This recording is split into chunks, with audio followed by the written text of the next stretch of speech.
Hello. Hello, everyone. I'm back. It's been a little bit. I've been gone for a little while, you know? Mainly just,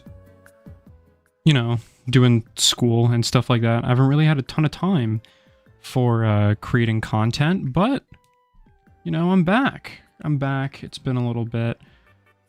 I honestly think I'm not going to do... Let's pause this here. I don't think there's a ton I'm going to be doing.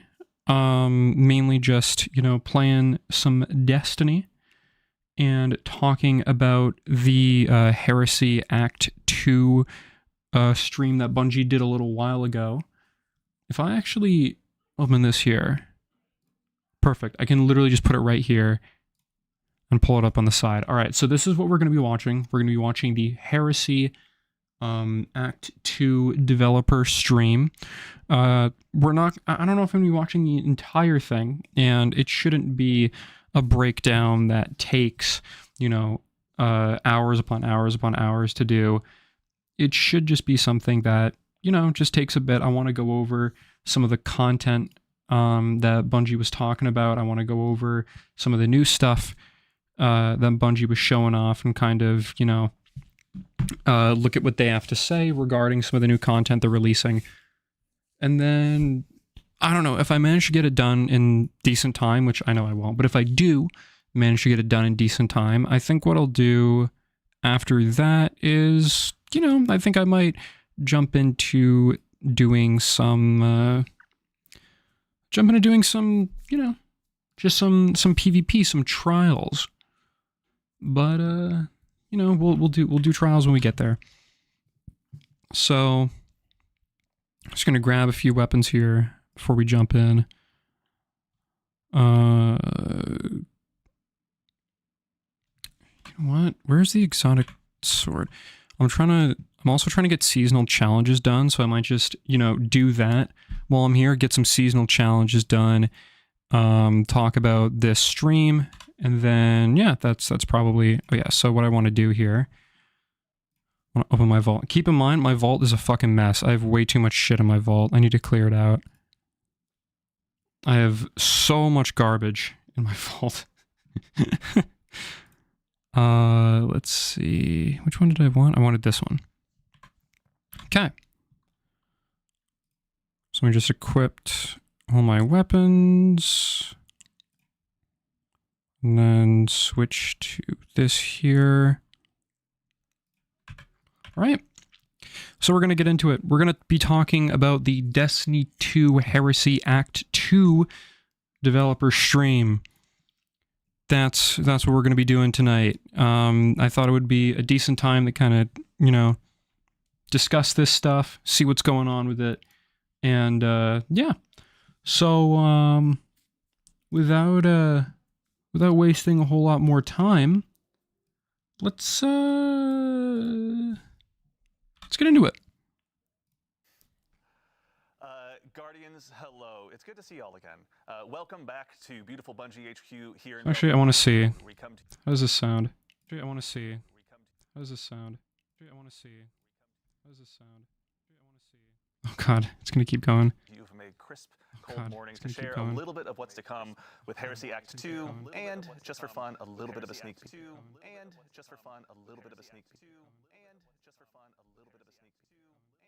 Let's turn that up a little bit.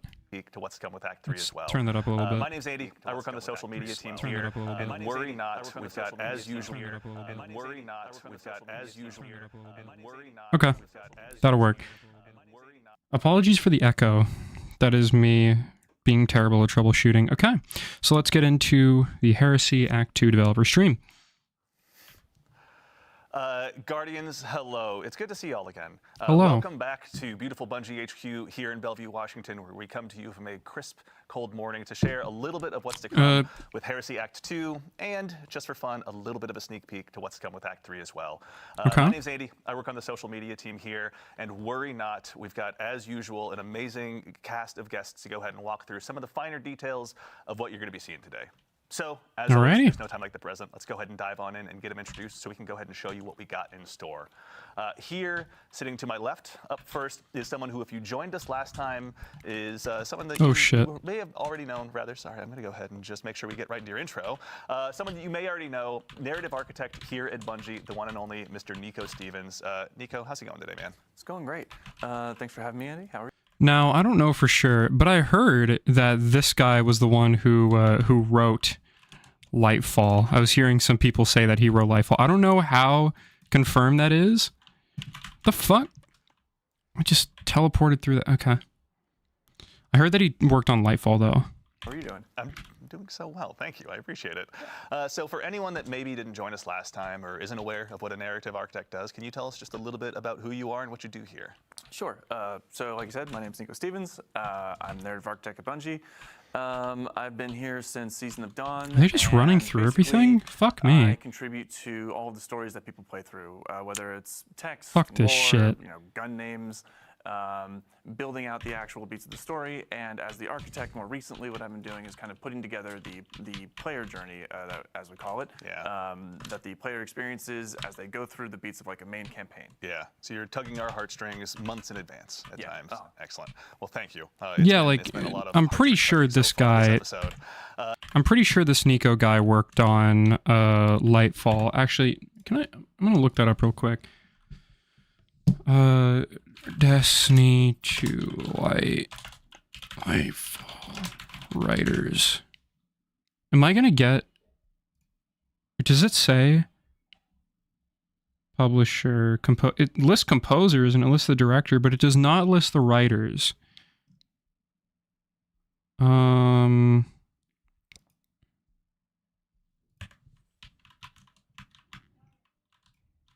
yeah, those guys are allies.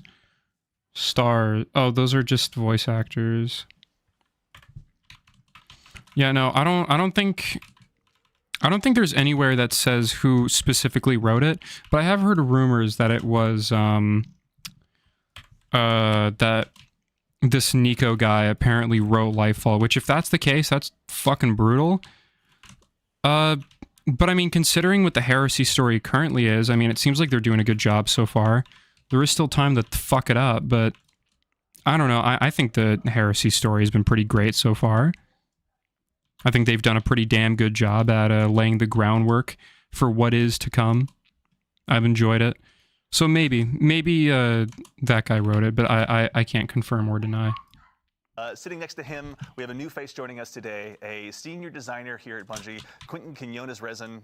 Quentin, how's it going, man? I'm doing well. Thank you for having me here on the couch. Absolutely. Thanks for taking the time to join us. This is your first time joining us, so really quickly, second verse, same as the first. For anyone that doesn't know you or doesn't get the privilege of working with you here at Bungie, can you tell us just a little bit about who you are and what you do here? Sure, yeah. I am an activity designer. I've been with Bungie since the Beyond Light expansion. Activity designer. So what, he copy and paste the same shit over and over again? I kid. I am actually, so, yeah, what has... And I've worked on, for example, the Altars of Summoning activity in Season of the Witch, and okay, the Breach executable from Episode Echoes. Very exciting. And of course, some more stuff we'll be diving into. What was the Breach executable again? I don't remember what the Breach executable was. There was, so... Was it the first season? It might have been the first seasonal activity that you get, because I know that there was like an initial seasonal activity that you could play, which I don't remember the name of, and then they introduced like Echoes Battlegrounds, which were just like normal battlegrounds but longer, and then there was also like something else. I think, excuse me. I think there was also like. I can't remember if there was a third activity or if it was just the exotic quest. I think it might have just been the exotic quest, but if he worked on the Breach executable, that was like kind of shit. The Breach executable is incredibly unmemorable because I don't remember a single fucking thing about it. I thought it was incredibly boring and not fun at all whatsoever. So like maybe this was his thing? I have no idea. as far as I know, this was, if that, like, it's not great. To here just very shortly. And then, of course, sitting just next to him, a man that is a friend to all Guardian kind and needs no introduction. So we're not going to give him one. Let's go into the show. I'm just kidding. Sitting next to him is, of course, the incomparable one and only Mr. Dylan Gaffner, Global Community Lead here at Bungie. Dylan, how you doing, man? I'm doing great, thank you. Mr. DMG. For your 15-minute Rick Kakis intro. I'm very much looking forward to it. I tried to edit it down. Oh, come on. So for anyone that may not Can have, they stop doing the fucking Rick Kakis joke? They do the same fucking joke every time. Can you tell us a little bit about who you are and what you do here? Yeah, so Dylan Gaffner, DMG04, Oh, shit. as many know, Breadmaster, the guy that says we're listening. Yeah, ultimately, I'm a community lead here for Now the Destiny. question is, Top are you team where listening? We run all the TWIDs, we make sure Guardians are informed, we take your feedback, pass it along to the dev team. But most importantly, we try to act as like the seat at the table for players. So if there's feedback, if there's conversation around something, or, oh hey, excitement around activities, we make sure that voice is heard in all the meetings that we go to. Excellent. Well, thank you, as always, for being a voice of the player here in our hallowed halls. We do appreciate it. And in addition to these fine folks, we're also going to have some other folks joining us throughout the show. It's a pretty jam-packed one, so we'll make sure to introduce them as they come along. But worry not, that's just not me summoning them into existence. We have a ton of folks here to show you what's in store. So let's go ahead and kick things off. Nico, I'd love to go ahead and start with you. Obviously, we're going to go ahead and be concluding Act 1 of episode Heresy here very briefly. And Holy leading into fuck. Act 2. Before we kick off Act 2, can you I don't just tell remember us a little Super bit about lasting what that got us long. here today? Yeah, so as people who've been playing know, we had an echo that came from the Pale Heart, came screaming out from the death of the Witness, slammed into the Dreadnought. This revivified Oryx in the form of the Echo of Navigation.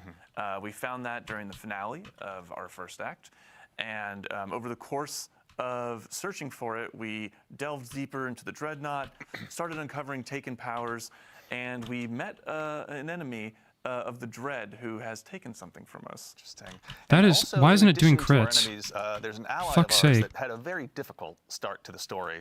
Are we going to be seeing more of Eris's story as we dive into Act 2? Yeah, so let's see. So back in Act 1, You know, something I want to mention is I kind of wish in Act 1 that we didn't know about Eris's death. Like, I don't think we should have known about that at all. I think it should have been left up as a mystery, because I think the game would have most certainly benefited from that. Like, would have benefited from us not knowing, so that there would have been time for us to speculate. We could have been like, oh, you know, is Eris really dead? And then, you know, you have the twist that she actually does have her own throne world. Because I do remember seeing a lot of speculation, like, shortly after Eris's death, like, hey, maybe she, you know, maybe she isn't dead, or like, you know, didn't she give up all of her hive powers and so she wouldn't have a throne world? Well, no, there's also this thing. So I think there would have been enough reason to believe that she could be permanently dead, and it would have been, you know, some interesting conversations that we could have had. You know, fucking Astacross and Bife could have made their videos talking about how Eris is actually still alive. But instead, we got told immediately, no, in fact, she is not dead. She is still alive. She is chilling. And I just thought that was, like, kind of stupid. And, like, really, just like something we didn't need to know about right now, and something we could have found out later. So, yeah, not a huge fan of that. But again, these are this guy. I don't even know if it is true, but I'm going to keep perpetuating it. This guy is a Lightfall writer, so we have that going for us. Anybody who's playing through that first mission, you recognize that we had to change Eris's class designation from Lightless Hunter to Shish Kebab. How dare you? Okay. But Okay, buddy. Fuck's sake. in Act 2, you're going to be hearing some whispers from beyond the veil as you're going through Nether, as you're going through Court, and as you're exploring those activities and exploring the Dreadnought more, you're going to be picking up some of these messages and hopefully being able to reach beyond that and see what's on the other side. Yeah. And for Hate fucking using linear fusions. Played through the first act and saw that cutscene where Eris died, they see her wake up in this ascendant world, very much resembling a throne world. Yeah, there's been some educated guesses in that direction, but obviously there will be a lot of lore to dive into. So Vase, if you're out there, maybe you can help us out and kind of tell us a little bit more about what's to come. Excellent. So who the fuck is a Vase? But is a Vase like a Destiny YouTuber? We've got some gameplay ready to show. Is a Vase like a Destiny YouTuber? I feel like I'm so far behind on like some of these people in the community because I don't keep up enough with it.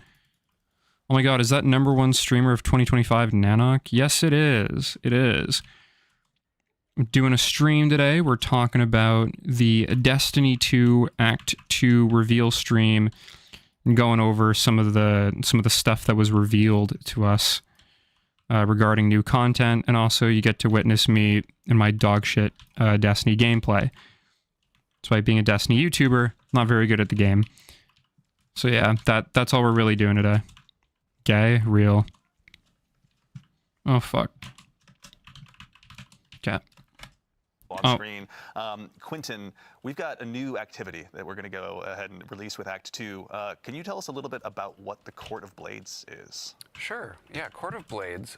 When we were talking about bringing back the Dreadnought, obviously we're going to pay some sort of homage to the fan favorite activity, the Court of Oryx, that occurred in this space. Yeah. But we wanted to freshen it up. We wanted to explore. I think it's kind of crazy that they mentioned that, like, the Court of Oryx was like a fan favorite activity when it was literally just like, it was like a mini boss rush mode that was a pain in the ass to do. Like, I understand it was like really cool because we didn't really have anything like that in Destiny up to that point, but it was not like a very good mode looking back. Like, compared to what we had, especially compared to what we have now, it was like very, very like kind of shit and mid. Like, it was just really not that great overall. But anyway. Explore, what does Destiny look like right now? And so taking that and adding to that a lot of the activities recently have been sort of longer form, maybe a little stressful. We wanted to create a shorter, quicker activity that folks can just come and slay out for 10 minutes and have fun. Exciting. So, as we go ahead and check out the Court of Blades, there's a lot of new augments available to players too. Actually, if we can really quickly look, there's some Hive statues around. Can you tell us about the augments that players are going to have available to them as they go ahead and try and build their loadout for this activity? Sure. Now, actually, something I wonder, I haven't heard anyone complain about it. But like, I kind of wonder if, like, people have genuinely complained that this new activity is too, like, the Nether activity is too hard. Because, I mean, like, I really like it. I think it's, like, one of the best activities we have in Destiny right now. And I think should be the way that, like, should be a step forward with how Destiny goes into the future.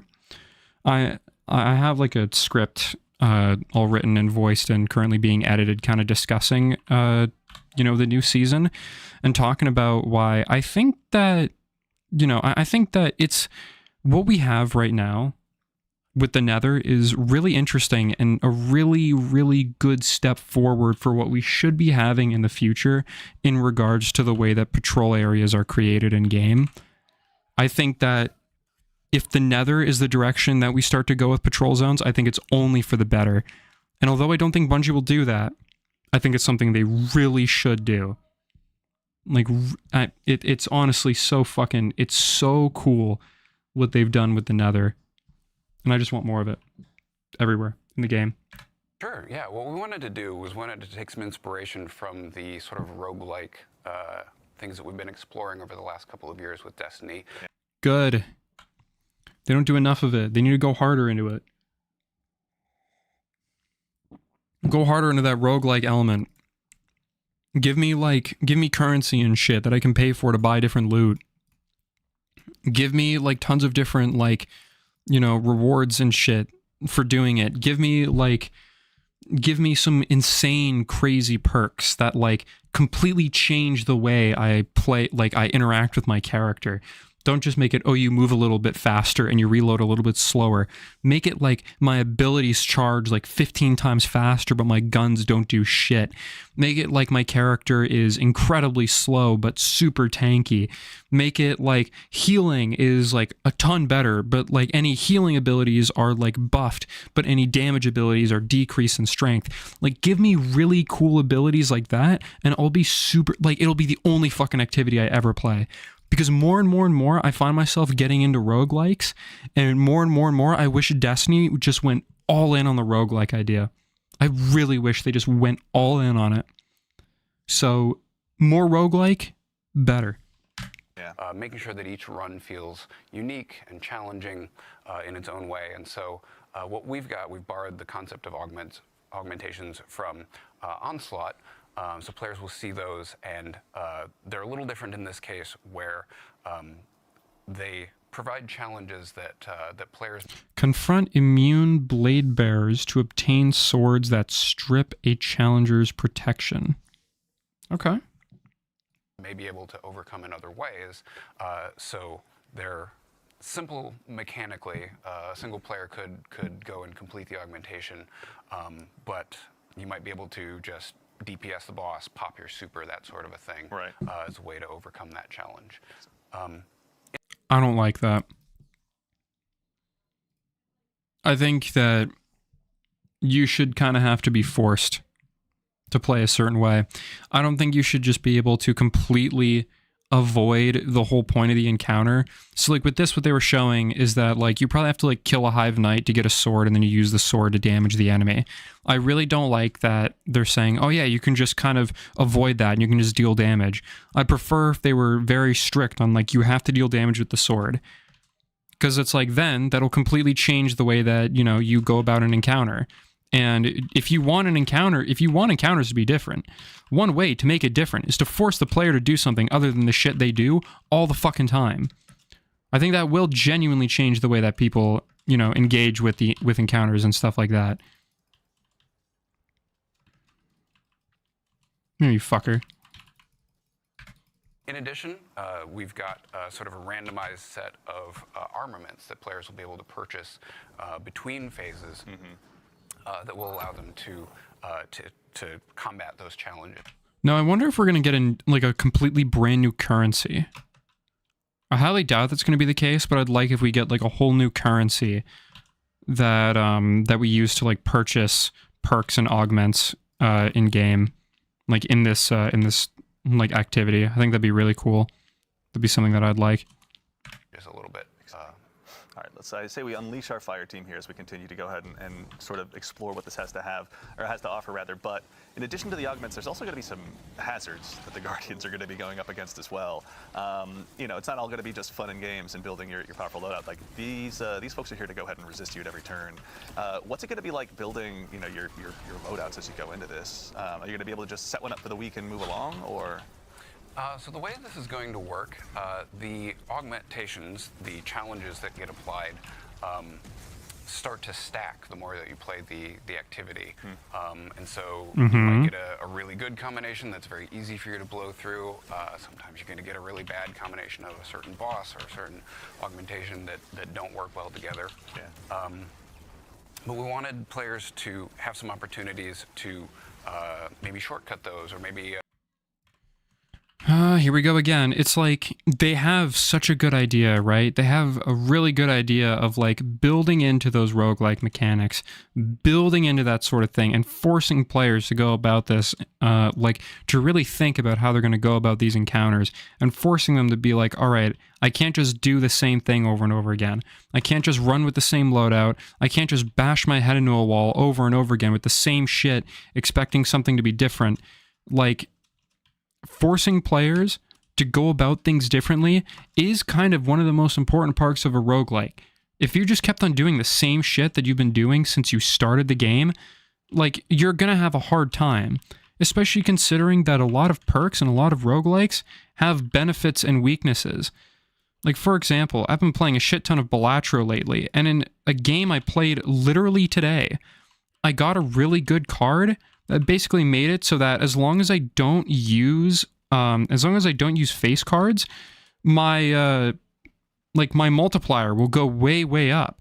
And so the game was basically forcing me to not use face cards, or else I would receive huge negatives for not using them.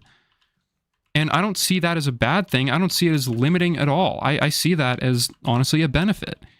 And I kind of wish that Bungie would build into those things where it's like, you know, you could technically bash your fucking head into this encounter, use the same weapons you've been using for 10 years, and like still get away with it, but you're going to have a terrible time. And I just got fucked. I just got completely fucked there. Maybe combine a couple of the armaments that they can purchase and find a really cool combo. And so the armaments will actually rotate on a daily basis with the hope that there'll be sort of a meta that generates each day and then refreshes. So as we had our fire team hop through that portal, Nico was like, ooh. I know. What do we got? What do we got? I had the same reaction, actually. So these arenas are going to take place, obviously, across the system. Nico, can you tell us about the Eagle-Eyed folks in chat, obviously, are kind of calling out where they believe that was. Can you go ahead and confirm to us where that arena was? Oh, so, shit. The title of that area that you saw was Remnant of Silver. Holy fuck. And that is on Io. It is in the cradle area where the Tree of Silver Wings Wait, was. don't you have to... And as players know, never mind. we have seen Mars come back, we've seen Titan come back, we've heard of Mercury, even though we haven't gone back and revisited it yet. Io is really the only one that we haven't really talked about at all. And that's because Io is still trapped between worlds, and right now it is in the Ascendant Plane. Full. So I guess we're going to be going back to Io. I can't be the only one who never gave a shit about... I mean, like, in my Red War video, I talked about how I didn't like Io, and I mean, I still don't. Like, does anyone really care we're going back to Io? I don't know. I really don't give a shit that we're going back to Io. It feels like such like a nothing... I don't know. I never liked Io, so I don't really care that we're going back to it. It's like, oh, all right. You know, that's a thing. That's cool. That's great. I'm really happy we're going to be going to Io, the place that is, you know, loved by the Destiny community. Totally. Fully enveloped by it. And Oryx, through the Echo of or as the Echo of Navigation, I should say, is kind of reaching out to these places of paracausal power. Reaching out to Io for this place of darkness, Hive worship, as you see here. The Hive have like massive connections to the darkness, obviously. And then one of the arenas that you haven't seen yet is on Europa, which is the first place that we encountered stasis through. So we're going to be going to Io, the Dreadnought, in Europa for this content. So, you know, I don't mind that. I think that's all right. It's a decent variety of areas. We haven't gone to Europa in a little bit. You know, we've been mainly stuck on we've been stuck on Nessus recently. We've gone to the EDZ. It's been a little while since we went to Europa. I wouldn't mind going back there for a bit. Clarity control, and it is a huge font of dark energy. Yeah, I can see why they would want to, why Oryx would connect with those places, certainly. But no, it's really exciting to get to go back to Io, I think. Obviously, Chad had the same reaction that I had when it was like, it showed on screen for the first time. I've been there. Yeah. What is that? It's been a while, hasn't it? Yeah. Oh, I've been there. Is that really what we're going to base this off of? Like, we're basing it off of players knowing about Io and that's it? Like, Io sucked. I don't know. Like, unless people want to throw out some, like, revisionist history, Io was shit. It was not a cool area. Like, all I remember it being was, like, a scrapped area from Destiny 1 that was then moved to Destiny 2, and that's all I really know Io for. That's all I thought anyone knew Io for, but maybe I'm wrong. I don't know, but I never thought of Io as like a place that I enjoyed going. The only thing that was interesting about Io was like the Tree of Silver Wings, and that was added like in the last season that it was available in. So yeah, Io, not my favorite place. So when we're going through these arenas, like you were talking about the challenges and the difficulty, with the Court of Blades, are we going to see similar mechanics to Nether, like the health scaling or things like that, or how's it different? We will not be seeing the health scaling and That makes sense. Health scaling seems like something that's really only for the Nether. It doesn't, like, having a mode where you go through and you beat the shit out of a ton of enemies, and it's supposed to be, like, a bit more chill. Trying to have, like, you know, like, relying on having to constantly check your health just doesn't seem like something anyone would want to do in a mode where you're just supposed to fuck shit up. You know, your health is probably the last thing you want to be thinking about when you're playing a game mode where you're just trying to shoot a ton of enemies. Maybe that's just me. I don't know. health mechanics from the Nether, so that's a bit of a load off people's minds. This is intended to be a bit more of a less stressful, more fun activity, but the difficulty does escalate after every 2 challengers. And so what we want to do, we've created these sort of light mechanics. You know, what you're not going to see is true raid level experience. This is not a replacement for Pantheon, that sort of a thing. We want it to be match made. We want it to be go in and have fun. The mechanics that you can buy as armaments sometimes will provide. I mean, like, yeah, like when you discuss, you know, oh, it's going to be where you shoot up a ton of enemies, I would expect that it's not going to be stuff like, you know, oh, we're going to make it so that, like, fuck, sorry, 1 second. You know, I would expect that they're not going to make it a situation where, oh, you know, this is going to be like Pantheon. Like, I would expect it not to be like that at all. Maybe that's just me. I don't know. What the fuck do I know, right? I'm just a guy. Antidotes or shortcuts to the mechanics that you're seeing as augmentations. Some of them you may recognize from the Nether. Some of them are going to be brand new, and a few of them are actually going to be things that we've taken from. Hey, big guy. Exotics, such as taken, as we see on the screen. Sure. Sorry, how dare you?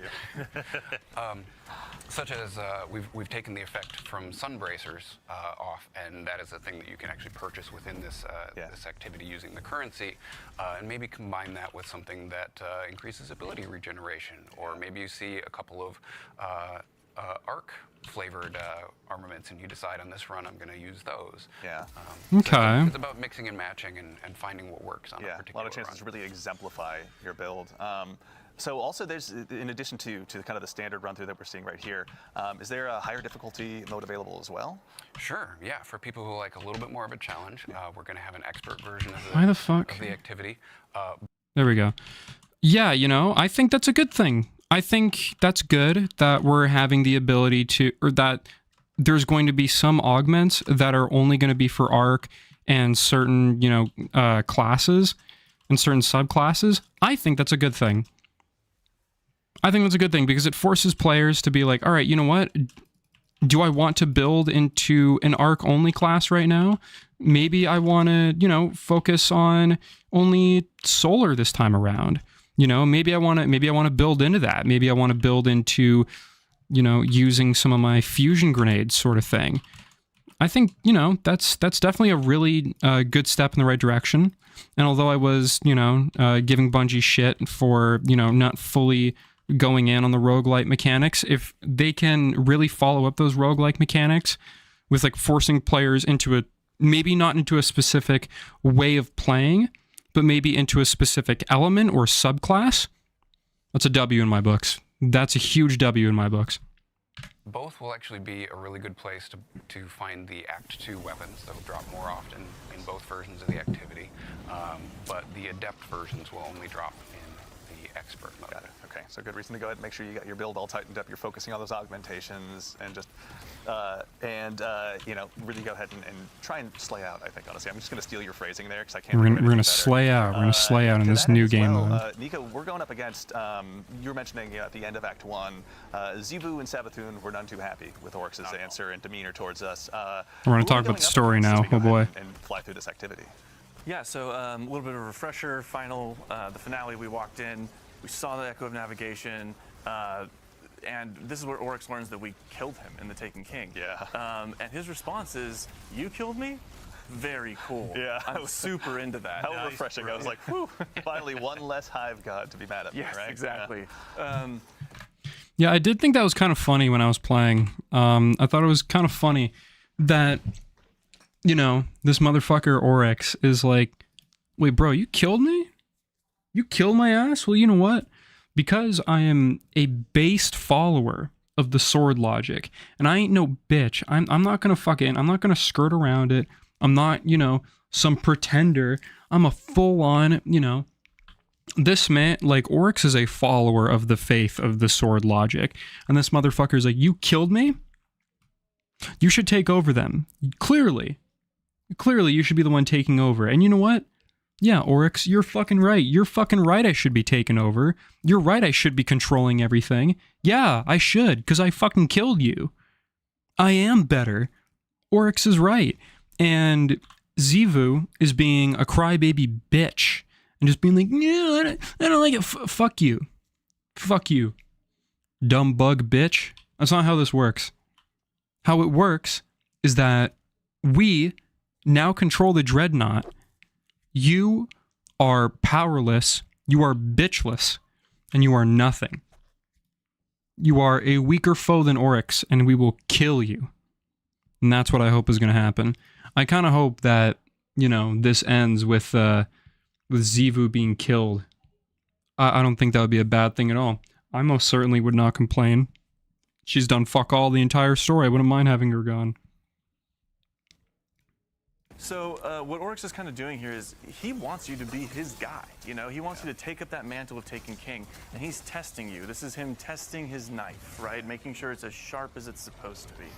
And while he is doing that to prove that you are the Taken King, Zivu is here saying, no, I want my brother back. Yeah. Let me give you another champion.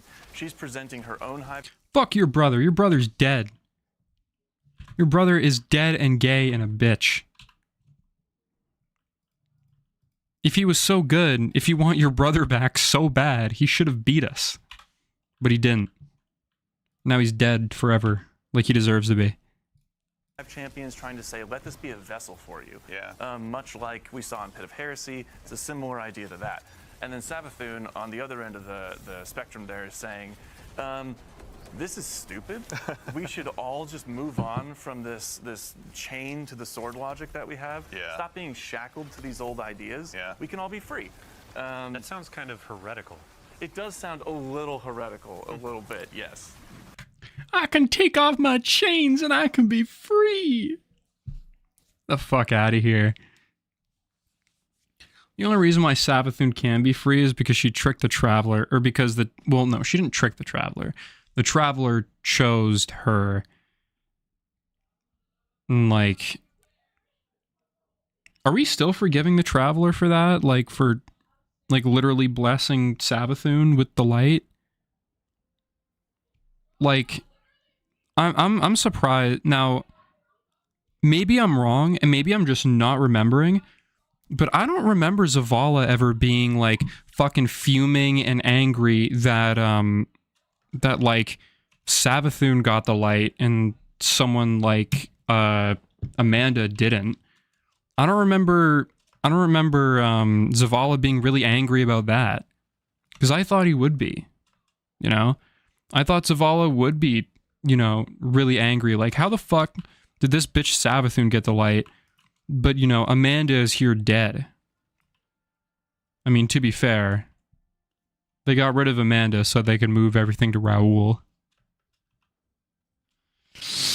Yeah. I'd feel bad if that was my character. If I was voice acting that character like shit. My entire character is being thrown away so some blue bastard can take over my spot. The Hive having light has always been stupid to me. I mean, I thought it made sense. Like, I thought it made sense in the Witch Queen story, but it's like, I know that, like, Zavala had his thoughts about it early on, but he never really said anything. Like, he didn't really seem to care much beyond that. Like, you know, where was him complaining that, like, Amanda didn't get the light, but Savathun did? I thought that would have been something he absolutely would bitch about. Like, I feel like Zavala would 100% be upset about that. But it didn't really seem like he was in like the moments following afterwards. Now, it could have just been me just missing shit, because I'm going to be honest, like, Season of Defiance was one of the worst seasons we've ever gotten. Like, the activity sucked. It was really boring. Like, if I forgot something, I wouldn't be surprised at all. But as far as I know, like, Zavala just never complained about it or mentioned it. Also, man, this is not good. My entire fucking fire team is just, like, spread out. Oh, keep it going. I mean, we have to give a shout out. So Oryx has been kind of whispering in my ear through Nether and through the activities of Back 1. I'm assuming we'll see more. Of course, we've hidden the VO, we've hidden the subtitles and stuff to avoid spoilers. They did hide the voice actor. Wanted to give a shout out to the voice actor. The voice actor for Oryx is Joshua David King. Joshua David King. What has he worked on? I don't know anything about Joshua David King.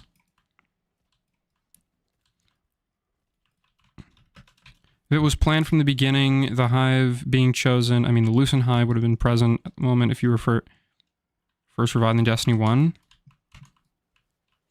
Once. Holy fuck.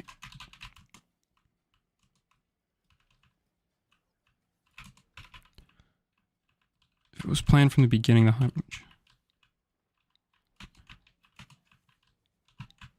Holy fuck, can this asshole go away? I'm trying to read this fucking stream comment, you dick.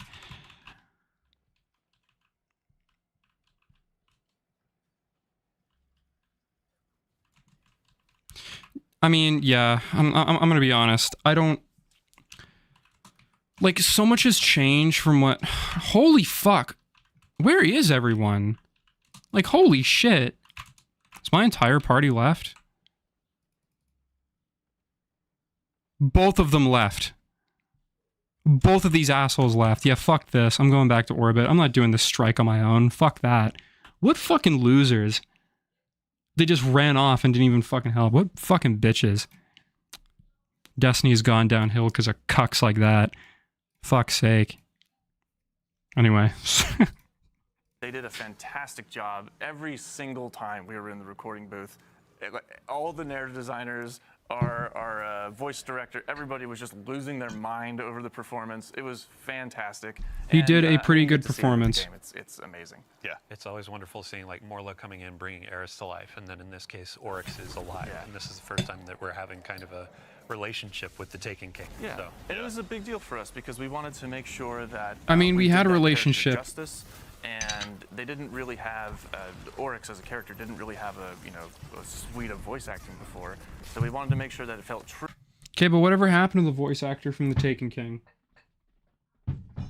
Did he die, or did he just kind of say fuck it and he didn't want to come back? Because, like, I don't know, I thought the Taken King voice actor did a decent job. He was a big angry bug monster. It was like, rah! Chosen light, rah! That's what I thought. I don't know. I mean, like, the voice actor is still good now, but it definitely threw me off the first time I heard it. I was like, wait, this isn't Oryx. This isn't the Oryx I remember. This guy sounds completely different. It was definitely a surprise the first time I heard it. But I can't say I'm really complaining. I think the new voice actor is doing a good enough job for me to not complain about it. But to say that he didn't really have a presence, I don't know. I think he did. He did have a presence when he screamed at us, like, for the few times that he saw us. Like, maybe not as much voice acting as, like, some, like, I don't know, Savathun, or, like, Crow or anything like that, or Aldrin. Thought there was something to go off of, but what do I know? True to what Oryx was back in the Taken King, as well as now with the Echo. Ooh. Evolving from just grunts of like, take it, and now it's like, yo, sword logic, you killed me, you're cool. A lot more verbose now. Yeah. I kind of liked the original Oryx voice actor. He was like, rah, like angry guy. I liked that. I know that it's like the new game. You guys are trying to shit on it, but like, come on, man. Yo, what's up, Zaherb? We are talking about the new stuff for Destiny, of which there is actually some interesting things to discuss. Oryx has been really reading the thesaurus recently and making sure that he's got his vocabulary all up to snuff. Actually, as well, really quickly, Quentin, I'd love to go ahead and check with you as well. There's new. I think we were talking about the shaping slab earlier as well before the show. What sort of additional enhancements are available there? Sure. Yeah. As people will have seen in Act 1, there's a set of upgrades that they can purchase and slot in based on how far they have ranked the vendor. That are specific to the Nether and the requirements of that, providing a free revive token, things like that. Court is going to get a whole new set specifically for it, as well as some permanent upgrades to help players deal with the heavy and increasing challenge as they get deeper and deeper and try and up that score of how many challengers they can take down in a single run. So what I wonder, is it going to be a thing where we're just going to be able to like keep repeating it and repeating it and repeating it over and over until we die? Because if that's the case, I'm going to be a huge fan of that. I'll be like, do you know how perfect that'll be for like stream shit? I won't have to leave it ever. I can just keep running it over and over again. That would be preferred, honestly. If I can just keep going back and just keep running it and running it and running it until I die, I think that'd be fire. I think that'd be really smart on Bungie's end. But, you know, we'll have to see. So far, though, this new activity does sound pretty good. I like a lot of the roguelike mechanic elements. And I like that now there's, like, some presence of the other Hive sisters. So, like, for those who are just tuning in now, like, the whole thing is Xivu Arath is... Or so, like, Oryx is like, you know, here are these different things I have. Here are, you know... You're going to be the new, you're going to take over the Echo. You're going to be the new big guy. And I need you to, I need to sharpen my blade. I need you to prove yourself to know that you're a worthwhile selection. While at the same time, Xivu is like, well, I have some other people here for you. And we're basically going to be killing all of them, like ruthlessly. That's like how this is going to work. So I think it's cool that there's a bit more of a story presence than with the Nether, and if it's an activity that's just going to keep going on forever, I think that's going to be a huge W. I like some of the aspects with, you know, some of the perks that you can acquire along the way, but you know, I think we will have to see. But from what Bungie is saying, it looks pretty good. Chances for our creators to make some guys. Maybe Abontis can help us out this time around. We probably got something in store there. Who the fuck is... Did he say Abontis or Bontis? But we... And try and up that score of how many challengers they can take down in a single run.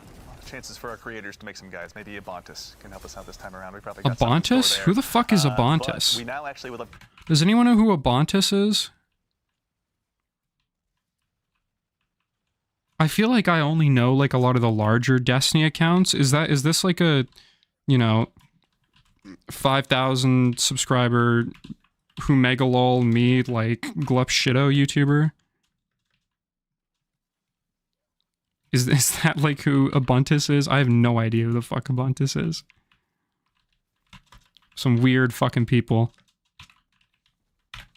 Take a moment to introduce another new face to our couch for the very first time to help kind of talk us through some of the weapons that are going to be available to you as we go ahead and kick off Act 2 of Heresy.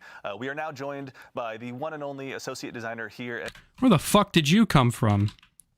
It'd probably be the one and only Morgan Dickens, associate designer here at Bungie. Morgan, how's it going today?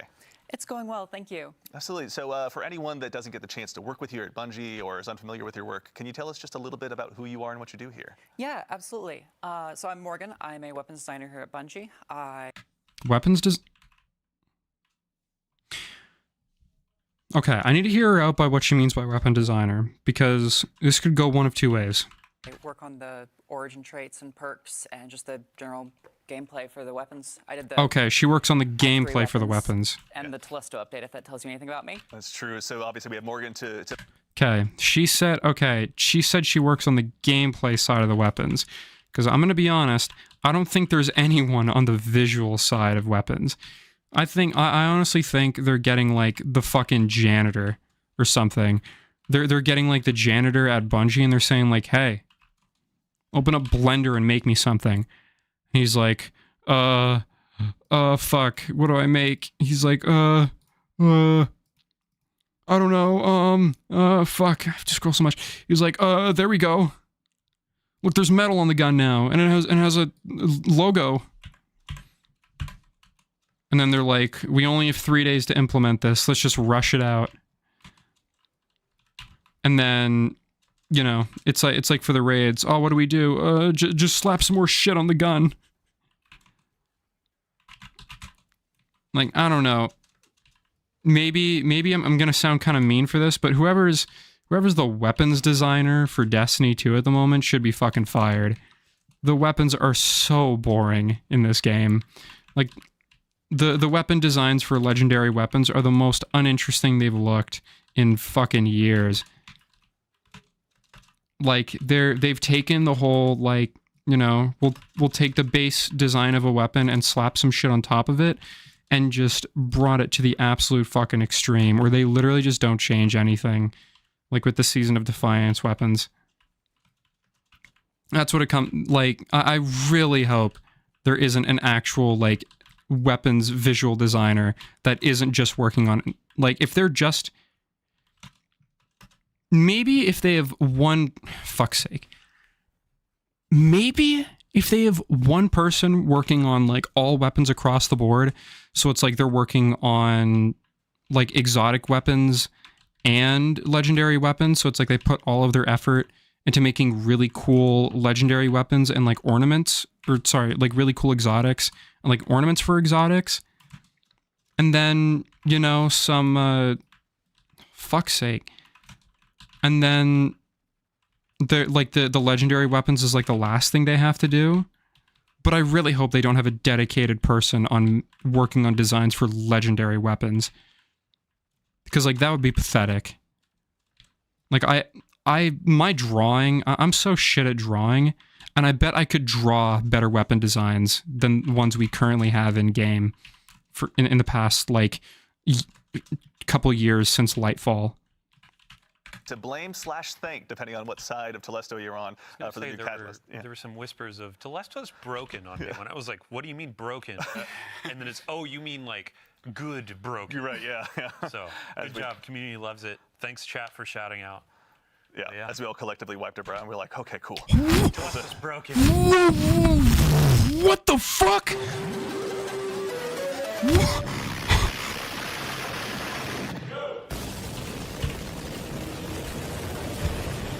Excuse me, what? I've missed enough of your streams. Excuse me, Glad what? to be back, bro.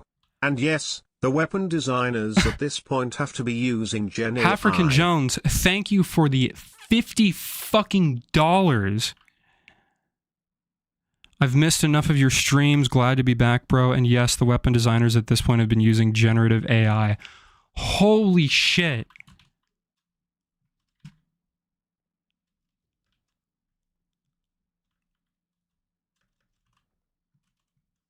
Thank you. Thank you so fucking much. Oh my god.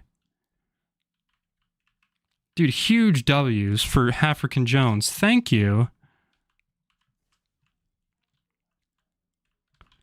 Yeah, the shock of my voice. Bro, do you think the biggest donation I've ever gotten was like $20 fucking dollars, and it was to make someone mod? One sec, can I make you mod? I need to make you mod now. Add as a moderator. There we go.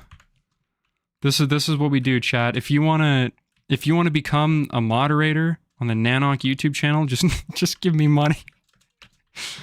Yeah, huge W to African Jones. Thank you so much, man. I really appreciate that. Holy shit. Fuck, that is not what I expected tonight. Thank you.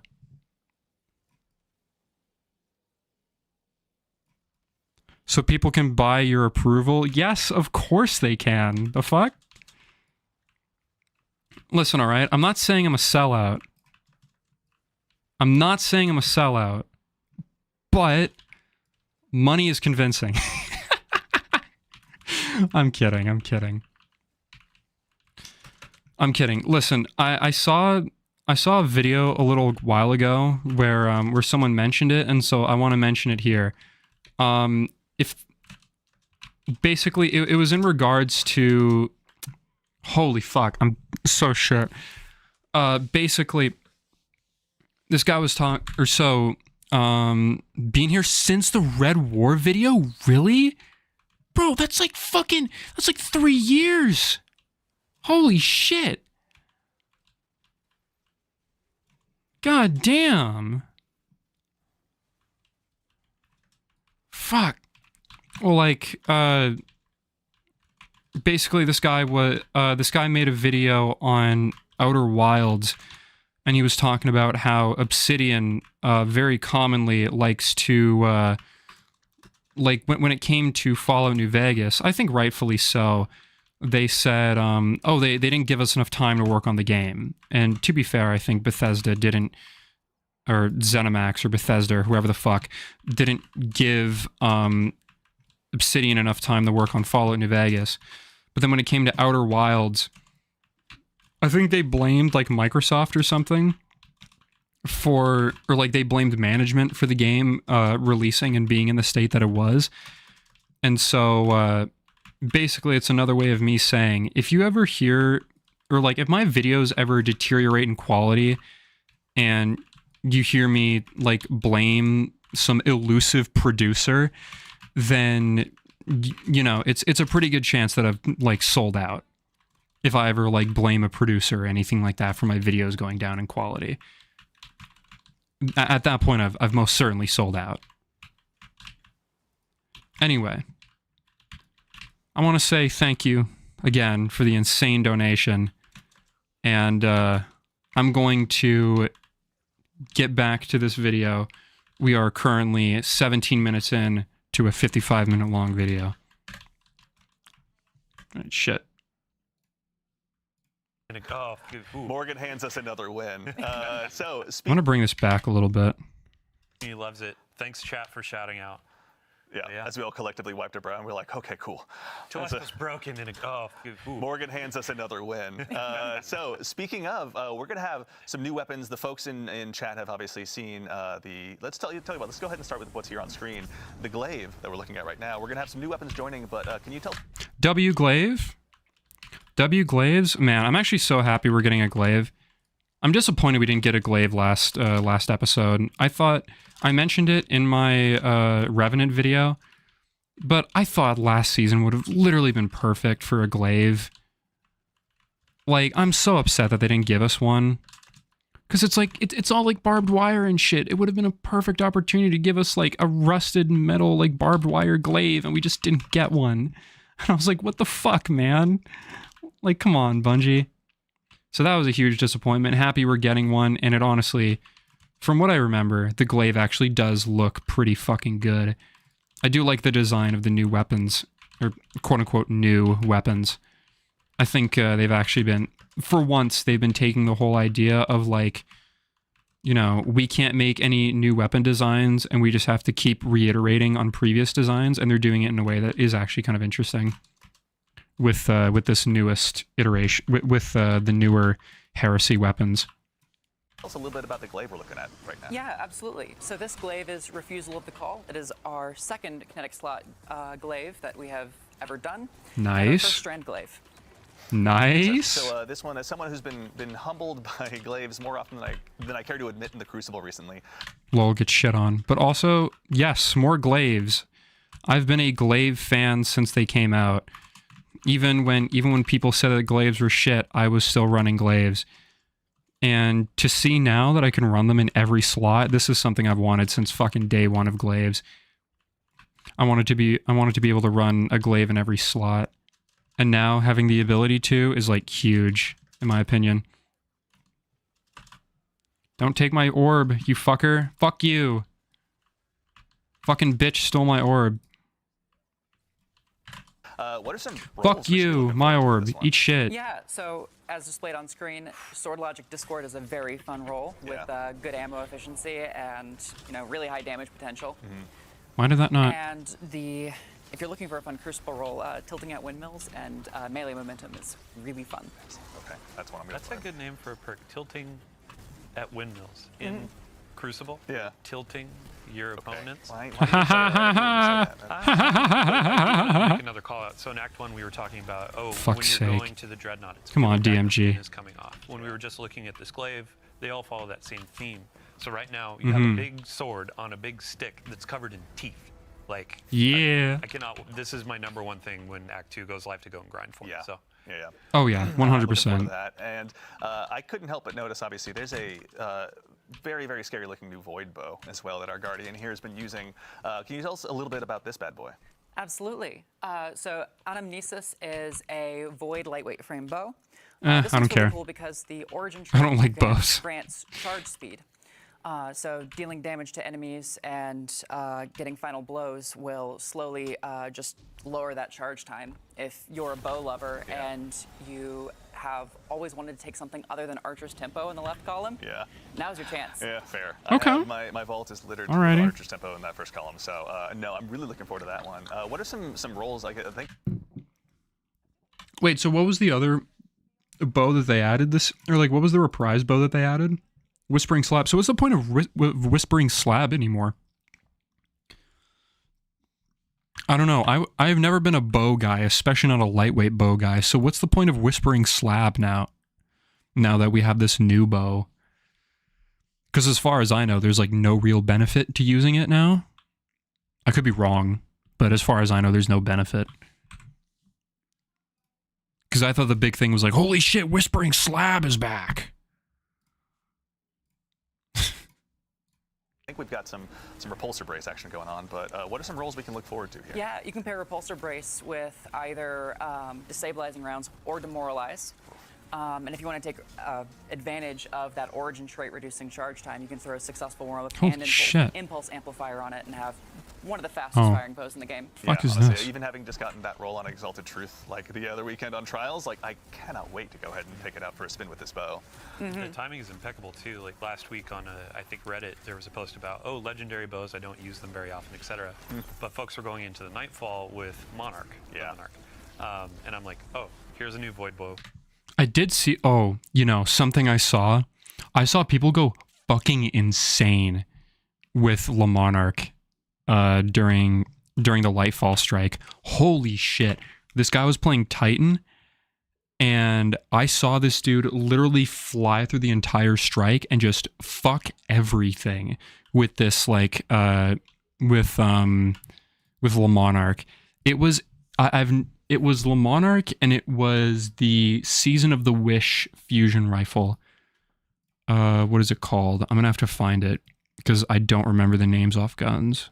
I don't remember the name. Scattered Signal. He was running Scattered Signal and Le Monarch and just fucking everything.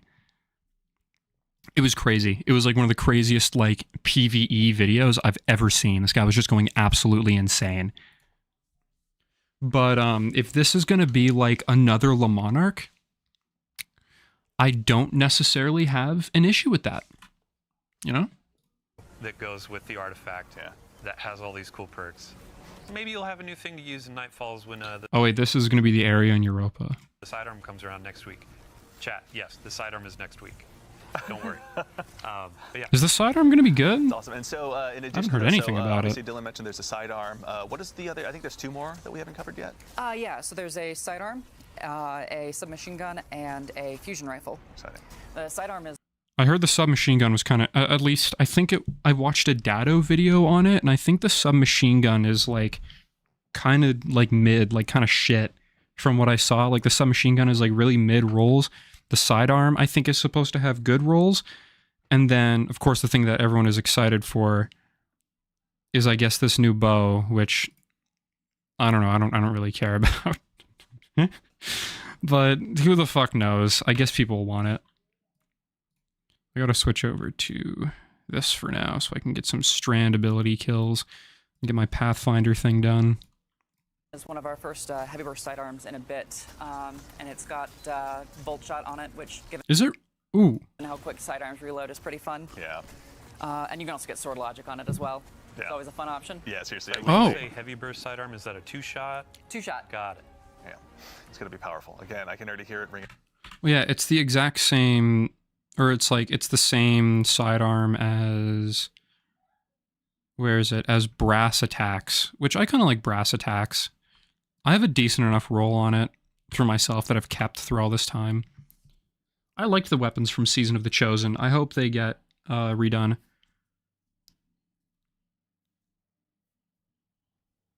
Based on how you kept up to date with the episodes, they have been deleting content during each new transition. Have they been deleting content during each new transition, such as the seasons before them? So as far as I know, I think they're going to completely wipe all of the new content, or like all of the seasonal or all of the episodic content. I think they're going to get rid of it once, like Codename Apollo or like Frontiers or whatever the fuck it's called, like the next year of annual DLC content comes out. I think that's when they're going to scrap it. But as far as I know, like the content that they have right now is kind of here to stay for a bit, and all the Echoes content is still here.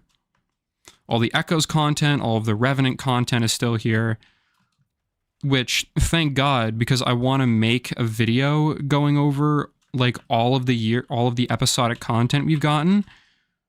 And the thing that kind of sucks, the thing that's nice is that all of the content is still there. But the only unfortunate part is that I have to play the episodic content again because it's shit and it sucks. And I'm not a huge fan of it. Like, it's so bad that even though Revenant came out like, what, a year ago? They were talking about how like one of the new pieces of content that they're releasing is going to be like, they said, oh, it's going to, or like one of the guys here was talking about some of the content he's worked on, and he said he worked on like the first activity for Echoes, and I couldn't even remember the fucking name of it. And I literally played it like last week for footage, and I couldn't even remember the name of it because it's just so unmemorable and it's just not that interesting. It's like you're just dropped into an area and you just kill a shit ton of enemies and nothing else. It was like as uninteresting as a piece of content can be. But yeah, as far as I know, all the content is still in the game, so I mean, if for whatever reason you wanted to purchase the deluxe edition of the Final Shape, all of that will be there for you, and you can play through all of it all at once. Out, I'm sure, in my Trials matches, but we also have, there's a new fusion rifle. Oh, here, actually, we got the sidearm up on screen. Let's hang out here for a second and just take a look. Yeah, it's the exact same one as Brass Attacks. So good, I can't get over it. Yeah, the design is really cool, and the glow actually gets a little bit brighter as you stack up the origin trait, which is fun. Oh, that's cool. Super cool, actually. In addition to that, I know we were Figure they turned out to be mid. They got to do something about the new player problem fast. Oh man, you know, I have like a million fucking videos or like a million ideas that I have, but one of them is about, you know, discussing the new player experience and how to fix the game. And, I mean, like, you know, if you're a player who just wants to like, you know, if you're wanting to just like chill out on a night like tonight and just shoot a ton of enemies, you know, and not a whole lot else, the activity ain't bad for that, I won't lie. Like, it's not bad if you just want to mindlessly shoot enemies, but if you want to actually have some sort of engaging experience, it's not it. You're better off literally doing the new activity that's been released with Heresy. You're better off doing the Nether than doing any of the content from Echoes or even Revenant. Talking a little bit before the show as well, there's a new fusion rifle in store that sounds pretty terrifying if you're going up against us. Can you tell us a little bit about what's in front of us right now? Yeah, so Afterlight. Hey, yo. Is that destabilizing rounds on there? That looks like a sexy fucking fusion rifle. Listen, I used to be an anti-fusion rifle guy, but I've come to see the light. Are you fucking kidding me? What the fuck is this asshole doing back there? Why the fuck is he just sitting there? Can I push him off?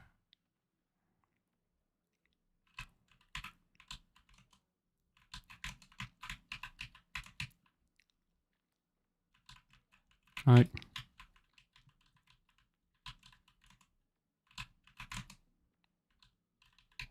Ah, fuck. Fuck, he came back. Shit. Damn it. What the fuck?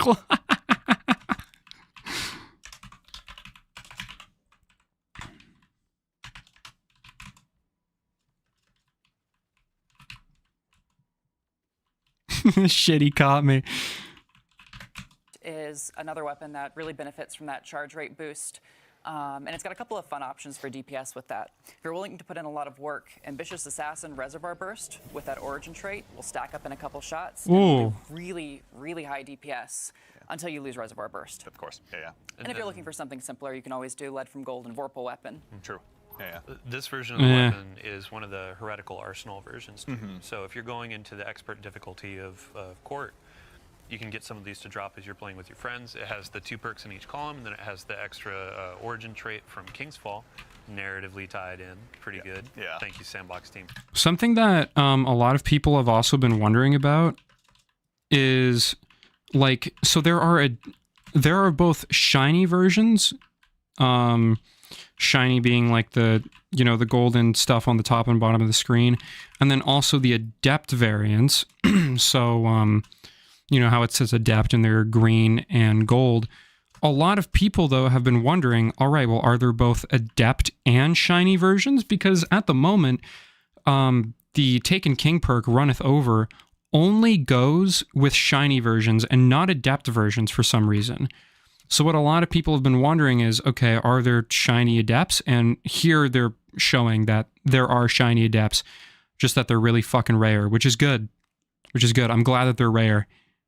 I'm glad that they're incredibly rare. Like, I think that, you know, people who grind this shit a lot should be getting, you know, shiny adepts, not just the average player.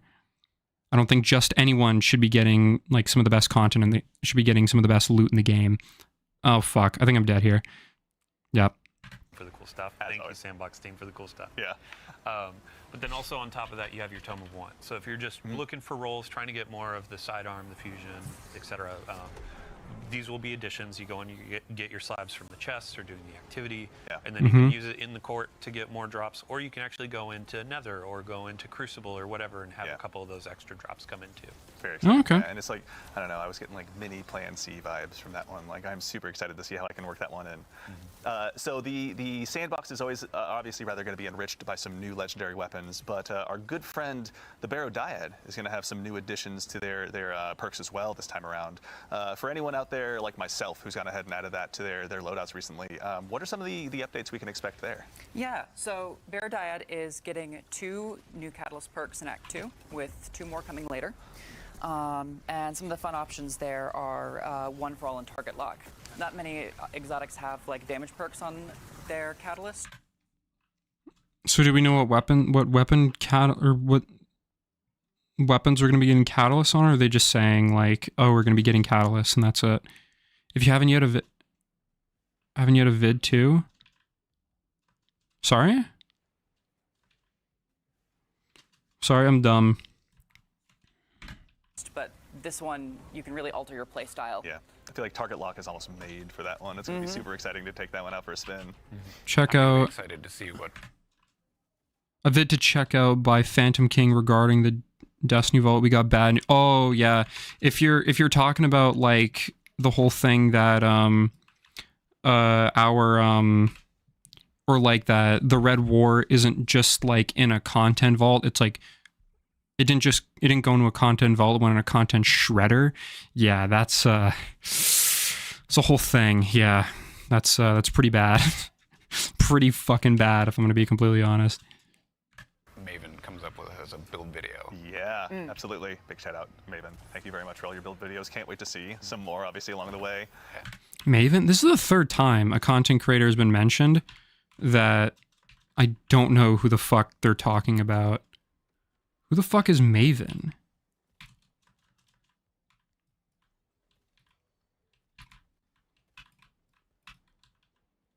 Is this thing just like underpowered as shit? How the fuck is it not killing in one hit?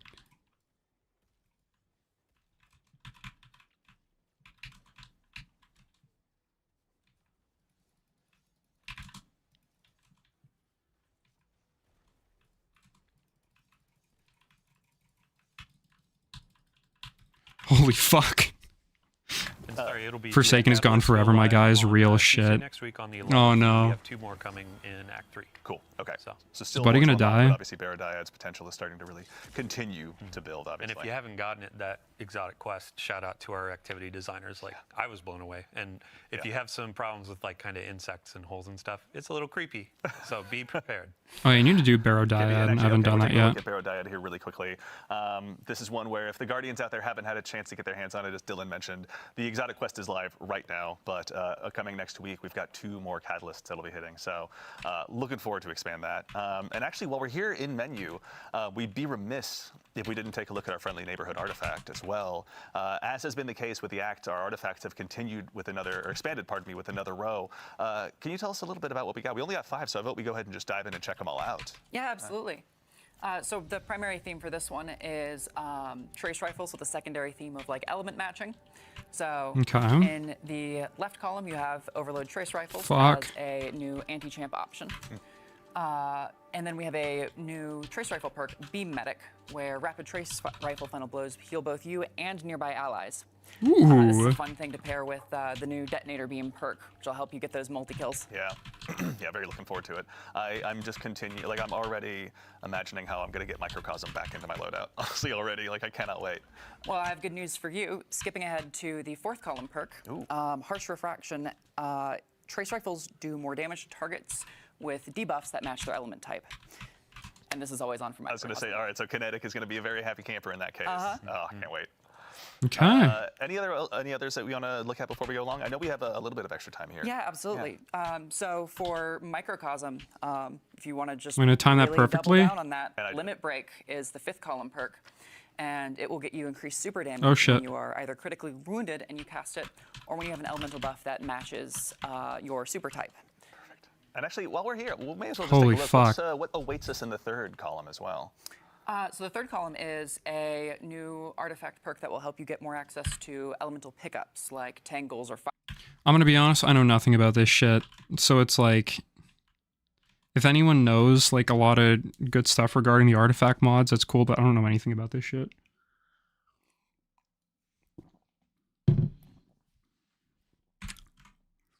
I usually just watch a video by Astacross to get an idea of what these perks do. Because I don't know what they do for shit.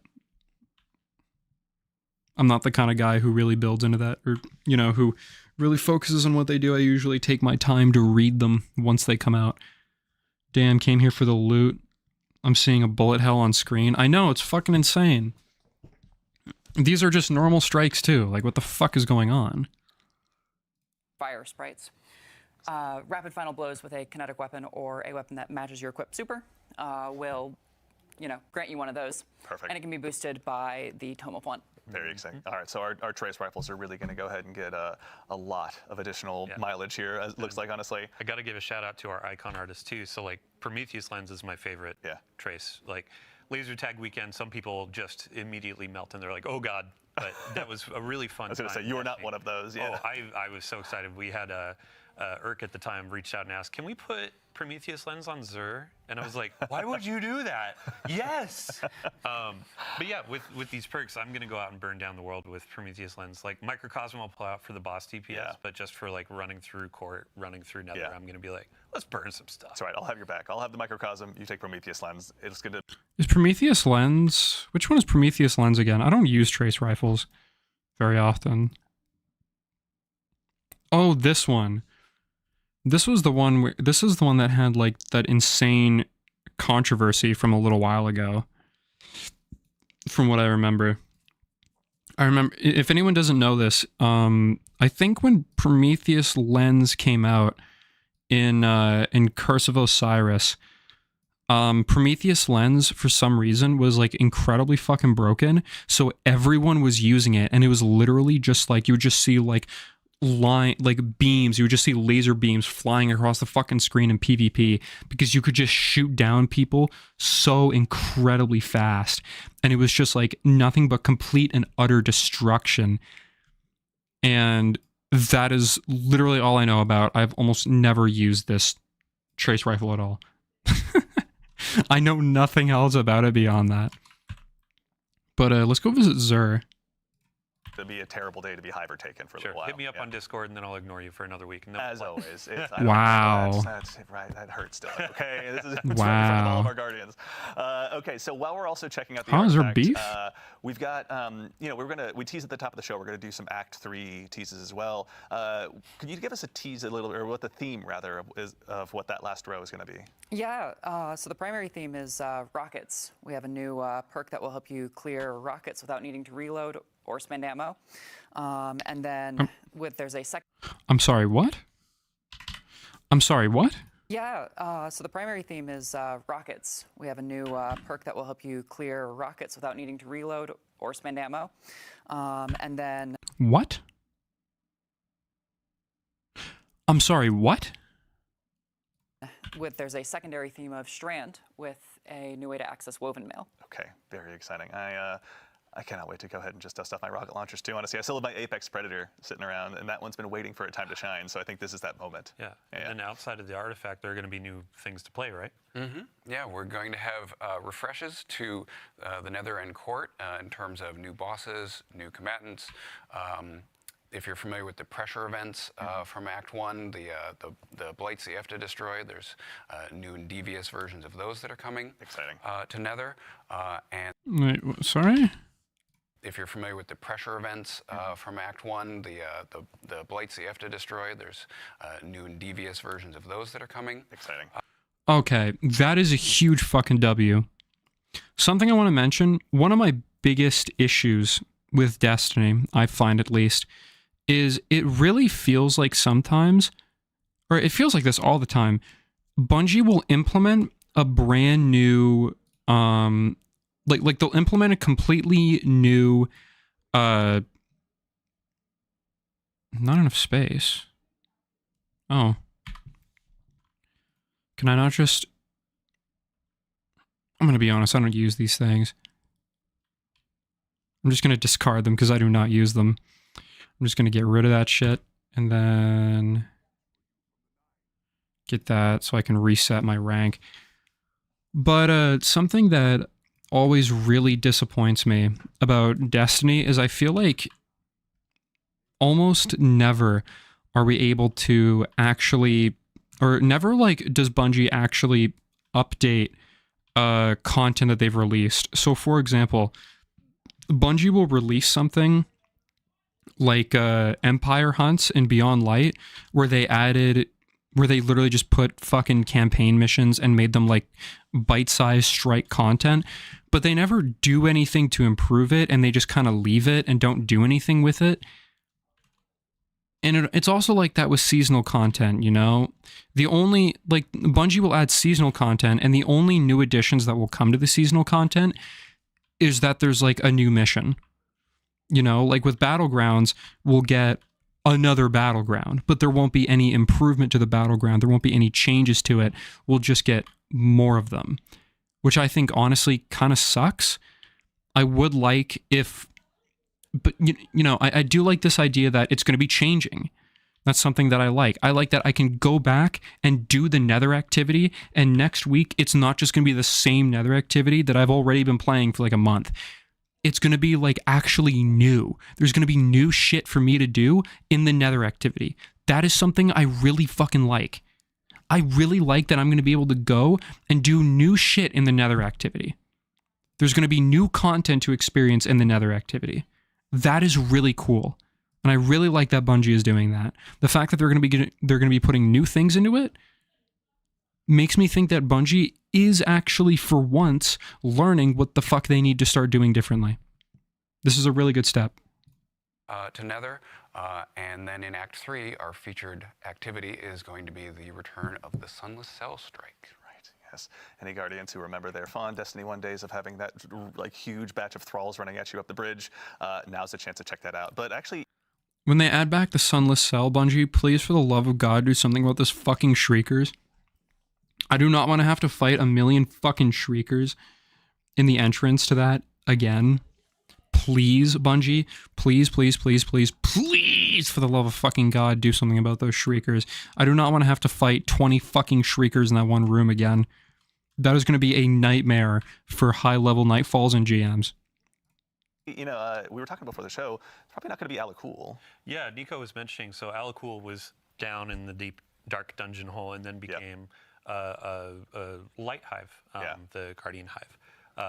What do we Light call bears? it? Yeah, well, it was He's light the bear, and then it was light like The Lucent hive. Alatool is what you called it, and I Like, cringed. Tool. Yeah, It's But, creativity's a process everywhere. So with the light blade ascending, being in the throne world, doing their own thing, Yeah. who is in the Sunless Cell now? And that's something we'll find out in Act 3 in April. Yeah. So I bet in April? Oh, it's going to be added with Act 3. Okay. I bet what we're going to be getting in the Sunless Cell is we're going to be getting yet another... Ooh, what do we have? Casting your Empowerment Rift will grant Devour. Defeating a target while Devour is active grants class ability. Damn. A new grant... Ooh. That's kind of cool. It's kind of cool. It's kind of interesting. All right. But honestly, I'm going to call it here.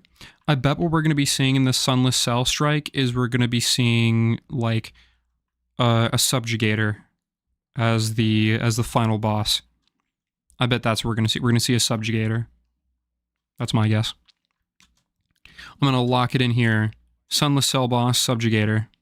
Very exciting. We'll have a chance to check that out. And actually, Dylan, while I've got you, I'd love to put you on the spot. In addition to obviously all this stuff that'll be arriving with Act 2, Guardian Games is going to be making its triumphant return as well. Oh, yeah. Hello, Hydrated. So let me get Thank you my for the goat handy emoji. notebook here. Replaced the big one with the little tiny one. It looks like I take notes now. He's like he's a reporter out on the beat. Yeah, so Guardian Games starts next week. Yeah. March 11th, right at Reset alongside Act 2. I love how they keep reusing the same trace rifle model. Like, Bungie, guys, this trace rifle model came out late 2001, or late 2021, my bad. We've had this model for like, this is going to be 3.5 years of the same weapon model. Bungie, you guys can make new weapon models. You're allowed to do that. This looks no different from this. It's the exact same. That trace rifle also looks near identical to this one. That looks a little bit different because the center thing here is different. It has like the different like weird shit. And it also looks almost fucking identical to this one. The Trials one, the Trials trace rifle, which this trace rifle also looks near identical to this trace rifle. All of them look the exact fucking same because they're all based off of the same one from 3.5 years ago. Please do something else with this model. This was supposed to be based off of a weapon from Halo and you haven't changed it. Please, for the love of God, just like chop off the top part or something. This big bump on the top, just like chop that off. Cut this part out here, like this part in the back, cut that out, and then boom, there's your trace rifle. Like, for fuck's sake, come on. The armor does look cool, though. The armor is really nice. Let me go into OBS and expand this a bit. That armor looks pretty cool. I think the armor looks pretty cool. I'm definitely going to be gunning for that Titan armor. And honestly, I might get all three. I'm going to have to look them over, but I'm definitely going to get the Warlock one. I'll probably get the Titan one as well. I'm enjoying the look of them. Thank you for the cat sitting in the box emoji.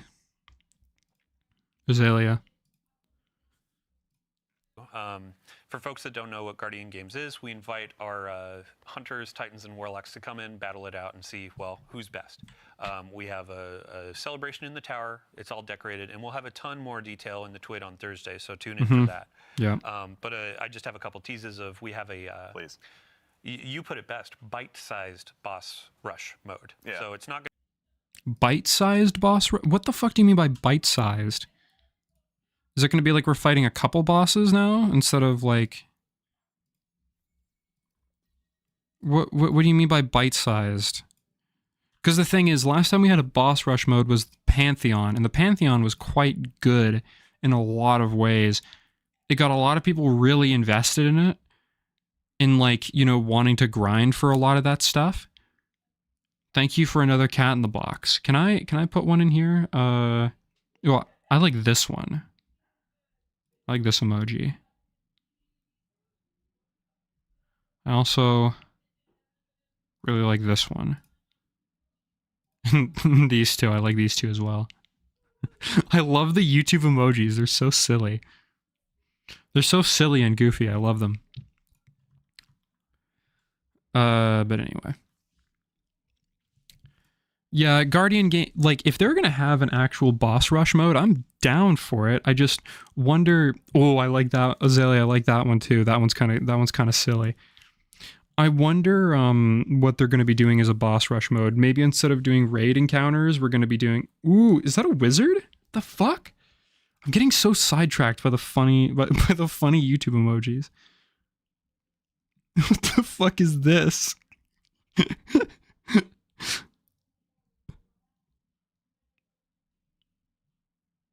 Like, these are so good. These are so fucking... Who comes up with this shit? I love it. Oh, wait, no, that's a... I don't want the poop face. No, not the poop face. I want... What the fuck is this dude doing? Is he drinking coffee?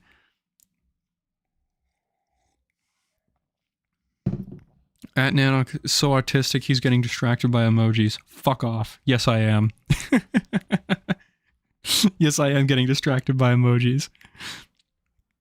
What the fuck is that fish? What is that? That's a silly-ass fish.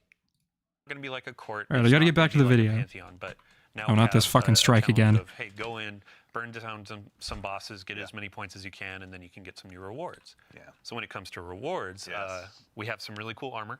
This is going to be Eververse. You can earn it for free through Bright Dust. So go in and do your seasonal challenges.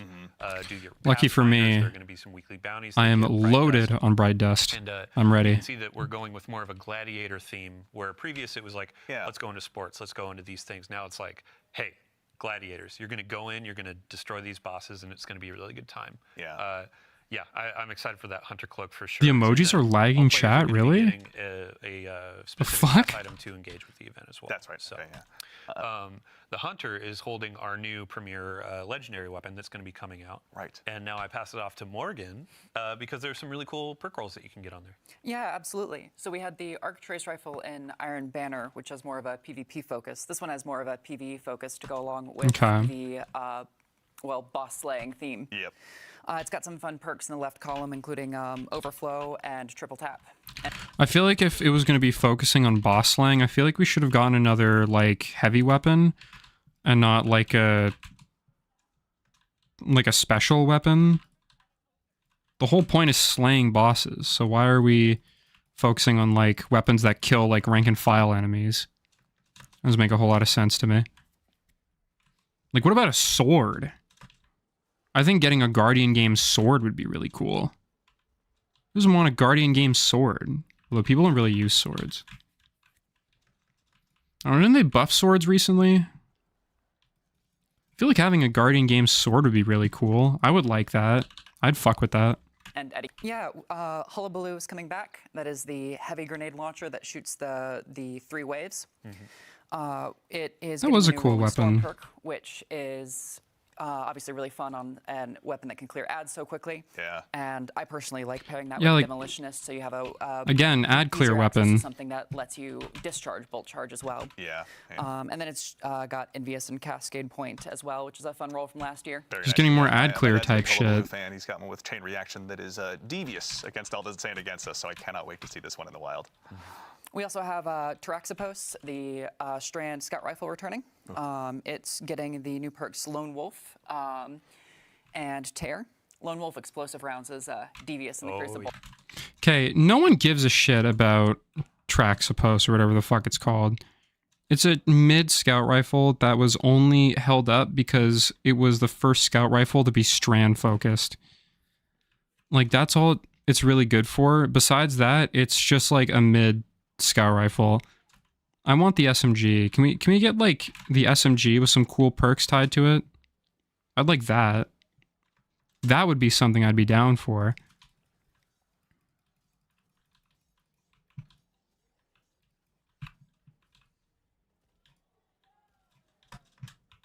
I'd be really down for a new fucking for a like a better version of the SMG.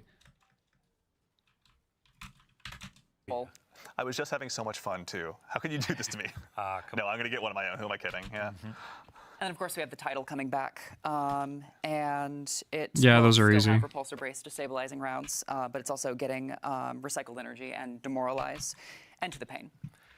Demoralize is like my favorite perk name from this episode because it's legitimately like, oh, you're all weakened now, baby. Let's go to work. But title is going to be great. I've been trying to get that for the last couple of years with a good perk roll, and now there's a bunch of really cool stuff to get on it. Yeah. So. Wait, the title is the SMG. I thought they were talking about like the title as in like the actual title, not the SMG called the title. I'm dumb. Yeah, okay. So the title is getting new perks, thank God. I like the title. I think it's a nice looking weapon. I'm excited for some new perks on it. Probably going to go and chase that a bit. So there's obviously a decent amount of stuff to go ahead and be chasing down in game between the new armor, the new trace rifle, and obviously the refreshed rolls. But Dylan, as well, I'd love to put you on the spot. There's going to be stuff out of game available to Guardians as well. Yeah. So tell us a little bit about what's available there. Yeah, every year we have a Bungie rewards component. So big shout out to Natalie, our rewards team.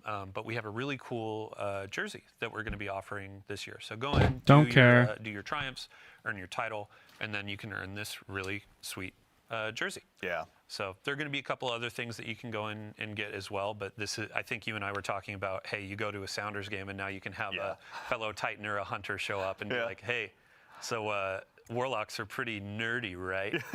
So why are you here at a Sounders game instead of reading a book? Yeah, right. That's my. We also have a yeah, fucker. here in the Come studio. on. This is a large, just for folks that want to see it.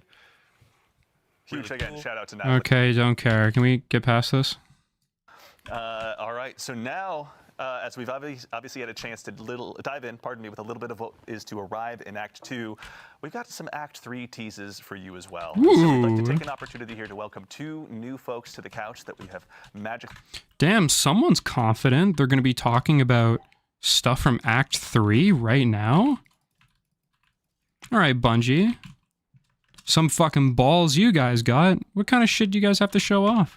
Brought in. We'll go ahead and start with the fine individual to my left, who you may have met by way of some of our Bungie Vidocs in the past, or if you work here, she's brandishing a small bottle of teeth. Yes? What? The fuck? All my volume just disappeared for some fucking reason.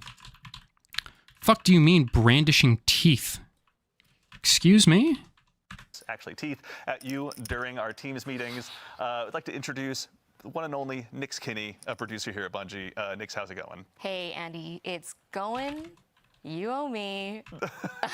No, happy to be here. Super surprised that you asked me to be live. No, of course. Glad you could join us. For anyone that may not have met you by way of our Vidocs and is just meeting you for the first time, can you tell us a little bit about who you are and what it is you do here? Yeah, I'm a producer here at Bungie, and I've produced a number of Why does the teams, producer from have teeth? Activity design, free roam, lost sectors, Like a bottle of strikes, teeth. to world art, palette, lighting, skies, VFX, and most recently our sandbox weapons team with Morgan, who was just here, and my production darling, Rigger 9. That's right. We will. Wait. So so this is like a producer behind the game, and they just said like, you know, they helped with like some of the weapons and shit. Please don't tell me this is someone who helped with the weapon design. If this is someone who helped with the weapon design, then like, please fuck off. Please never appear on my screen again. You have made weapons incredibly boring and unfun to look at because they all look like garbage. That is a Charlie Brown-ish line for now, because we're going to introduce that in just a moment, I promise. But of course, we're going to go ahead and make sure and introduce right next to her, Rodney Thompson, a senior design lead here at Bungie. Rodney, how's it going? Doing great. How are you? Whoa. Thank you so much. That's so nice. Anyone who may not have had a chance to meet you or doesn't get a chance to work with you here at Bungie, can you tell us just a little bit about who you are and what you do here? Sure. I've been at Bungie for about 10 years. I'm a designer, and Oh, shit. I'm the sandbox craft lead. And additionally, I've been the team lead for the Charlie Brown redacted team that Nick's just mentioned. Very exciting. We've got some cool stuff to check. Okay, so this guy's a sandbox lead. So he talks about, you know, sandbox shit, or he does sandbox shit, of which it's disputed how good it's been over the years. I'd say recently it's been not too bad. But, so this guy is now going to be leading stuff like the new content. That's interesting. Okay. All right, buddy. We'll see. We'll see how good he is. Check out now. Actually, Dylan, you and I were talking a little bit about this. There's going to be a new event arriving with Act 3. Yeah, this event is free to all players. Okay. It's going to offer something for lower skill for folks that maybe want to start getting into some endgame content, and then it's also going to offer some things of higher difficulty. I don't want to steal too much thunder. Oh, no, of course. Yeah, I mean, let's tee it up. Yeah, that allows us a chance to introduce it. Rodney, would you like to do the honors of introducing The Rite of the Nine. Yes. Rite of the Nine? Rite of the Nine is our new event that we've been working on. Really excited about this. It is a limited time event that features our dungeons. 3 of our dungeons that are part of this event. That's going to be Prophecy, of course, because of the 9 associations, but also Spire of the Watcher and Ghosts of the Deep. So these 3 dungeons, you know, we've seen a lot of reaction, positive reaction to the contest modes for our new dungeons. Fuck's sake. And we were thinking, you know, what would it Fucking be like hate if we were able to go back to our phalanxes. older dungeons and experience that kind of level of challenge and see how things I hate play these fucking out in, assholes. these older dungeons with some tweaks and some tuning and some additional modifiers and things like that to really like bring the challenge up to kind of contest mode levels, right? So we're like, okay, we got this great, you know, set of dungeons. Let's really put the screws to our players and see what they can do in a hard, you know, mode for these dungeons. Yeah. But then at the same time, we were like, well, you know, a lot of these dungeons, you know, there's a lot of players out there that haven't gotten to experience them because they can be pretty intimidating. They are mechanically a little more intense. They don't do a lot of hand-holding in the activity. And, you know, they often require, or at least, you know, incentivize you to play with other players, right? So we were thinking, like, what if we could take this event as an opportunity to introduce these classic dungeons to, you know, a whole new audience? Classic, motherfucker, they've been out for like a year.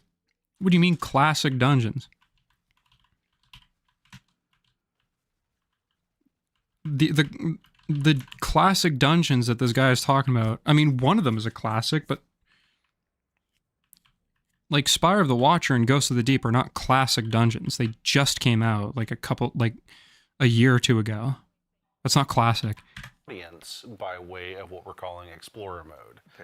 And so basically we've got new stuff at the top end in Ultimatum mode. We've got new stuff for players, or new opportunity for players to learn the dungeons. Classic corpo jargon real. Then we have Eternity mode, which is sort of aimed at our middle of the road experienced dungeoneers. So we've kind of got something for everybody. Excellent, awesome. Well, we've got stuff to actually show live right here. Tell you what, why don't you guys tell us just a little bit about where we're at right now? Sure. So this is the social space for the event. Eagle-eyed veterans might notice that this is the 3rd Spire social space. Yeah. What the fuck? The Trials of the Nine PvP event. But okay, this is really cool. I always liked the 9.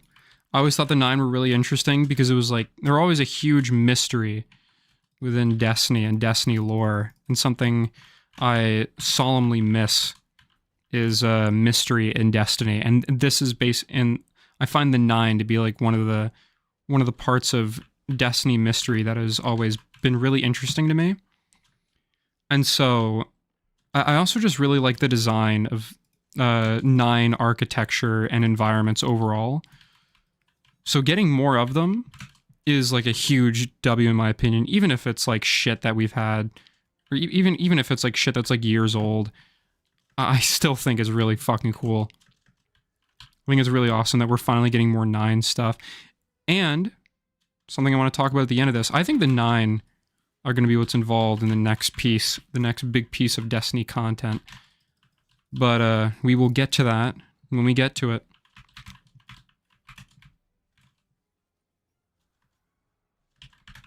It's been a while. It's been since year 1 since you could go to this space. So like 6 years. We're bringing it back for the Rite of the 9 event. You can see off in the distance there as our brave / reckless guardian runs off into the horizon. You can see, there we go. It's a death button intrepid one at that, so. You can see the Spire of the Watcher tower off in the distance. Yeah. That's indicating that during the week that we have this set for, Spire is the featured dungeon. So there's going to be one of these 3 dungeons featured during each week of the event. So what are they going to show for like Ghosts of the Deep and obviously this is a familiar face as well. And some of the things we're going to be able to get up to. Prophecy. Thank you, Gemini. We appreciate the introduction. So the Emissary is our vendor. The Emissary offers you quests, bounties, rewards, a wide variety of things to do during the event. Like I say, it's all dungeon focused, but we're going to be leading you into those dungeons and giving you rewards for beating them on the various difficulty levels. And I'd be remiss if I didn't mention, I believe I see some weaponry here in the background. Yes. What are we looking at here? So the fuck? A $, attune prosecutor, $. Speaking of mystery and Destiny, what is more likely with Frontiers, exploring outside of Sol, discovering new races, or going further with the Vex time shenanigans and go full multiverse? I'm gonna be honest, I really fucking hope they do not do multiverse. Please, Bungie, if you have any fucking brains, of which they don't really, if Bungie has any brains and any wits about them, they will completely avoid doing some multiverse shit. They really need to not do multiverse stuff. Multiverses are like old at this point. Everyone's done them. You know, fucking Marvel's doing it and they're failing horrendously. Who else has done it? I know there's someone else who's done it and they've not done a very good job. The game Multiverses has tried it and they're failing. The only one I can think of that has done like a multiverse thing and has actually like done it effectively is like probably the first 2 seasons of Rick and Morty. That's like the only good multiverse thing that I can even think of off the top of my head.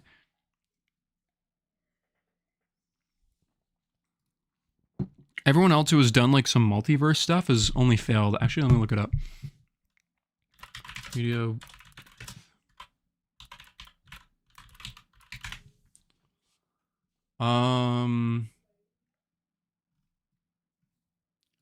Best multiverse movies and TV shows.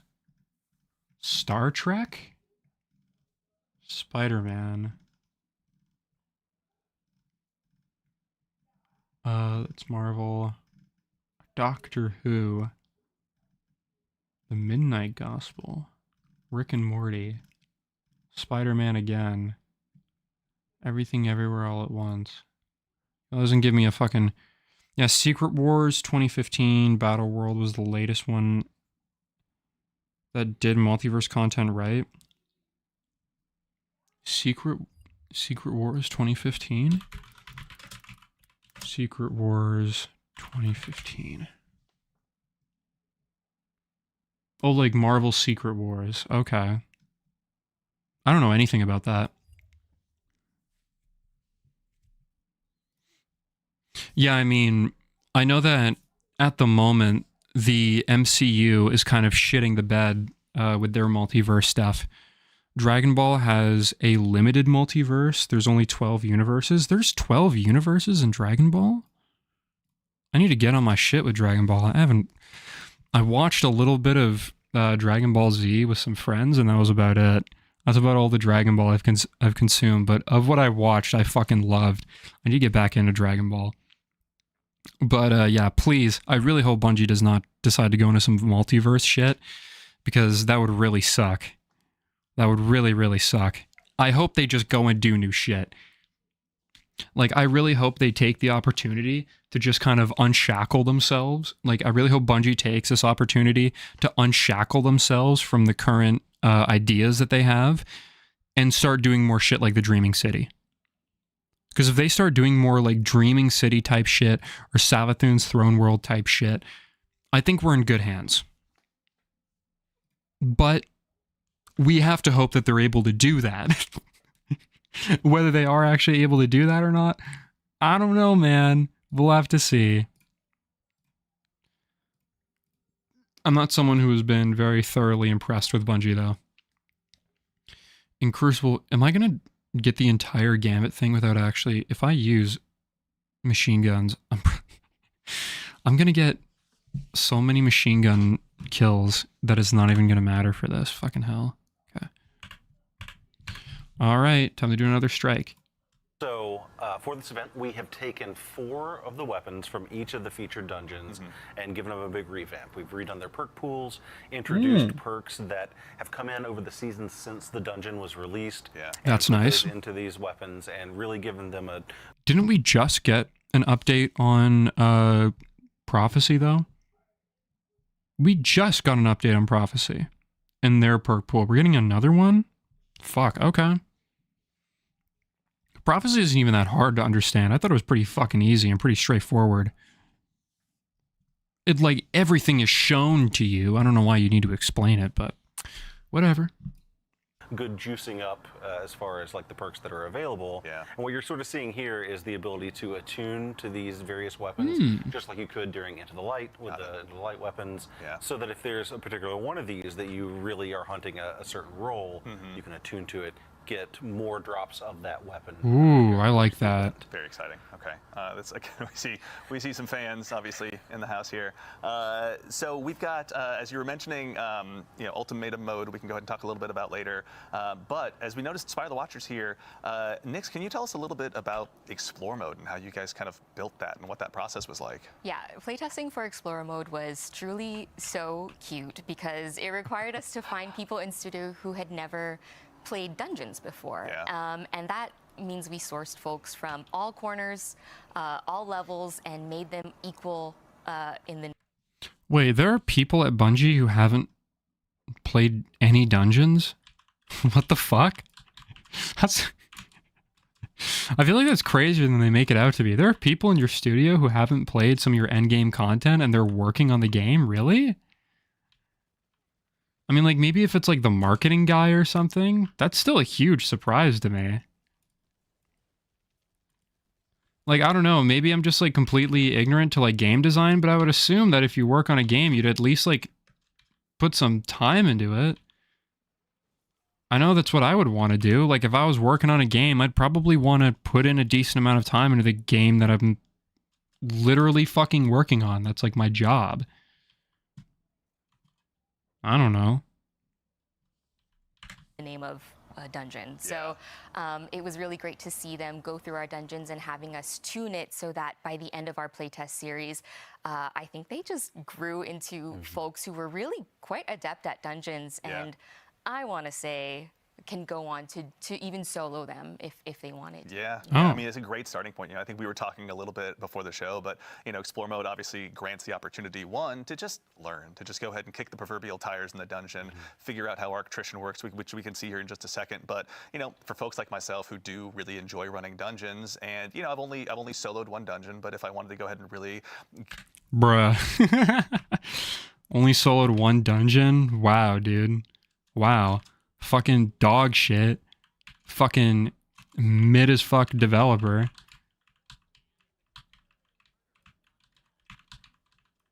You fucking kidding me? You only sold one dungeon? You call yourself a fucking Bungie dev?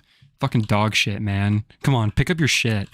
Get all of my strats ready for a solo, maybe a solo flawless run if I'm lucky enough. This seems like a great way to approach that. For sure. Yeah. I mean, in the Explorer mode, you have some tool tips, so that'll give you some idea of how to navigate these puzzles and also some waypointing to help you get through some tricky areas that you may not be able to find on your own. Yeah, there's a lot of minutia to always find in these, and it may not always be obvious which way to go. And so you guys, like we were talking about before the show, you actually built some new tech to help kind of establish those breadcrumb trails for the Guardians. All right, we're about to dive on in actually here as well, but very briefly as well as we go ahead and prepare to land, a brief touch on ultimatum mode as well. What are some of the key differences between those two experiences? Sure. So while Explorer mode, of course, is aimed at people who have maybe not as familiar with the dungeons or never really given them a shot, Ultimatum mode is for players who are familiar with the dungeons and are used to a high level of play. So they're going to be our most challenging. Okay. They're going to be at So sort of a power level equivalent of contest mode. Cool. So you're going to be facing tougher enemies. And then we're also using some activity modifiers to sort of craft the... Wait, so are they saying it's going to be like a permanent contest mode? Will we actually be getting a permanent contest mode, but not for raids? Is this going to be like a huge fucking W? Because if we're going to be getting like a permanent contest mode type thing, Bungie is like half listening.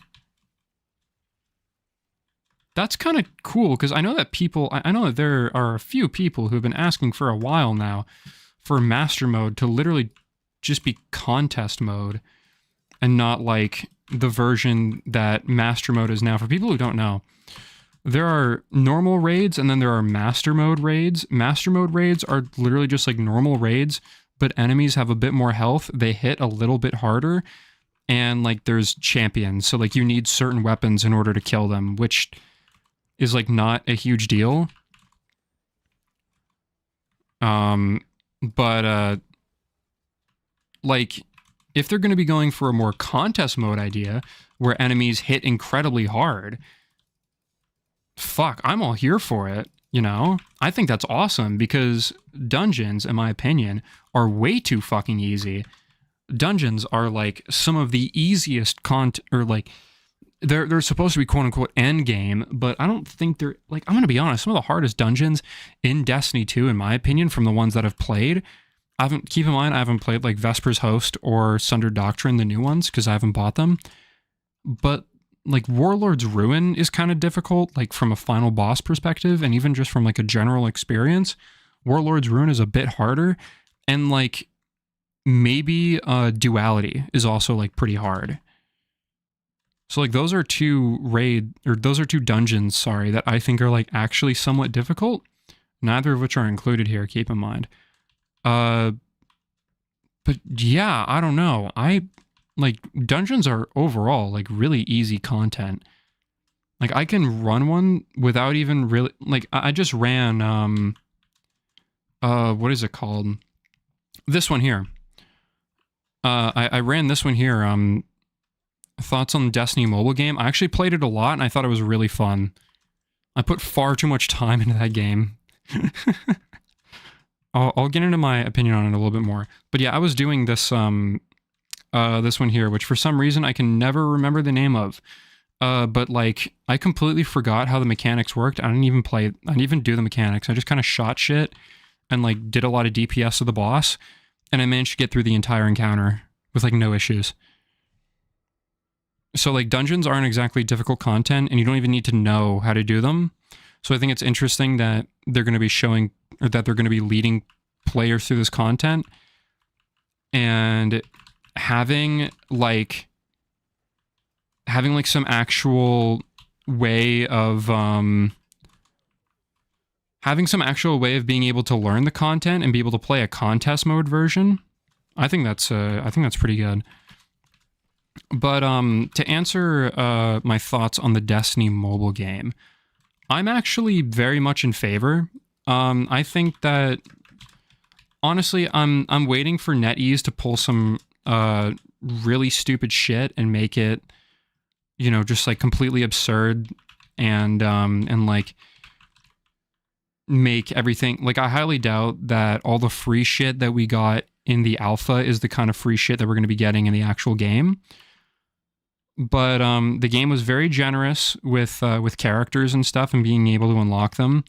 There were like, by the end of the alpha, from someone who was playing like maybe like a couple hours a day at the very most, I was noticing like a fair amount of like I was noticing it was fairly easy to like fully level up characters. Like I think I had like 3 or 4 completely like 100% fully leveled up characters by the end of the alpha. And I wasn't like, I hadn't even done some of the end game content. Like I highly doubt that that's going to be something we're going to do, but I actually thought it was pretty good. There were a lot of ideas in the alpha or in Destiny Rising that I think Bungie is going to they need to carry over into Destiny 2. For one, one that not enough people are talking about is the theater mode. They got to bring that theater mode over.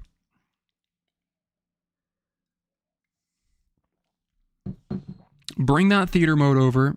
Bring over player housing and bring over a fucking like firing range. Do all that and I'll be happy. Experience and make it a little more challenging, but also just give you a little bit, require you to make a few decisions before you go into the dungeon or before you go into an encounter that you wouldn't otherwise necessarily be thinking about. So for example, we're using the not swap activity modifier, which basically means you need... This was a huge controversy. Okay. I want to know what y'all think. Bungie said that what they were going to be doing is that they were going to be adding a modifier called not swap, which is the one that they have in Trials. So if you switch out a legendary piece of armor for an exotic, or you switch out a legendary weapon for an exotic weapon, basically if you switch out exotics, you lose all ability energy. So for example, if I swap out Ergo Sum here for Telesto, in the middle of an encounter, I lose all ability energy. So it removes players being able to swap in their inventories. Personally,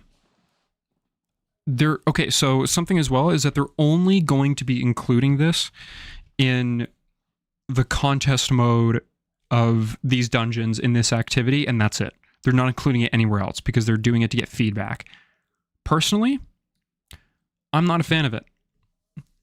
Personally, I don't think that Bungie should be dictating that sort of thing.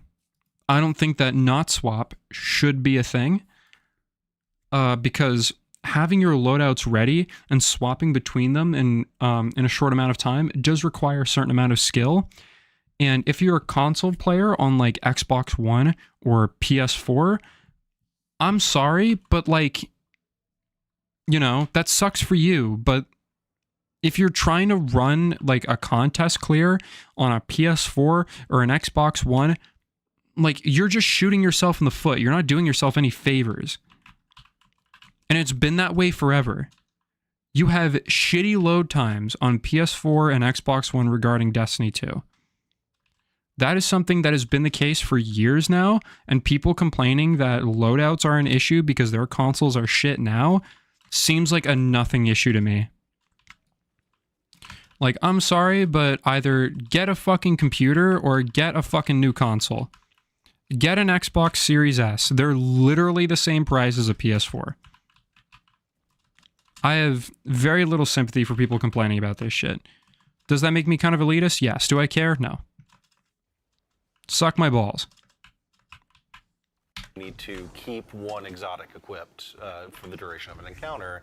That's just sort of a way of saying like, okay, we need you to really focus on thinking about this encounter and figuring out how you're going to tackle the challenges associated with it. And I think that's horseshit. Both Eternity mode and Ultimatum mode. I don't agree with Bungie here. on a per encounter basis. So the higher your score in that encounter, the better the loot drop is going to be. You'll get double perks in different columns and things like that. Very awesome. That's all based on deaths. So instead of being based on kills or number of damage phases or things like that, it's basically getting through the encounter with fewer deaths get you a higher score. Yeah, be as alive as possible. Exactly. Right. So. I don't know if I like that.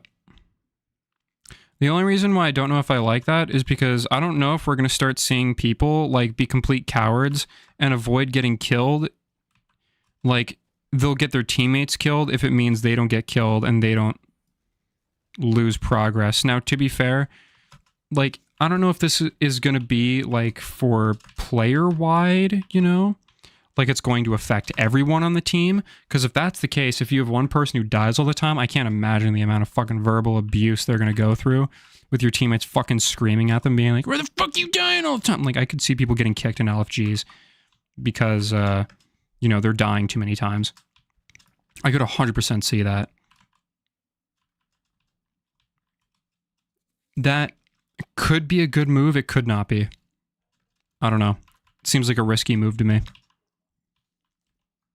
What we're really challenging you to do here is we're challenging you to go into this harder mode and not just, you know, execute, but also execute in a way that gets you a higher score, gets you better rolls, and of course in the ultimatum mode, you'll be getting adept versions of the weapons. Very exciting. Yeah. So when you say adept, Yes. I mean, are they just adept, or do they have any special treatment, you might say? Well, they are in fact adept in name and in functionality, but also they have the new treatment. So all of our weapons have a new visual treatment to them that has 9 iconography on them.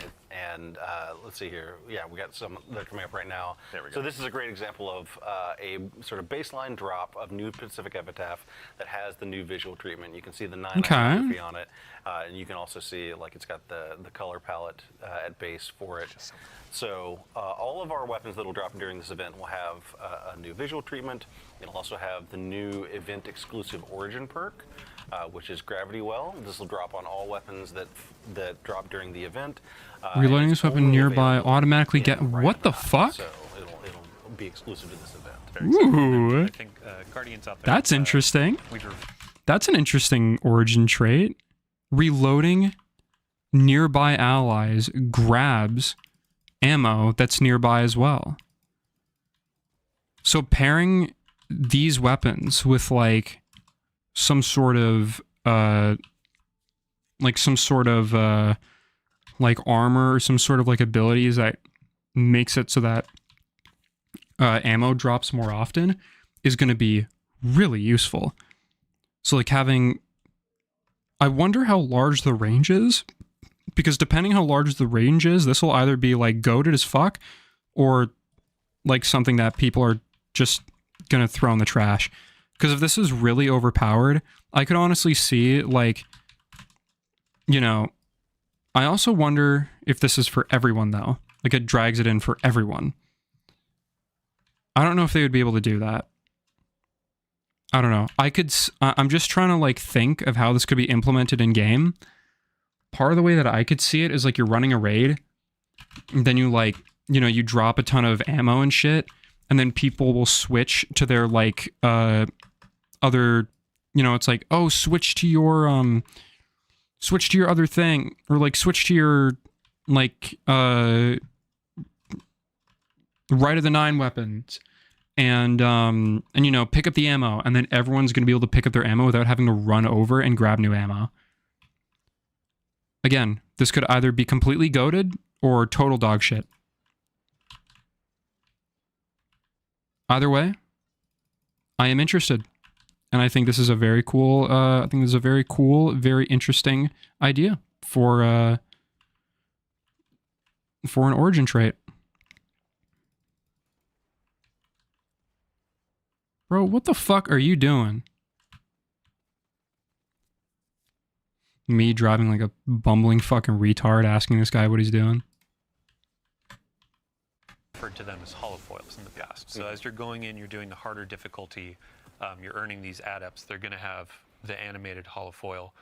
giving that galaxy background, Yeah. kind of showing Ooh. I ascended the mountaintop. I actually went and earned this really dope loot. Yeah. And I did This it shit is in a awesome. way I like where that got Bungie my is doing goggles. this. As someone who's still brave, or rather proudly wears his brave arsenal as much as he can, I cannot wait to go ahead and dive into this. So, Real as actually, fuck. well, now that we're in explore mode, checking it out, Roddy, can you tell us some of the key differences, key changes you all made to make this a more accessible experience for new Guardians? Sure. So one of the things you'll note is that we're using the in-world tooltips to teach you some of the mechanics. So this is something we've seen used in the Nether and in other places in the game so far, and we're continuing to expand that out as a teaching mechanism. So as you are playing through Ultimatum mode, you'll see these tooltips come up, and we have them all over the place anytime a new new mechanic gets introduced. Got it. And it basically is a way to, in-world, see, like, okay, this is how this mechanic works.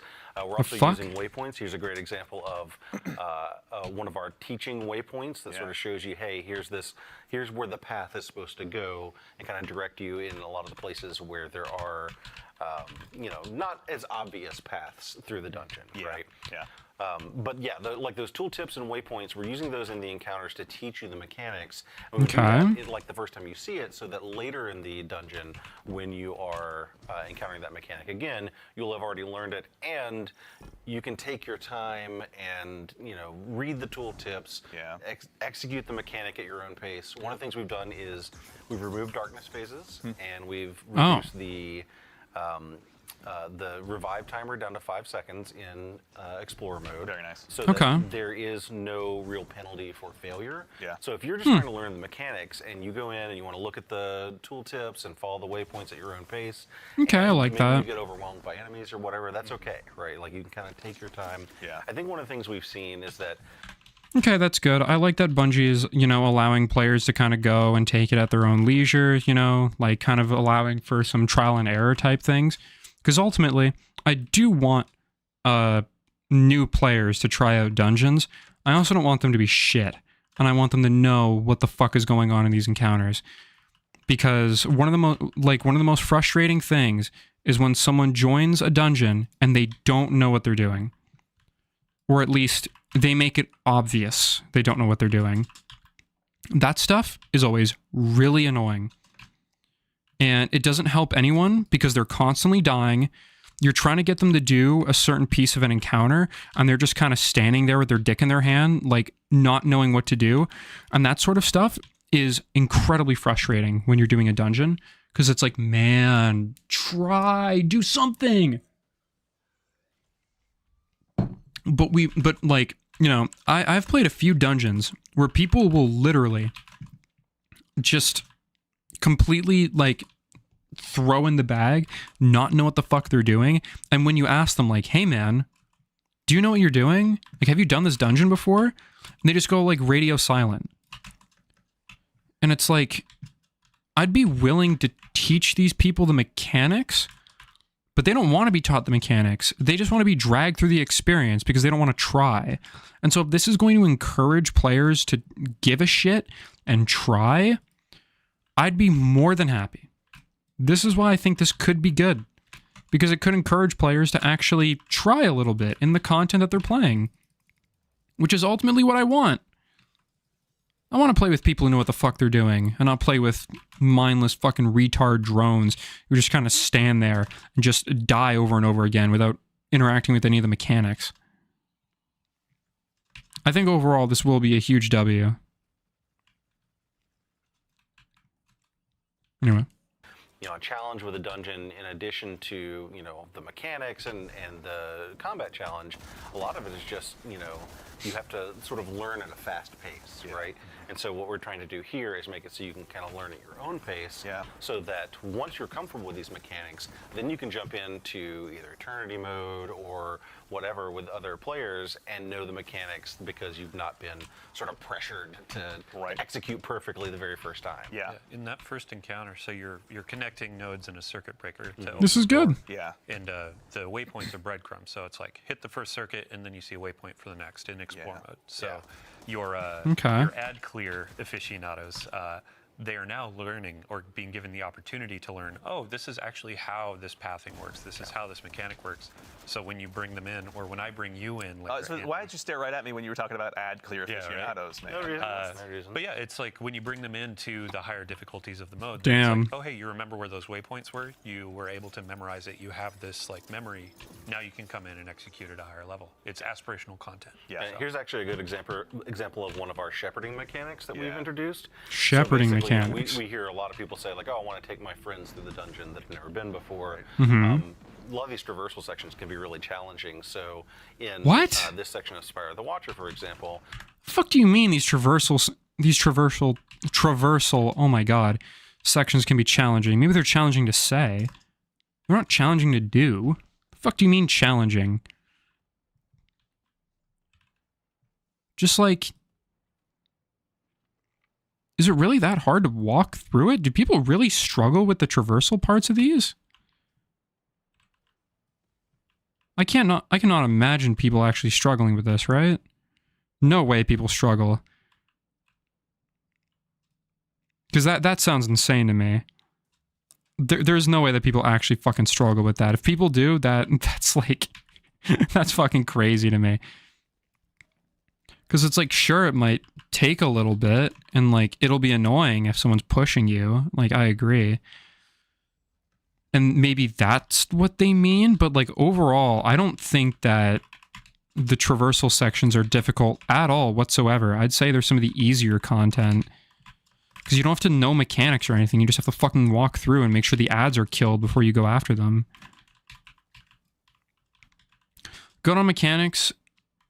This means the game is properly reaching strategy and bought the other round of devs who rely on YouTubers to do the job for them. Teaching. Okay.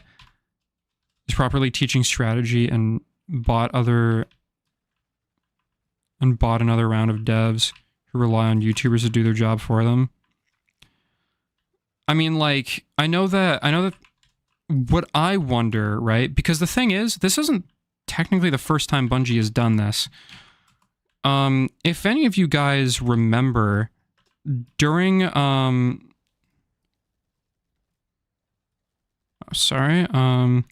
okay. Good on mechanics. This means the game is properly teaching strategy and not another round of devs who rely on YouTubers to do their job for them. Okay, I get it now. Yeah, I mean, this isn't even the first time Bungie has attempted this. They've done this before. If anyone remembers, there was a mission in The Witch Queen that you could do. It was like a soloable mission where basically what it was is that you would do the very first encounter in The Witch Queen, and you would just kind of like, it was like you had to kill enemies, and then like you had to collect a certain amount of you had to collect these like nodes or something without getting too far from the from the boat thing, because if you did, it would get you killed. And I remember they actually taught that to the player, and I remember that being like a really, are you fucking kidding me? Did almost nothing, son of a bitch. But I always thought it was a really cool way of teaching the player how to do certain mechanics.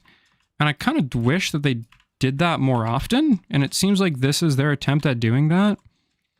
But if in the future we saw a game mode where it was like, doing mechanics in a way where it could be like solo, like doing raid mechanics in a way where it could be soloed, I'd be interested in that. I'd be interested to see what they do with that. I think that would be really fucking cool. Whether they will do it or not, I have no fucking idea. But yeah, I don't think this is a bad thing at all. Once one player gets to sort of the midpoint of this traversal section, we have these helper platforms that rise up from below, so that a player who's maybe struggling a little bit in that section can follow along and can. This reminds me a lot of the Tanuki suit. The golden Tanuki suit from New Super Mario Bros. 2, where the game literally just fucking shows you, or the game like literally just picks you up and guides you through the entire thing without you actually having to try. That shit always really annoyed me. And also, I don't know, if I were a new player and the game was literally like, oh yeah, here's like a thing that like helps you because you're shit, that would really annoy me. That would just piss me off more, to be honest. Continue to make progress forward, even though, you know, they may not have been able to execute the jumping part. Yeah, even a Warlock can make it through. Even. I'm throwing shade. Guardian Games is coming up. I gotta go ahead and get my jabs where I can. So I think I want to put Motherfucker dissing Warlocks? Fuck you, dude. As players are going through this, Insulting like, we have a bunch Intelligence of rewards, 101, not yeah. just for Explore mode where you're getting the normal drops and all that, but overall through this event. So. Oh, yeah. Well, you get 5 new emblems. Emblem for you. There it is. Yeah, collectors get I ready. need one more kill An with machine earnable, guns. weapon cosmetic and a hoity-toity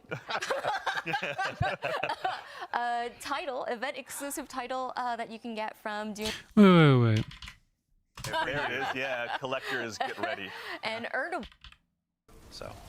Oh, yeah. Well, you get 5 new emblems. Emblem for you. Okay. There it is. Yeah, collectors get ready. An earnable weapon cosmetic and a hoity-toity title, event exclusive title that you can get from doing some challenging challenges in ultimatum mode. Yeah, it's going to require a lot of participation. I think we were talking about before the show. Like these are not ones you're going to be able to earn right away. It's going to take some time. Yeah. Thank you, Bungie, for releasing something that is going to take time. Something that annoys me so much about Destiny players, and something that annoys me so much about this game, is people expect to be able to do something in the first week, or in the first, like, they're like, I need to be able to complete the seal in the first week. And it's like, bro, it can take time. Things don't have to be done immediately. Like, man, people do not know what it was like in Destiny 1. Where you would have to grind forever to get shit in that game.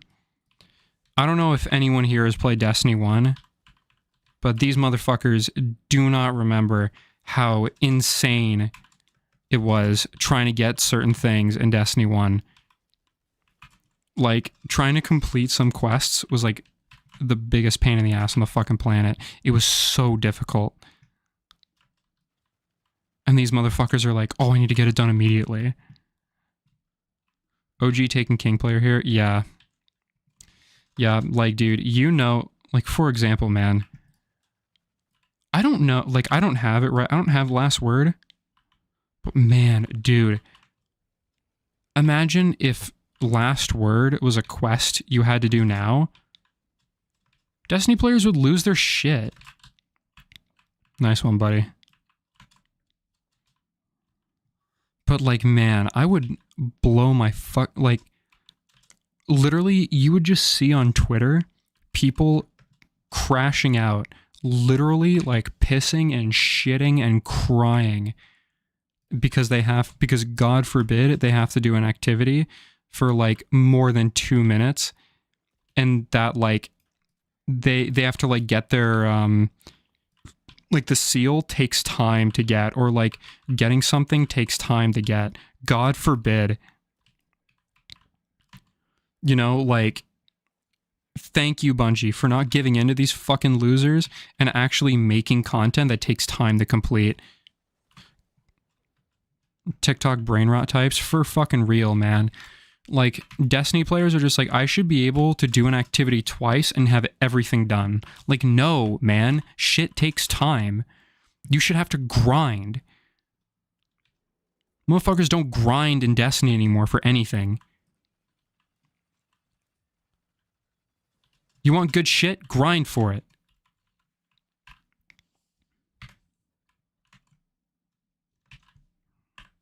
Okay. The fuck?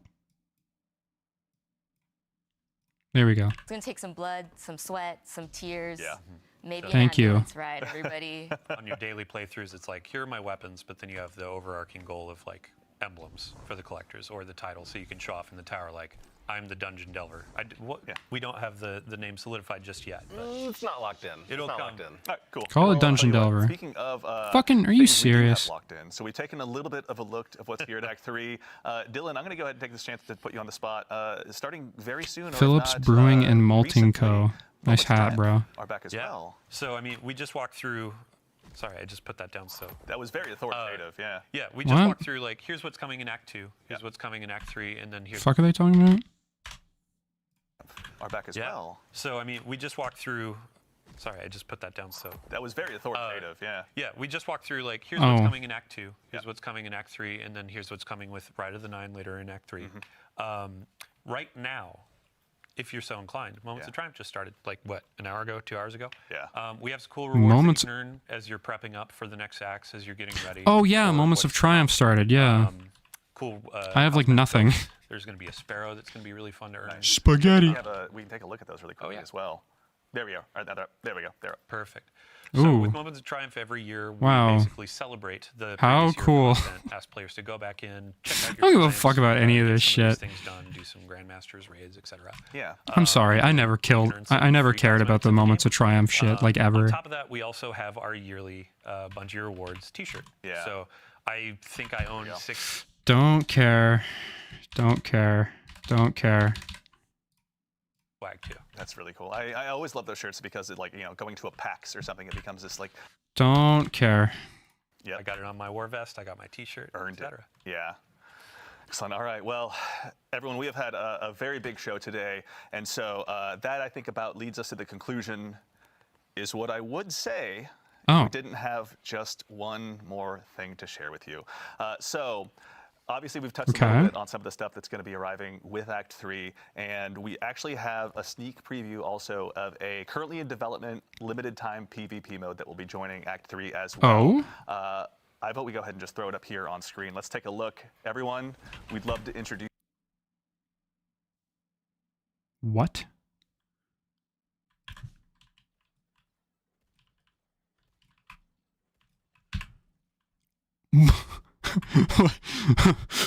What?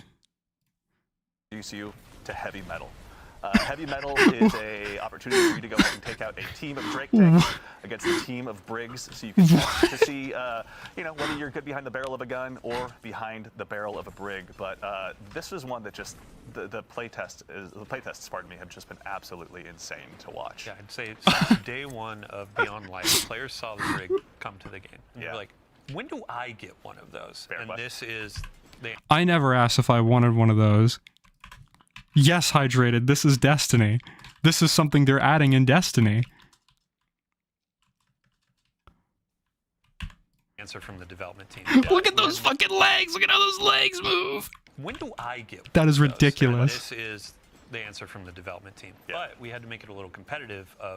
Guardians have had their Drake tanks since Destiny 2 launched. They're really fun. Let's see when you get into match. Oh my god. Who can come out on top? Yeah. This is one that we're very much looking forward to unleashing upon the community, but as you can tell, the Drake tanks and Briggs alike provide some pretty unique tactical opportunities that we're looking forward to. Dude, I'm fucking with this. But yeah, this one has just been an this is sick. Development, honestly. Yeah. That is fucking sick. Alright, I'm gonna be not playing any PvP mode other than that now for like the rest of the time this event is here. That shit is awesome. I always love the really weird shit. The shit where they're like, hey, we don't know what the fuck we're doing and we're just fucking around and experimenting. This really seems like Bungie is having a lot of fun and just fucking around with this stuff. And I'm gonna be honest, I'm fucking here for it. I'm here for them fucking around with this. This is really cool. I like that. I like that. That is... What the fuck? That is honestly fucking ridiculous, and I love it. Please, Bungie, don't make it a... Like, don't make it a temporary mode. Please make that permanent. Make that a permanent game mode with tons of different vehicles that I can use. Because that looks awesome. That genuinely looks like so much fun. I'd be so down to fucking play this game mode.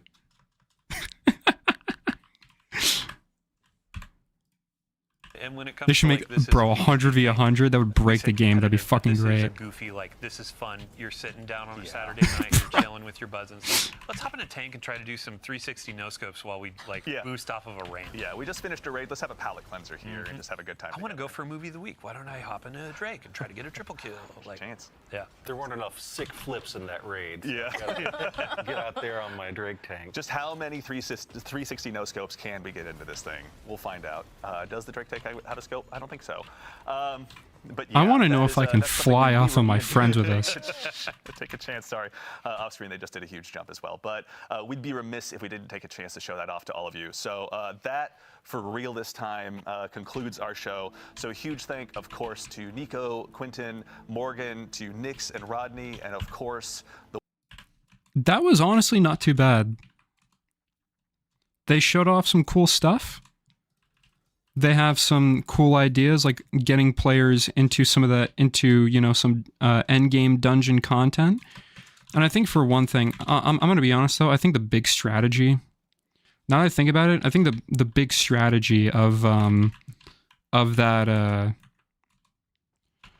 of like making these dungeons, everyone's going to be able to experience them for a limited time. I think part of that is they're pushing for people to buy the dungeon keys by giving people one of each dungeon key, or giving them one of each dungeon from the dungeon keys. Besides Prophecy, they have one free one. They can jump in whenever the fuck they want. But then there's also the dungeon keys that they can go out and purchase. And I think this is a method not only for players to actually get to experience other content, but I also think that it's Bungie trying to get people to buy the dungeon keys. I think that's Bungie's goal at the end of the day. I mean, does it really fucking matter? No, not really. Do I really care all that much? Not really. But I do still think it's cool.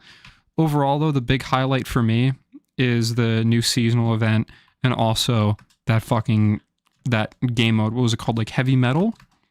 I really fuck with that. I hope it stays as a permanent event. Afterwards or later down the line. I will play it so much. I will become the #1 player in the world. The esports legend. The esports legend for heavy metal in Destiny 2. It looks so fucking goofy. One sec, I actually want to go back and watch that a bit.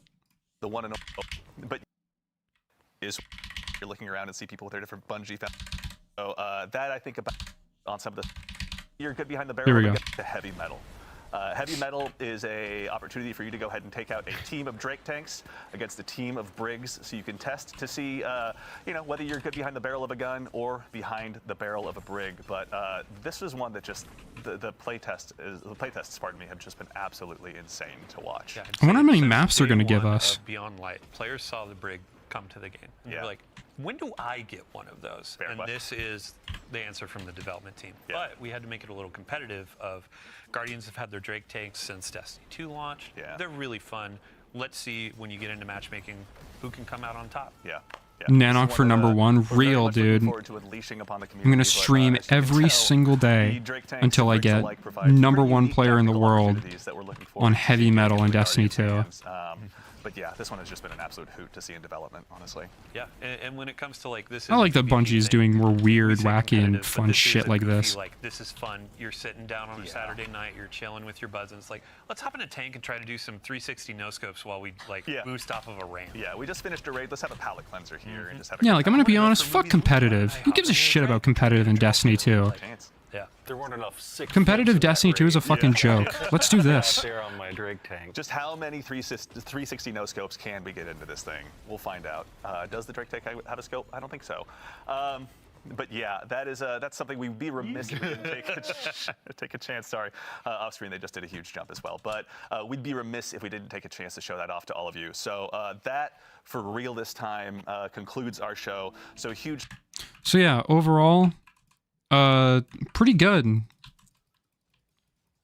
pretty good. It seems like there's a lot of, like, around these times, like, the content in between new expansions is usually when they try and push out a decent amount of stuff, because it all ends up getting removed in the end, or at least, well, actually, no, Into the Light didn't get removed, but it seems like this will. But this is usually the time when Bungie, you know, puts out some pretty good shit to try and get people invested for when they get in later down the line. So, you know, I hope that Bungie, you know, I hope that this content is good, because, you know, I'm pretty much going to stick around regardless, but if you want to get new people to stick around, if you want to get new people to engage in your content, this is how you're going to do it, by releasing the shit like this, releasing shit that people want to play. That's how you're going to get people interested. You know, and I think that, you know, this is how they're going to do it. So I'm very interested to see how good some of this content will be, specifically that heavy metal mode. Very interested in that. The dungeon mode, it seems all right, you know? Something for the end game players. It seems like there's... I'm going to sound kind of like a shitty fucking games journalist, but there truly is something for everyone here. You know? There's something for the competitive, or there's something for the hardcore players. You have the contest mode dungeons. There's something for the casual players and the heavy metal mode, and for people like me. You have more seasonal content, you know, for people, again, like me, who are just going to keep playing seasonal content. Like, it seems like the only... And like, yeah, it's a fucking PvP mode. So it's like, unless the PvP players are going to bitch that, like, oh, it's not trials. Like, I don't know. It seems pretty good to me. It seems like we're in a really good place in terms of content for the next little while. Even, like, PvE players with, like, you know, overall game health, like strikes and stuff like that. We're getting Sunless Cell, right? We're getting that as like a returning strike. So we're getting into, you know, brand new players who have never played Destiny before, or didn't play Destiny 1. It's basically brand new content to them. So overall, I think it's pretty good shit. I think it's pretty good stuff, and I think we're in a pretty good place. So after this mission, I think I'll run a little bit of trials. I'll run a few games of trials, and then we'll call it a night. How long have I been streaming here for? Fuck. Thank you, YouTube, for being a pain in the ass. 2 hours and 41 minutes. Holy shit. It's a long time for me. I don't usually stream for that long. Actually, no, that's not true. I usually stream for like 4 hours. But yeah, I think we're probably going to get a good like 4 hour, maybe 3.5 hour stream out of this. As we laser the fuck out of this boss here. Like, I just jump off and... Oh, okay. I thought he just jumped off and died. Oh, shit. What the fuck? There we go. It's like, where the hell is my melee? But, thoughts on Skype finally dead? I'm gonna be honest. Like, it's yet another instance of Microsoft taking something they have and just killing it. Because Microsoft seems to do that. They seem to have a product, not do a very good job with it. Someone creates a better version of the shitty product they made, and they're like, oh, might as well can it, instead of improving their product. Like, you would think that they would want to, you know, improve what they made, but no, they don't want to do that. They just want to, you know, push out mediocre garbage until someone makes a half-decent version of what they made. Oh, fuck. Like, how much longer until they kill fucking Halo?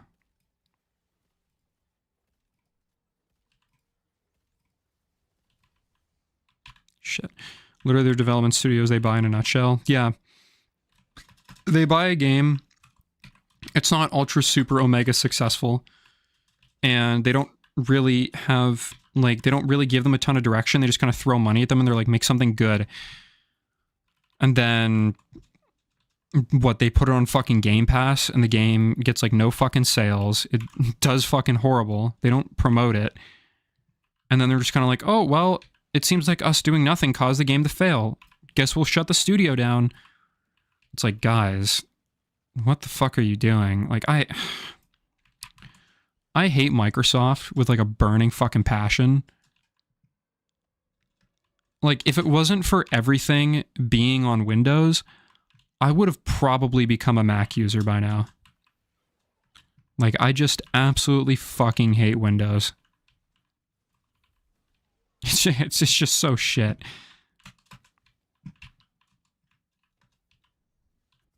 And like, even now, I'm still in Windows 10, and I don't see myself switching to Windows 11. I see myself staying on fucking Windows 10. I don't think I'm ever going to switch to Windows 11. I don't care that I'm not going to have, you know, as good a security. I don't give a fuck. I am not switching to Windows 11. Windows 11 is dog shit. I used it for a month, and I hated it, and I'm never using it again. Fuck that. But this guy's face is just on the corner of my screen now. He's like reacting. This is the live Nanoc reaction. You have me, and then you have him. He's also reacting to my gameplay, and him as a Bungie developer is embarrassed in my horrible dog shit gameplay. Fuck. Shit. Don't worry, chat. I swear my PvP gameplay is just as bad. Okay. Where's my loot? Give me my loot. Give me my loot. All right. What should we play in the meantime? I'm sticking with 10 as well. More spyware on 11. Plus Halo is already dead. They abandoned the Atriox storyline in Infinite. Halo Studios heading towards a full reboot universe. Like, again? Like, holy shit, man. You'd think they'd be able to fucking do anything right. How much longer do you think Halo Studios has? I think they have like another game at most. But who knows, you know. Well, I mean, I think part of the reason why they kept around 343 is because they at least made money with what is it? At least they made money with Infinite towards the beginning. And they made enough to where they could probably coast off of it. But, yeah, I don't know. I don't know, man. I don't know. Okay. Probably for the rest of the stream now, I might throw some other video in the top of the screen. What other Destiny news is there? Maybe an Astacross video? Astacross. What has he been talking about? But I think I might run some Trials of Osiris. I'm not good Trials of Osiris, keep in mind. I might even just play Trials and that's it. And we'll just focus on playing Trials. Just shoot the shit for the next little while. I've actually been enjoying Trials more as well. I find Trials a decent amount of fun. Like just going through, getting my ass kicked, you know, all that sort of fun stuff. Actually, you know what? Let me do something here real quick. Do I have Discord up? Does Discord have audio? I think it does. Boop, the boop.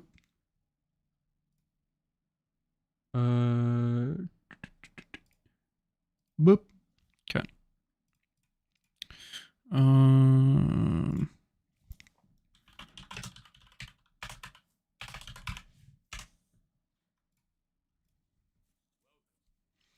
Alrighty. Oh, this map. I actually like this map for Trials. This map is pretty fun. Yo.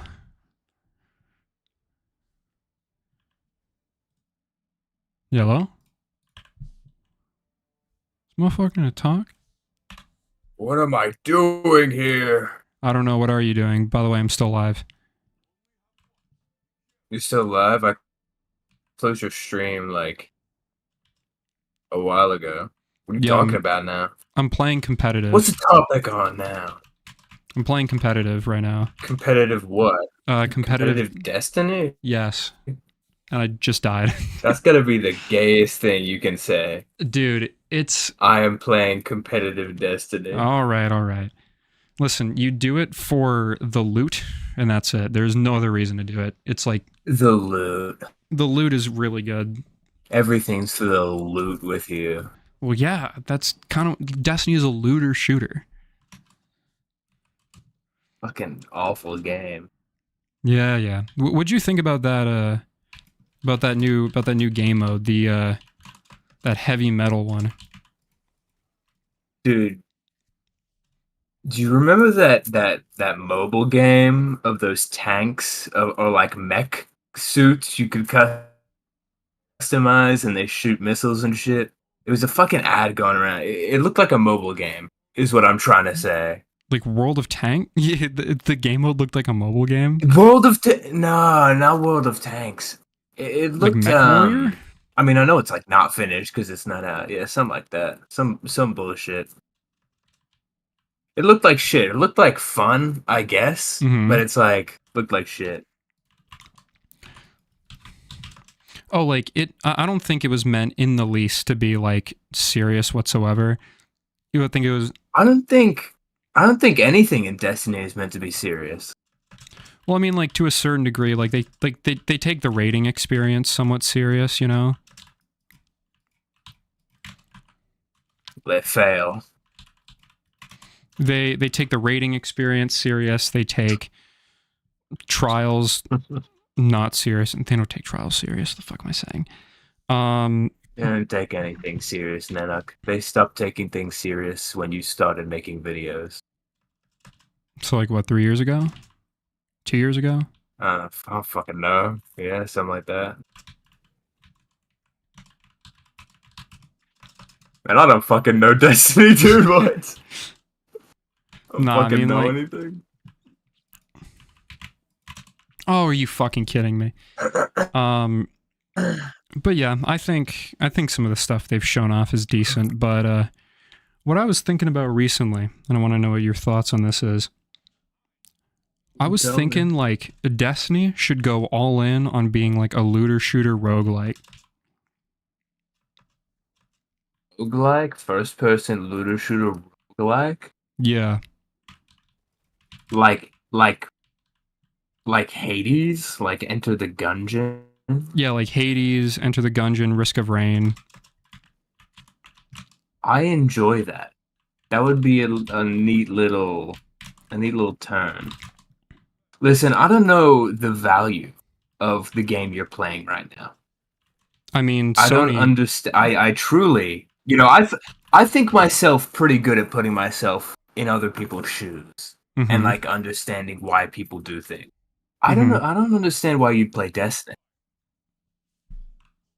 It just doesn't seem, other than story, I guess if the story hooks you, I don't think the gameplay is anywhere as addicting for the amount of hours like you've put in, or like the average person who like actually experiences the game puts in. I don't think it's worth it. I never understand why people do it. Because like, well, I mean, the thing, for one thing, fuck, like with Destiny, part of the thing that like really hooks me, at least for one, it's getting loot. I enjoy getting loot. And two, at least to me, the game feels really good. It feels good to like shoot at enemies and like fucking throw a grenade, throw a fucking like needle at something, watch it explode. And the sort of feel that Destiny gives me is something I haven't really found in other games. Like I've tried to get into other looter shooters, like fuck, what's the one? Borderlands. I've tried to get into Borderlands. Didn't work. I couldn't get hooked on it. Yeah. I tried to get into Warframe. I fucking love... Dude, I think Borderlands is like so fucking... Like, compared to Destiny, Borderlands is like on the cross dying for your sins type shit. Nah. I feel like Borderlands is what Destiny should be.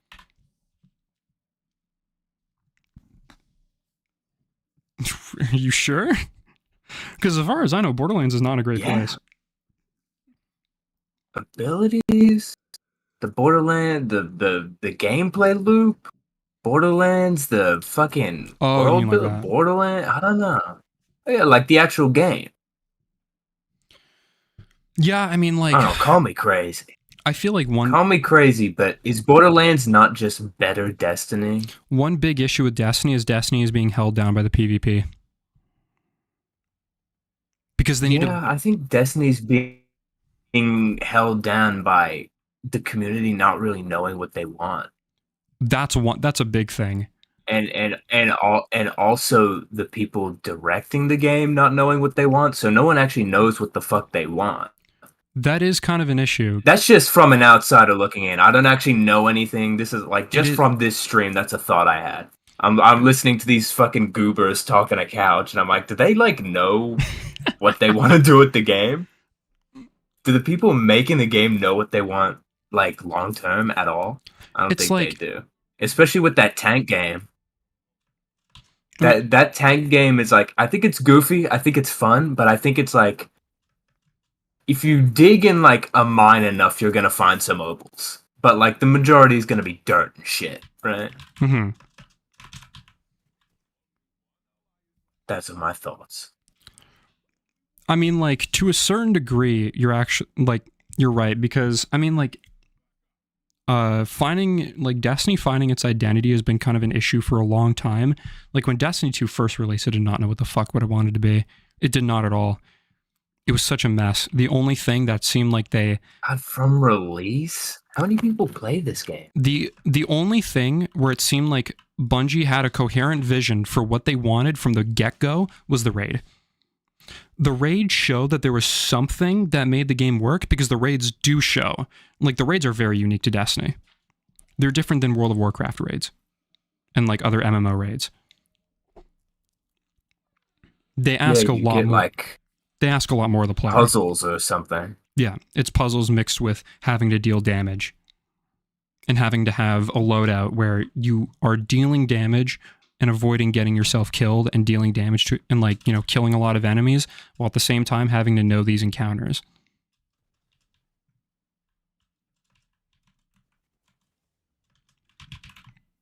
But people still play this game. Yeah. Jesus Christ, man. One big aspect, although I'm playing it right now, one big aspect that is holding this game back is the PvP. Because they have to balance everything around PvP. So it's like... Balance everything around PvP? Like, partially. So, for example, right? Like, the classes aren't super, like... They have their differences, of course, but it's not like they're like incredibly different from one another, you know? Like, They still shoot the same, all the guns work the same for all of them. It mainly just comes down to abilities, and even then, they're not like incredibly... See, that's what makes Borderlands better. Well, yeah, but I digress. I mean, like, the class I'm playing, Warlock, they can like summon turrets. But that's like kind of the biggest differentiator that they can do, you know? It's not like, and even then, it's on like a huge cooldown.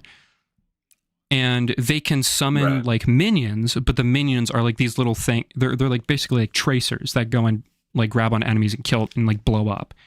That's like the biggest minion thing they have.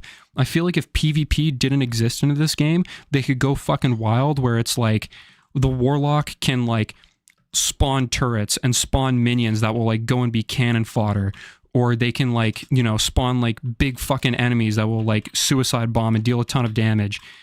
They could do all those things, but then like they don't end up doing that, you know, because of PvP.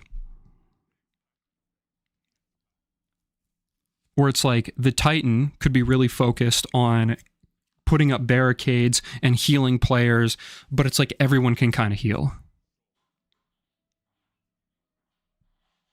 So it's like, all right.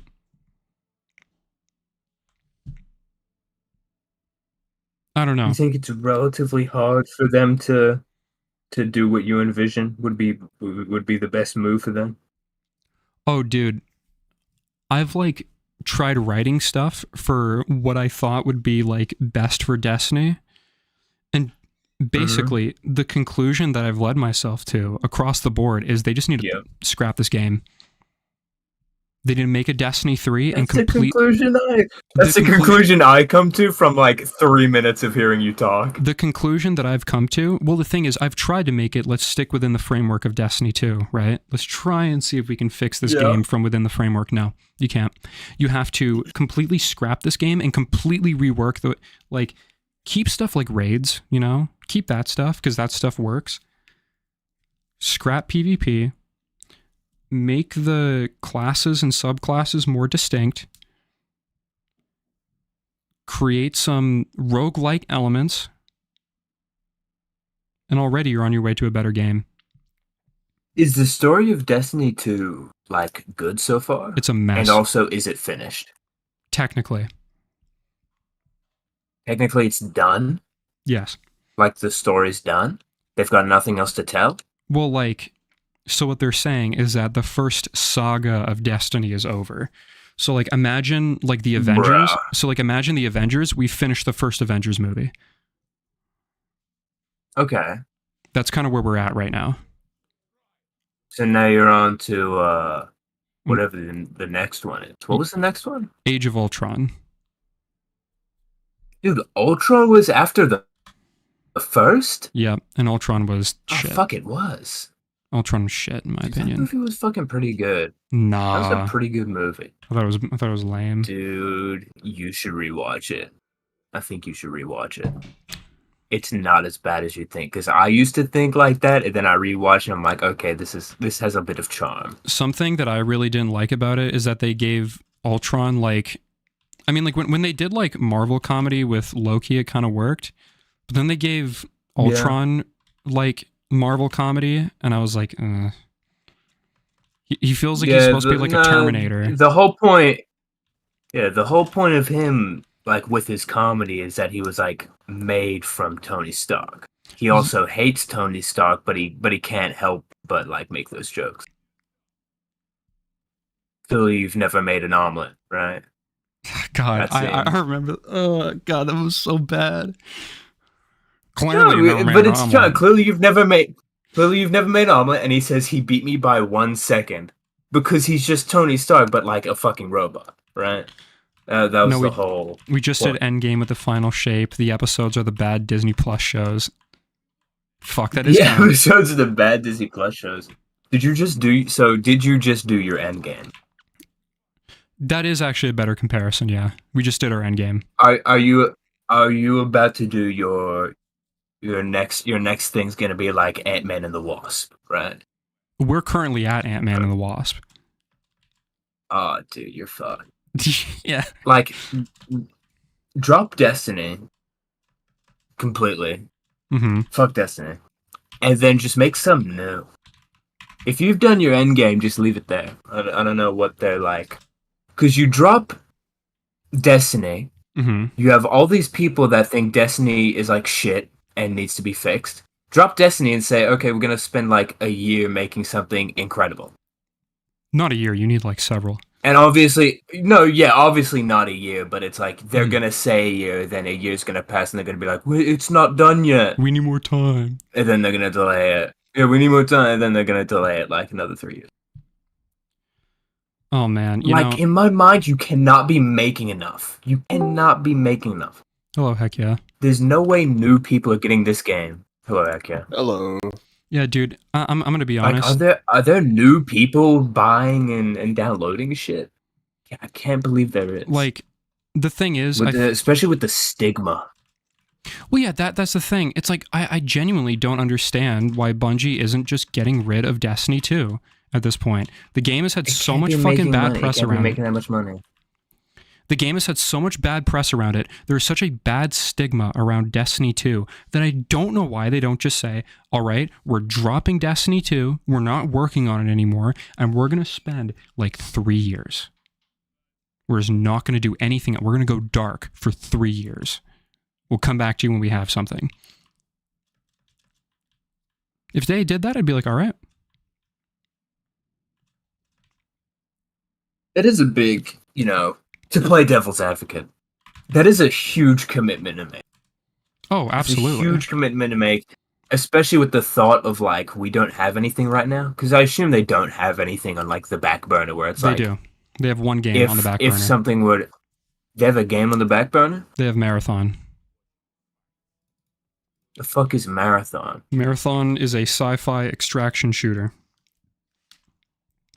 Extraction shooter? Tarkov. Sci-fi Tarkov? Yeah. You want me to put a trailer for it in general? Pull it up on stream. Okay. Okay. All they have is a single trailer for it, and it's all they have at the moment. They did like a Vidoc thing, but I don't really care to pull that up. Okay. Sci-fi Tarkov. Alright, you in the stream? Yeah, that doesn't sound good. Play it. I will hear your opinion based off of this. Okay.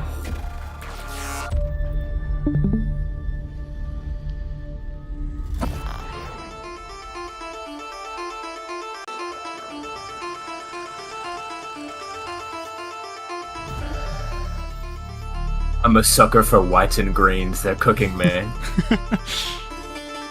I love whites and greens.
So that was the reveal trailer. Send me a link to this trailer. Because Okay. I quite enjoyed those scenes of the white and green bugs and the blue liquid. That was nice. I was actually going to say, they do have... That was just personal inspiration. Mhm. But yeah, sure. in idea, looking at the map, getting the idea of sci-fi Tarkov. Also, that trailer not being a lot. That was like a nothing trailer. There is a there's a 6-minute behind the scenes interview here. If you want to look at that. Holy shit! 6 minute. Let's go. I love minutes and scenes. Okay. I also love the behind. I haven't made jokes in like a month.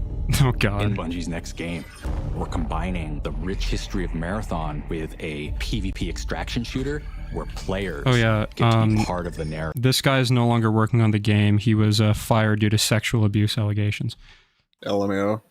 Who gives a fuck? Dude, bring him back. A man... Okay, I won't continue. I won't continue playing. Watch what the fuck you say. Shit. I think that's just going to be a magic formula. In Marathon, you are a runner, and you're exploring the hostile world of Tau City 4, looking for mysterious artifacts, implants, and weapons for your runner that are just going to make your character stronger. You make the best things on the shoulders of giants. And in our case, those giants are Halo and Destiny. The team's been leveraging 30 years of experience and innovation and passion to create Marathon.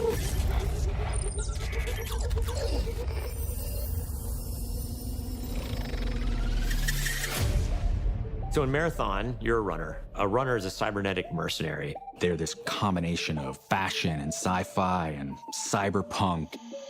They're just so cool. Fashion. You're going to be able to both visually represent yourself It's a in really Destiny interesting thing. ways, but They're then carrying also, over the fashion aspect. These are Pinterest which is going to be designs. awesome, and it means that you and the other 2 people on your crew can pick your different play styles. I think the runners are going to be a really great way for players to shape their gameplay.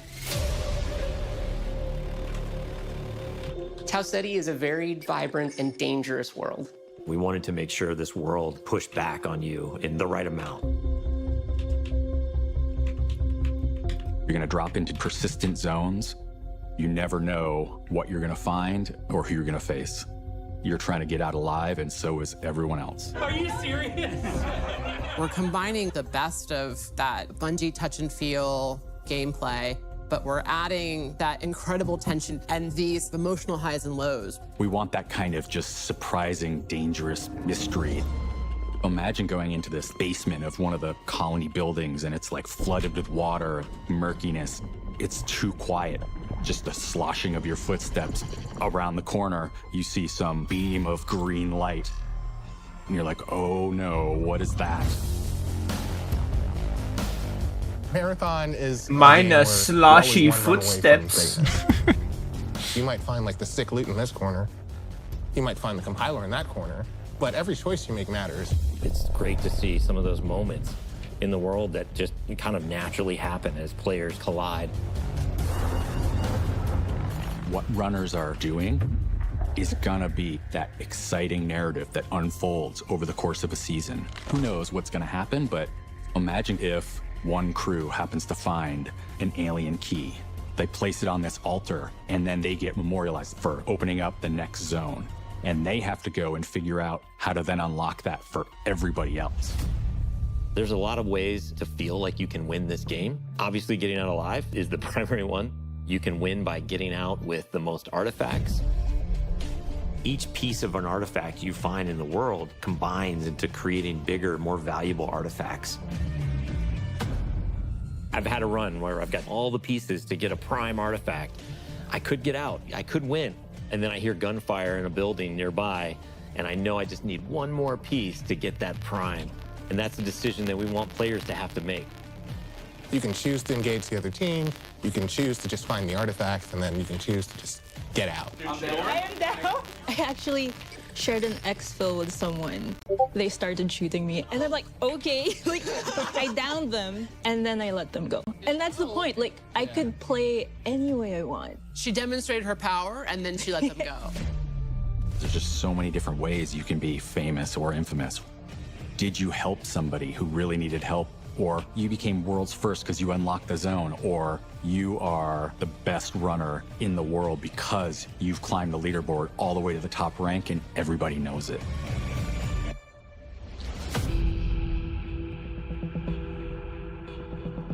The art style of Marathon is graphic realism. Bold, colorful, stylized art.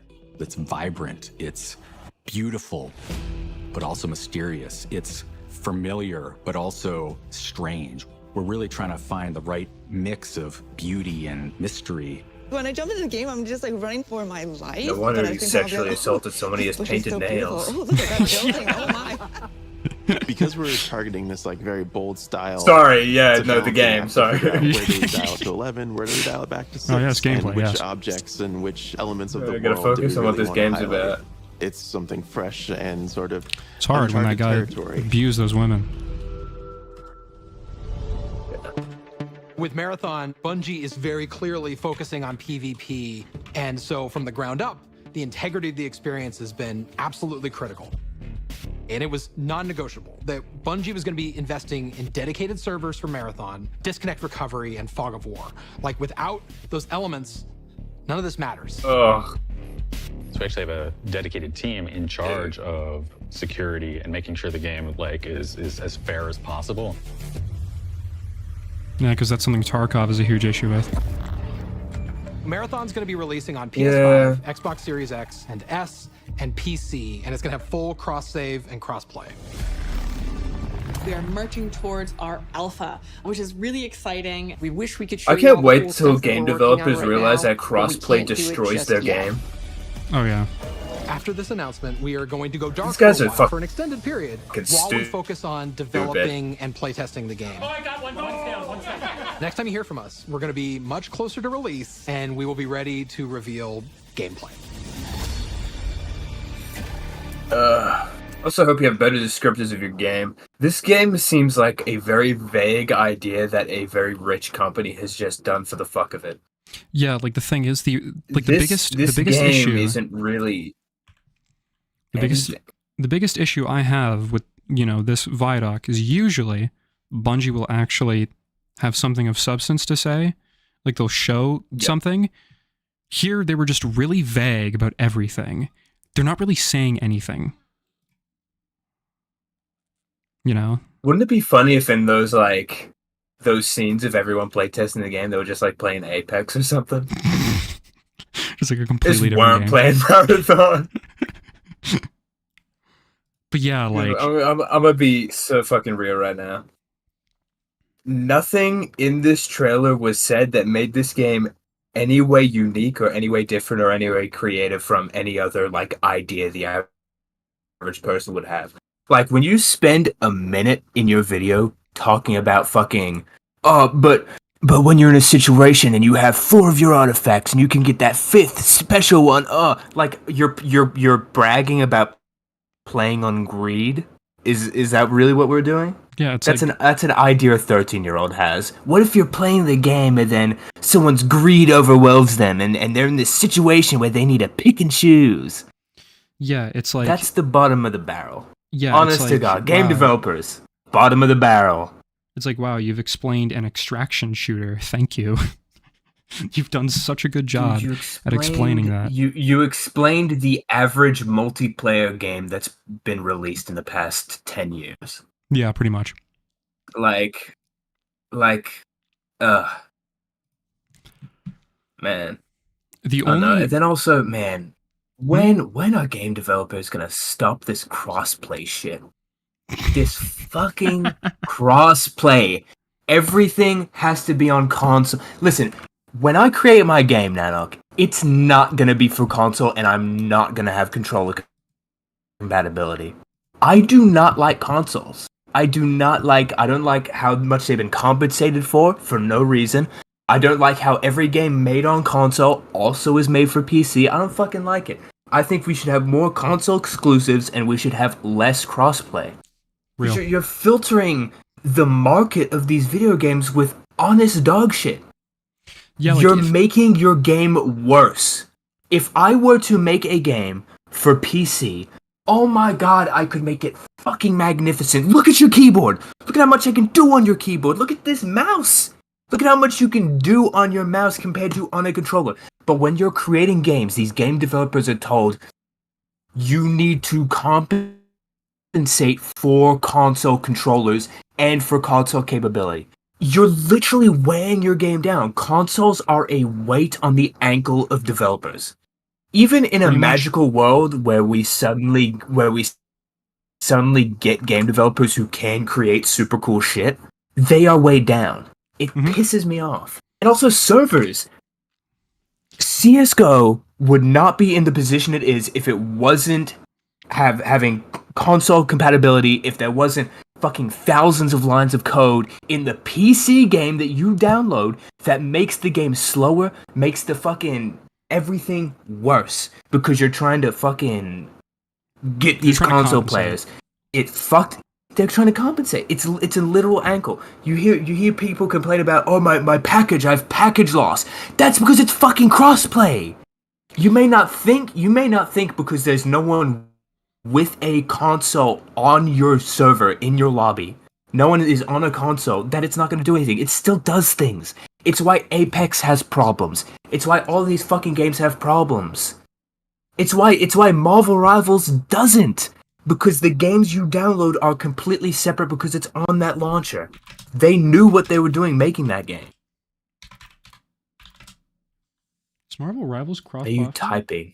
It is cross-platform. Yeah, it is.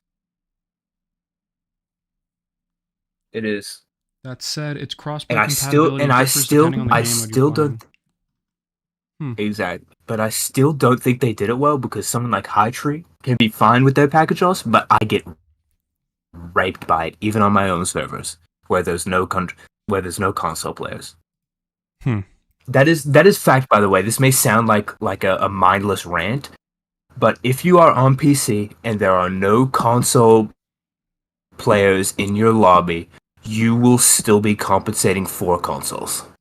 Yeah. On your PC. That is factual. Yeah, that's true.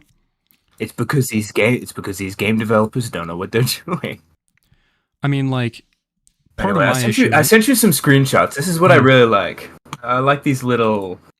I don't know what aesthetic is this. Vibrant bug core. I'm thinking sci-fi bug core. I'm thinking like, I think it's Nano. like. Wait, let me look it up. I'm gonna see if. I really like this though. This is giving me like really good ideas. Imagine this in Christianity. I'm thinking kind of like. Nah, it's not giving off Dreamcore. No, not Dreamcore. You're thinking that because of the vibrant greens and whites. Maybe, yeah. I don't know, because like the thing is, I feel like I've seen it before. No, but imagine. I feel like I've seen this before. Yeah, exactly.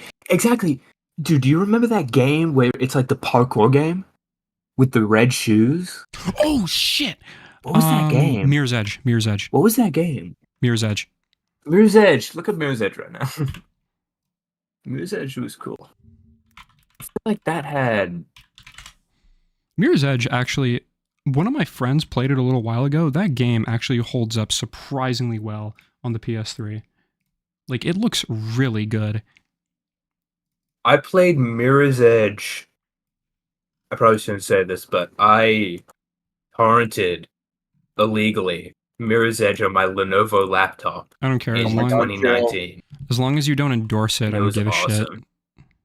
Like, you can say whatever the fuck. Don't endorse it? I mean, like, don't endorse it on my stream. But I mean, like, if you say you did it, I don't give a fuck. Doesn't hurt me. No, I did that. I torrented 2 games. I torrented Mirror's Edge and I torrented Kerbal Space Program. Kerbal Space Program is alright for like a few hours. It was a pretty good game. Okay, here's I don't know that aesthetic though. It's cool, but yeah, imagine that aesthetic with like that, but like Christianity. So this is kind of like the design that we're speaking about, like this kind of shit that I have on screen. Yeah, like huge, bright colors and that kind of sci-fi bright white tone. Mm-hmm. You know. I don't know. Did I tell you guys about my... I'm just spitballing. Oh yeah, also, heck yeah, something I should mention is that you're on stream, so... I don't know if I mentioned that. Don't say the words you usually say, which we know you say, which will get him banned. Oh, heck yeah. Yeah, we know... Whoa, dude. You fucking dumbass! Dude. Now he's gonna delete the VOD, bro. Bro, I'm gonna have to delete the fucking VOD now, and I'm gonna have to make a fucking apology video on YouTube. I'm gonna have to tell everyone that I'm sorry because you decided to fucking you decided to crash out on my stream, dude. I can't fucking... This is why autistic people can't have YouTube channels. Okay. Fuck you. What should we say? What were you gonna say? What were you doing?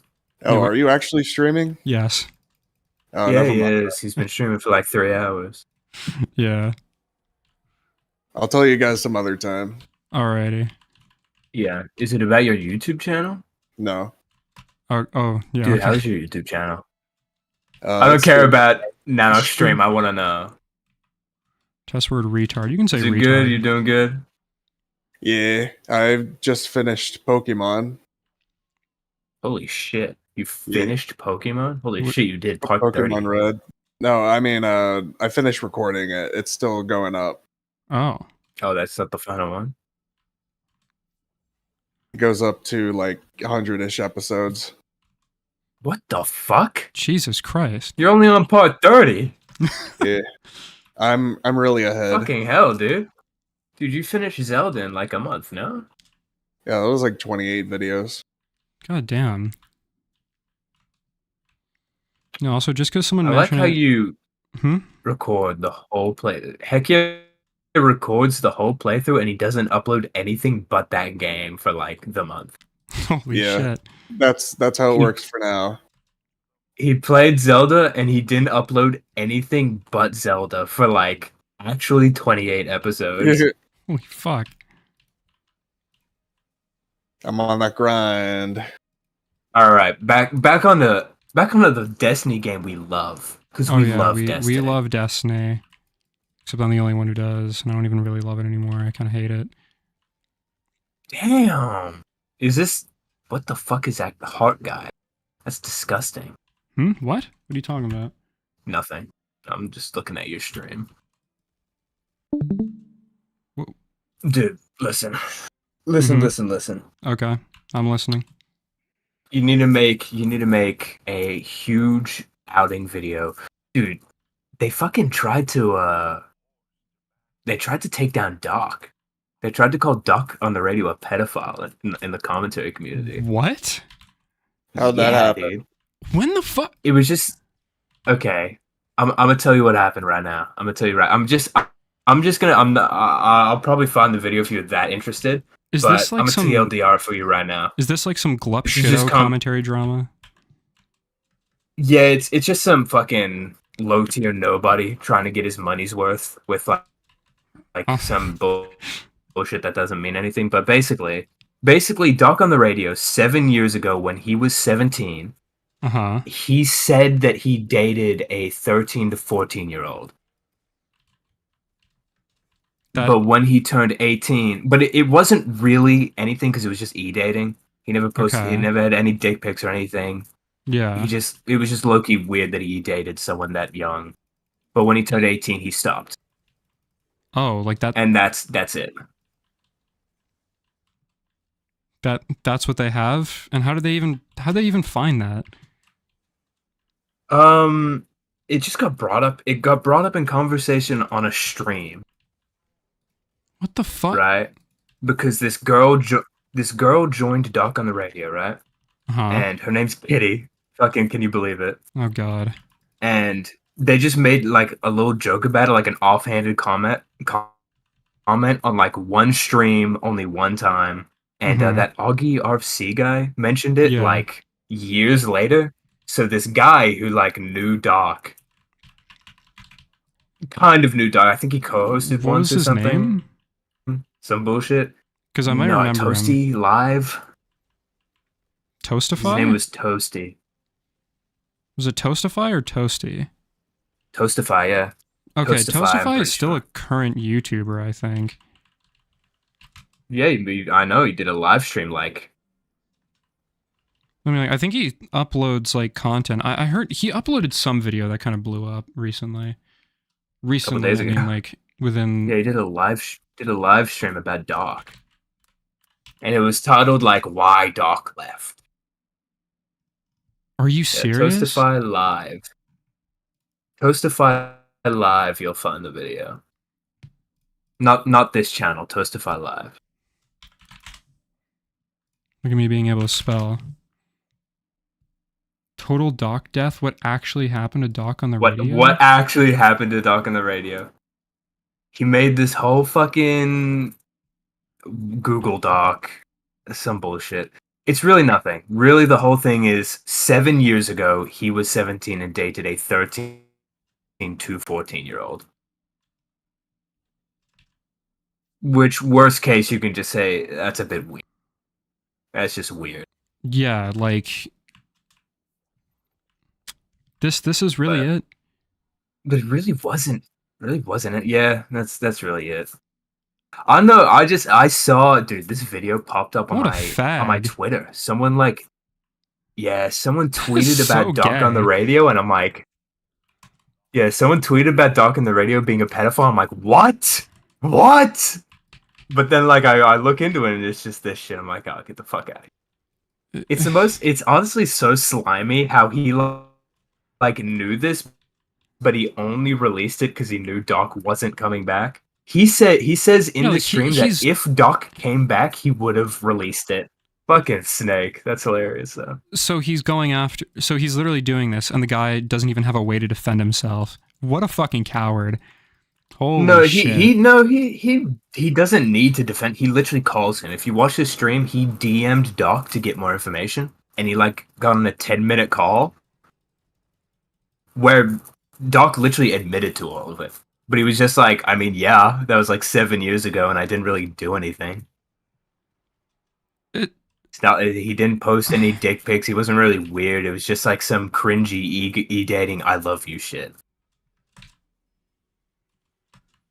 Oh man, they're fucking. Has the well really dried up that much for these fucking retards? They can't find some like fucking mentally disabled loser to talk about. They have to pull up someone who isn't even here anymore, who like doesn't even interact with this fucking community. They have to pull up a fucking pastor. So fucking funny. And the real reason why Doc left, as if this was the reason why this motherfucker left. Yeah. Oh man, that is the worst. So the worst fucking thing. snaky. The worst thing is like, yeah, in the video he said, you know, I wasn't gonna release this unless Doc came back, because if Doc came back, it'd actually get views and there'd be a reason for people to watch this shit. The only reason he uploaded it is because fucking Augie RFC, I think you remember him. Yeah. He made like an offhanded comment about it on like a live stream, and he kind of talked about it for 10 minutes, and he's like, oh well, now everyone knows. He made a fucking video about it. For fuck's sake. Dude, I got so scared though, and be honest. I saw a tweet about him being a pedophile, and then I looked it up and everyone was agreeing with him. I'm like, what the fuck? My boy! It wasn't sexual, then no harm done. Exactly. Nothing sexual. He also, like, vocally said, like, yeah, that's, like, weird as fuck what I did. So, it was 7 years ago. So He's, he like, not admitted the that same it was fucking weird. person. So he admitted that it was weird. Yeah. He admitted it was like weird. 7 years ago when he was, It was also 7 a years minor. ago. He was just a dumb fucking weird kid. This is like, yeah, this is like incredibly gay. This is so stupid. This is really like, yeah, it's really what these people nothing. have to talk about. You can't like you can't talk about like how, I don't know, fucking Hassan is like a fucking terrorist guy or something. You can't talk about that. I hear that Ethan Klein has a bunch of shit going on. I hear that H3H3 is a ton of shit going on. Ethan Klein always has shit going on. Yeah, He just talk always about does. that. Why do you have to pull up this shit? The drama mill has dried up to the point that Tommy C is quitting full time. Because this guy... I remember liking this Tommy C. Toastify guy gets no views. This Toastify guy is like it's like a C tier commentary channel. Toastify. He has almost He'll upload it. 100,000. He'll upload anything. How John Swan destroyed his career. Fuck, dude, I remember him. 2 months ago? You're I still talking talked about to him. John Swan 2 months ago? I remember talking to John Swan. I think I might have talked to him once. Like he was in a call with like a bunch of us. Yeah, you definitely did. Because he was with High Tree and He was with High Tree and Skipper. yeah, but oh my god, Skipper! I'm still friends with Skipper on Discord. I'm friends with Skipper on Xbox. Holy shit! You know what? Fuck it. I'm gonna get off of Destiny and play some fucking Balatro. Just got me reminded about Xbox. Dude, what the fuck is Balatro? Is that card game? Yes, dude. It is so much fun. Dude, shut the fuck up. There's no way. I didn't think I would It's the enjoy most boring fucking gameplay I've ever seen. I didn't think I would enjoy it. There's and no then- Dude. way. I don't believe this. Looks like you're signing into another device. Oh, fuck's sake. Dude, One this sec. shit looks so fucking boring. I'm gonna be honest. 1 sec. I see live streams of it. Dude, I find it to be Gay a lot and of fun. boring. I find it to be a lot of fun. I really need you to explain this to me because I have to know. I have to know why people enjoy this so much. It's a. Is there something I'm like roguelike- not getting? It's roguelike poker. What the fuck? That's so fucking stupid. That's thoughts on Matahar. Actually, since I What? made a video on it, Being thoughts a on two-faced Mudahar. fuck? Mudahar. He's talking Who about the fuck is Mudahar. Mudahar? He's the Indian dude. He made Oh, the fucking I know fat this Indian fucking- dude. Yeah, some ordinary gamers. Yeah, I don't watch Indian. Two-faced fuck about lolly hentai? Dude, he's Indian. Are we like being serious I here? think he inspired me. He made a really good video on Metal Gear Solid 4, but other than that, I always thought his content was just kind of like slop, and so it was like slop that I didn't care about, so I just never watched it. Same. I don't watch Indians. I wouldn't say that. I don't. But, You could literally you could honestly get the most like well constructed, beautiful, inspiring video, but if it's like an Indian's voice I hear, I am not watching that video. I'm not. Damn. All right. I'm not watching that video. I'll go watch my Balatro. You'll go watch Balatro. You'll watch Balatro Metastrats. Yeah, dude, boot up the fucking game because I need to see. I I need to have a- see do you want you me to- play it. I'll share it on Discord.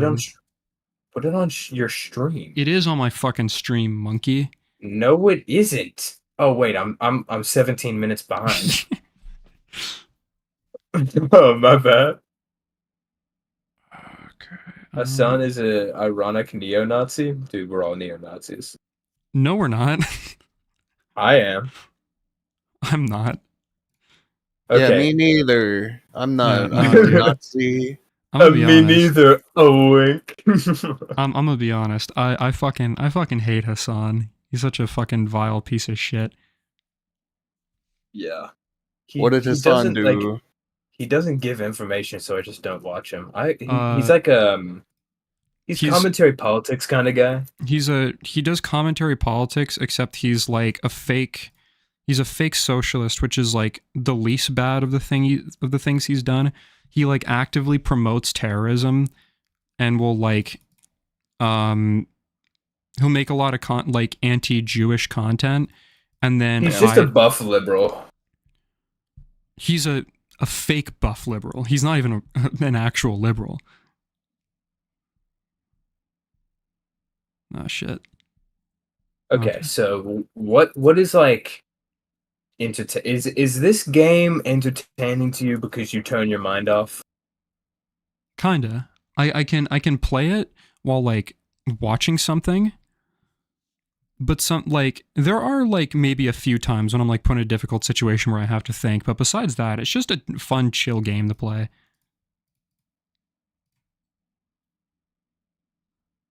It's just so brainless.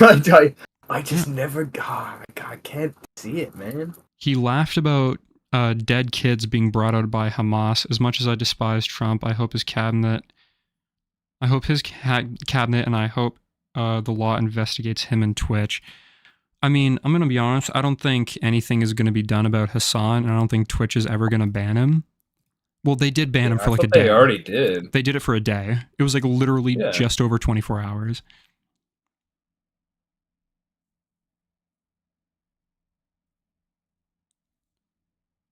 Go with this one. And also, I've been getting really into roguelites, so I've been playing shit like this a lot. I've been playing this, Risk of Rain a lot. Should play Risk of Rain on I stream. love Risk of Rain. Risk of Rain is so much fun. Risk of Rain like 2 or Risk of Rain 2, yeah. Yeah, that shit's like so fucking peak. Mm-hmm. Do you have mods? No, not at the moment. I should though. I should get mods. Think about it.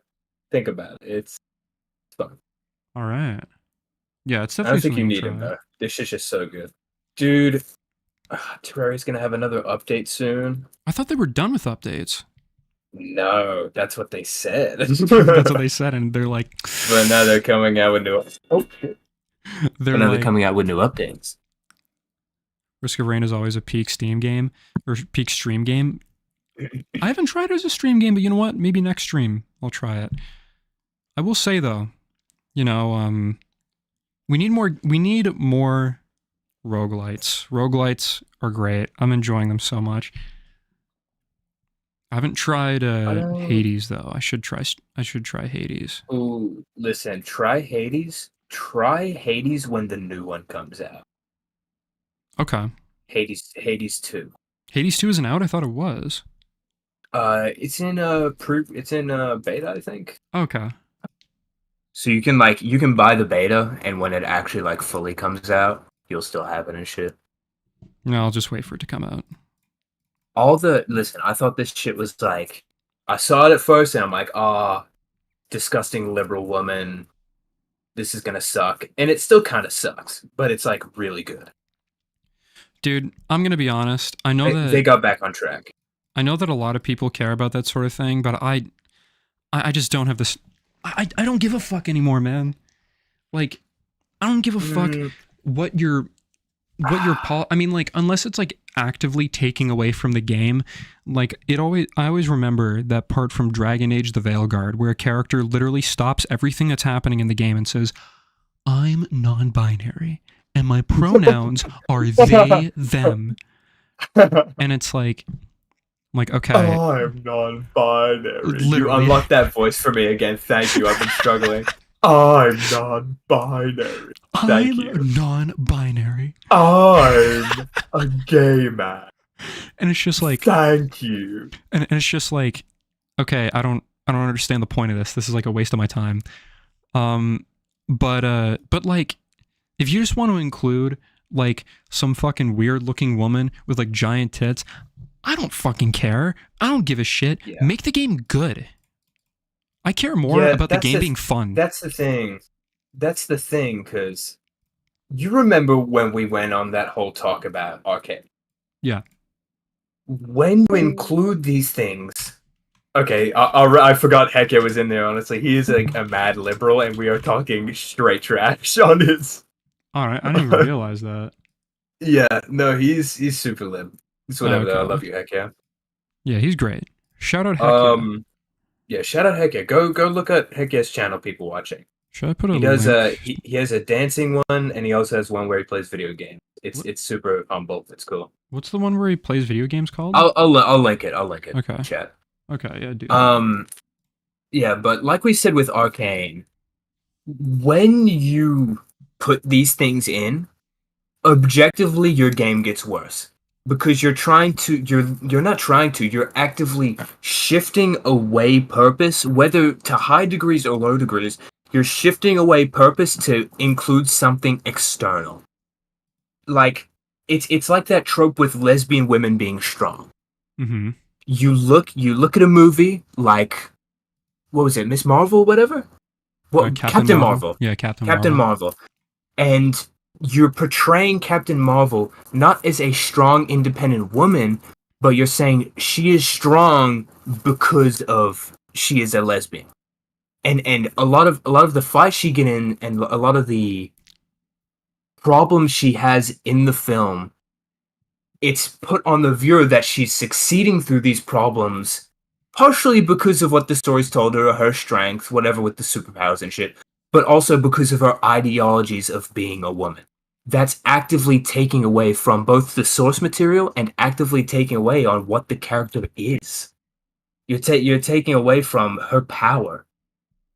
Yeah, the stereotypes, the diversity. Yeah. It's like, oh my god, there's a way to do it, dude. Because when I make my shit, it's like Nobara in Jujutsu Kaisen. That bitch is goated. She's fucking goated. Dude. Because of who she is. Dude, I don't know if... Not this external force of she's a lesbian so she has to win. I don't know if you've seen it, but there's this Disney show about like a Mexican family, right? Yeah. And it has got to be one of... It's supposed to be like the whole like selling point of it is it's supposed to be made completely by Mexicans. It has to be like... Look at this on stream here. This has to be one of the most racist fucking portrayals of Mexicans I've ever fucking seen in my life. Let me see. What the fuck? Primos! Look at. Oh my god, they're fucking ugly. This is also a problem. This is also a problem. In your search for diversity, you're making everyone equal, and when everyone is equal, nothing is good. Dude, oh my god, you know what you just reminded me of? What? You just reminded me of the quote from Incredibles. If everyone's super, no Dude, one will if be. no, because this is the search. The second you make a story about all these strong characters, strong independent characters, and you bring in external force of a lesbian or something who wins her bouts because she's not allowed to lose her bouts because of diversity, because she's a lesbian, you're taking away from the overall story. You're bringing everyone else in that story down. In this search for diversity, in this search for equality, you're literally bringing everyone to the same middle point so no one gets hurt. And that is in turn hurting everyone. Do you know what I think is a really good idea of like something that some people would consider like kind of like DEI or whatever? I think Mulan. Dude, I need to get a drink. Hold on. All right. Dude, Mulan was so fucking cool. Mulan is a phenomenal movie. I'm going to be thinking about Mulan when I get my drink. I haven't talked this much in like weeks. Like, I'll be back. This motherfucker doesn't talk.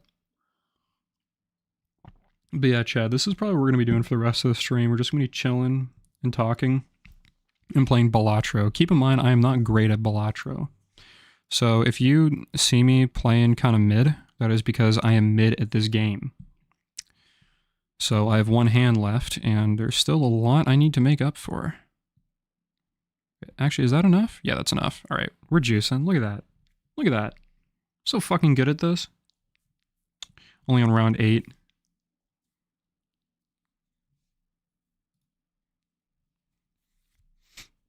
Okay, first Dude, play. my chair broke, and now I have a new chair, and it's super wide for my fat, voluptuous ass. Okay. What were we talking about, Mulan? Yeah. I'm just saying that what Mulan does, and what I really like about Mulan, is that the way that Mulan treats the character is like, she's not treated as a girl boss who's stronger than every guy she comes across. She's treated as weaker than all the other guys, but uses, like, isn't really strong, but she's smart. So she uses it, so like, you know, if you remember the part in the movie where it's like, they got to get like that flag that's at the very top of that really tall pole, and every guy is trying to like fucking run up it. They're just trying to grab it and run up the pole. And she uses a weight to like climb up the pole. She uses the resources around her and her intelligence to get past certain, like to get past like all these different barriers. And because it's been set up. It's been set up previously as her character that she thinks outside the box. Mhm. And she also had all that talk with that dragon fucking guy, the goated little dragon dude. Mhm. I forget his name. He was goated though. I forget which Yeah, actor plays him, but I know he was goated. But yeah, that's like, if you portray the character as being strong and as doing those things, it doesn't matter with all this diversity and equality shit. It does not matter. But in these people's pursuits for equality and for diversity, they completely ruin actual character development, and they completely ruin what makes a character strong. characters don't have weaknesses. Yeah.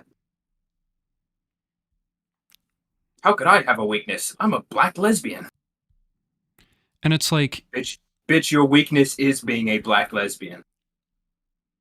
yeah, it's like these characters aren't allowed to fail, which is what made us like so many of these characters in the first place. You know, I don't like Star Wars, I think, is a really good example. People don't like Luke Skywalker in Star Wars because he succeeds all the time. Because he always does the right thing, or because, like, you know, he always comes out on top. That's not why people like him. People like Luke Skywalker because at the end of the day, he's a really good person who... They like to see you try, fall, die trying. They like to see someone who can see the good in anyone, and it just seems like, you know, some of these fucking people just don't...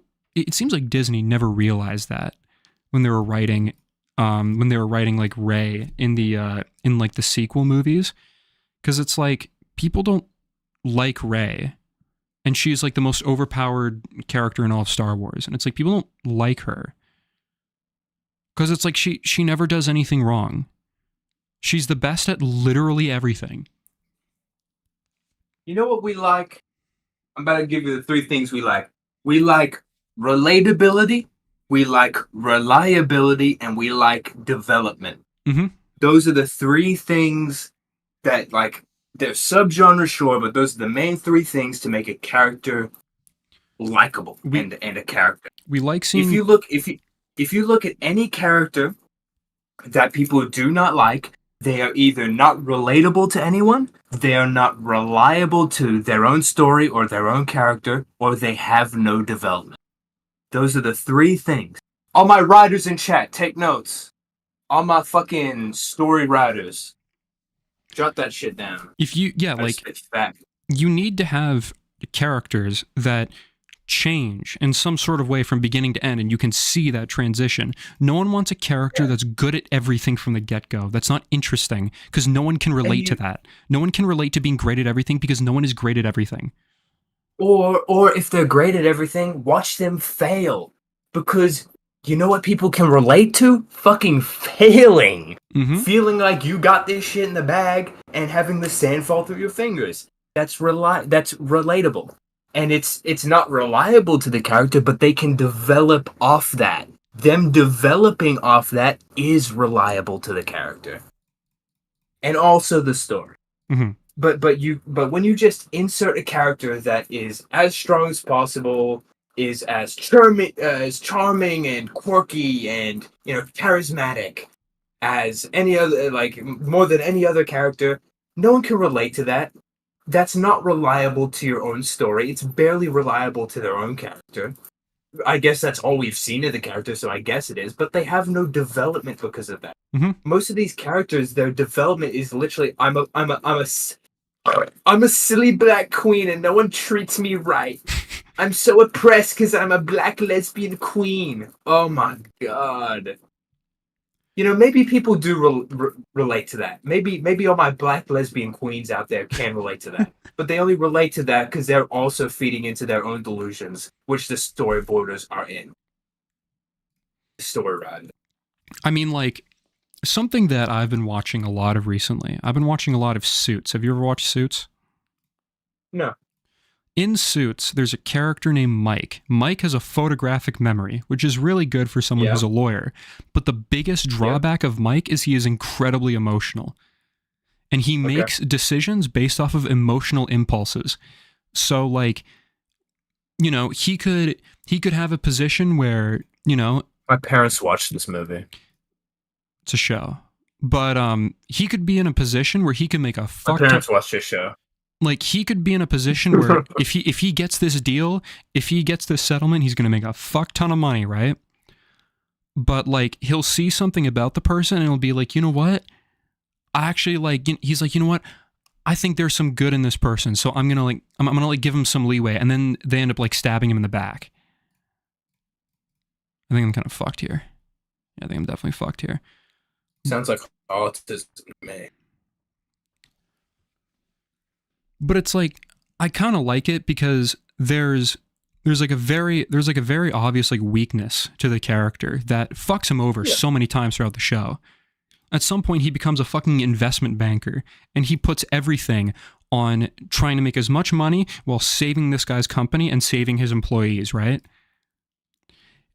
Him not wanting to just take the company and tear it apart ends up not only fucking him over, like, incredibly, and fucking over his company, he loses his job. And everyone likes to root for the good guy, let's be honest. I mean, any sane person.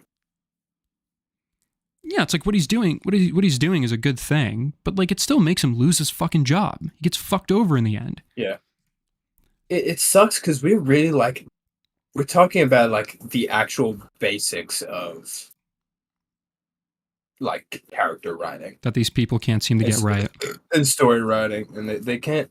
It's not that they can't seem to get right; it's that they feed into their They feed into their own delusions, which fucks them and the story over. Mm-hmm. And they get hired because of their delusions, because of diversity. And not because corporates at Disney want to cater for that because of the LGBTQ movement, because of the Jews. I've said too much. Oh my Okay. god. Yeah, I'm sorry. I'm sorry. But something that wait, my half sister Robin Olimar starred in a black-centric Cinderella Disney Plus show called Sneakerella, Sneakers, Sneaking. What are we trying to say here, Disney? Wait, wait, is that real?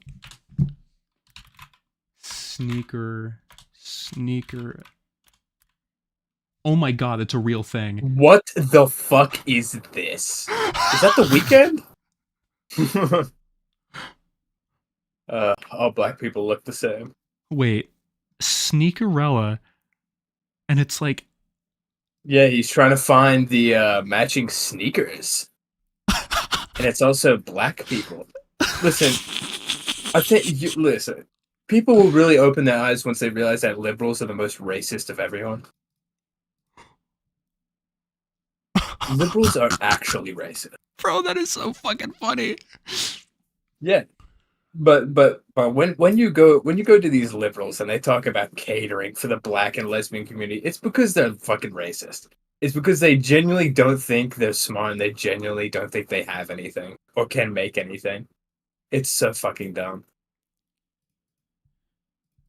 Listen, chat, alright? I do not directly endorse this because I'm going to be honest, I don't really give a fuck about politics. I care more about the game being good or the whatever it being good. But I get what you're trying to say. Yeah. I mean, I'm spitting fucking facts because as much as people like to be like, I don't do anything about politics. I don't want to look into politics. Politics influences everything. It does. It influences everything. I hate that mindset. I hate it, dude. But it does. I hate it too. I wish it didn't, but it does. It honestly does. It affects the economy. Affects the economy. Affects any creative work. Any creative work. If we are in a deep recession and everyone is broke, guess what? We're gonna have more art, music. We're gonna have more everything about people being broke and about people being poor and about how much they hate it and they don't have any fucking money. You want to know? Sorry. It sucks, but it's true. It sucks, but it's true. You want to know what one of the biggest money makers during the Great Depression was? Tell me. Movie theaters. Because people didn't, because, people, had pretty shitty lives and they didn't want to deal with that. And so they would go to the movie theater to disconnect from that. If people go to movie theaters now and they have to see a character who is fucking broke and have to deal with that all the time, people are going to lose their minds. Yeah, we have this deep-seated and deep-funded, equality movement and LGBTQ movement, which, if you track it down, it does resort straight to the government. People in the government fund these rallies, and I'm not going to say what kind of people these are. Everyone knows I can't say. He's going on some crazy Kanye shit. These are Jewish funders. But you look at it, and the government funds these things which influence the population, and the population makes the art. So if you are influencing a bunch of LGBTQ and equality movement shit, all of a sudden, all of your movies, all of your artworks, all of your songs are going to hint at this LGBTQ and equality dog shit. That's why I'm sick of people who think liberal politics are the good guys. Yeah. I'm a fucking punk music writer. The whole point of progressive values is for the people, combat unjust governments, both sides. This is something that I've noticed has been said, right? It's like, actually, I don't want to talk about the punk thing here. I don't want to talk about that here. Okay. I'm gonna leave that. But I mean, something that something that really annoys me right now when it comes to like a lot of games is that, yeah, people just like really feel the need to, like, they would rather push some sort of like agenda or ideology that they have over just making a good fucking game. And you know what? I feel like if these games are really good, people wouldn't really give a fuck, but because the games are total shit, people care a lot more. Yeah. Like, I'm gonna be honest, I think part of the reason why the anti-woke thing exists is because a lot of these games that are woke also are really dog shit. I don't think people would care if the games are really good. Because the thing is, if these people didn't actually ruin the things they touch, no one would give a fuck. and the thing is, there is precedent for it. It's called Baldur's Gate. See, Baldur's Gate is really fucking good. It is, but the thing it's so good, and the only problems I have with it are those liberal sussy problems, but the game's just so good it outweighs it. Exactly. It's so good. And like the thing is, I feel like a lot of people Sissy, sorry. People would not give a fuck if the games were just good. Yeah, they wouldn't, but the majority, like, you have to understand how much of an outlier Baldur's Gate is. Such a fucking outlier. It's also made by an exceptional studio. Yeah, an absolute exceptional. I can't believe they lost the rights to Baldur's Gate. I can't fucking believe it. It's actually the most devastating news, and I got the news while I was in the middle of my playthrough. It fucked me up. But you know, these people that make these games, especially on this liberal side, are lazy and weak-minded people. The reason a lot of these games aren't good is because they're lazy and they are stupid. Stupid people self-imprint instead of getting external what's the word? External inspiration. Inspiration. They get validation from their own tight-knit communities. It's whatever. You wanna know here's something I do really want to mention though, because I saw someone talking about it on Twitter the other day. There's an artist I really like her. He makes like political comedic comics, right? It's not Stone Toss, it's someone else. Thank you. I'm like, there's no shot. Well, no, he basically what he said was what conservatives need to do and what people on that side need to do is they need to stop bitching about like woke art or whatever, and they need to start making their own. Like, they just need to start actually fucking making something and not making it where it's like super overtly like political, because the thing is that shit doesn't work. Overtly political anything doesn't work. You want to know what does work though? What? Lord of the Rings. Lord of the Rings is undoubtedly a conservative leaning like creation, right? And yet it's not overtly conservative. It's just not. Like, they need to stop bitching about these sort of things, in my opinion. Yeah. Stop complaining it's hard, about it. It's hard to stop bitching like that, because liberalism is, especially the extent we see, the only times we see it in history is when a utopia has been made. A utopia where the majority of people are employed, the majority of people are getting paid well, the majority of people are living pretty fucking good lives, right? Utopias make, I hate to be that guy, but like, strong men create weak people, but it's true.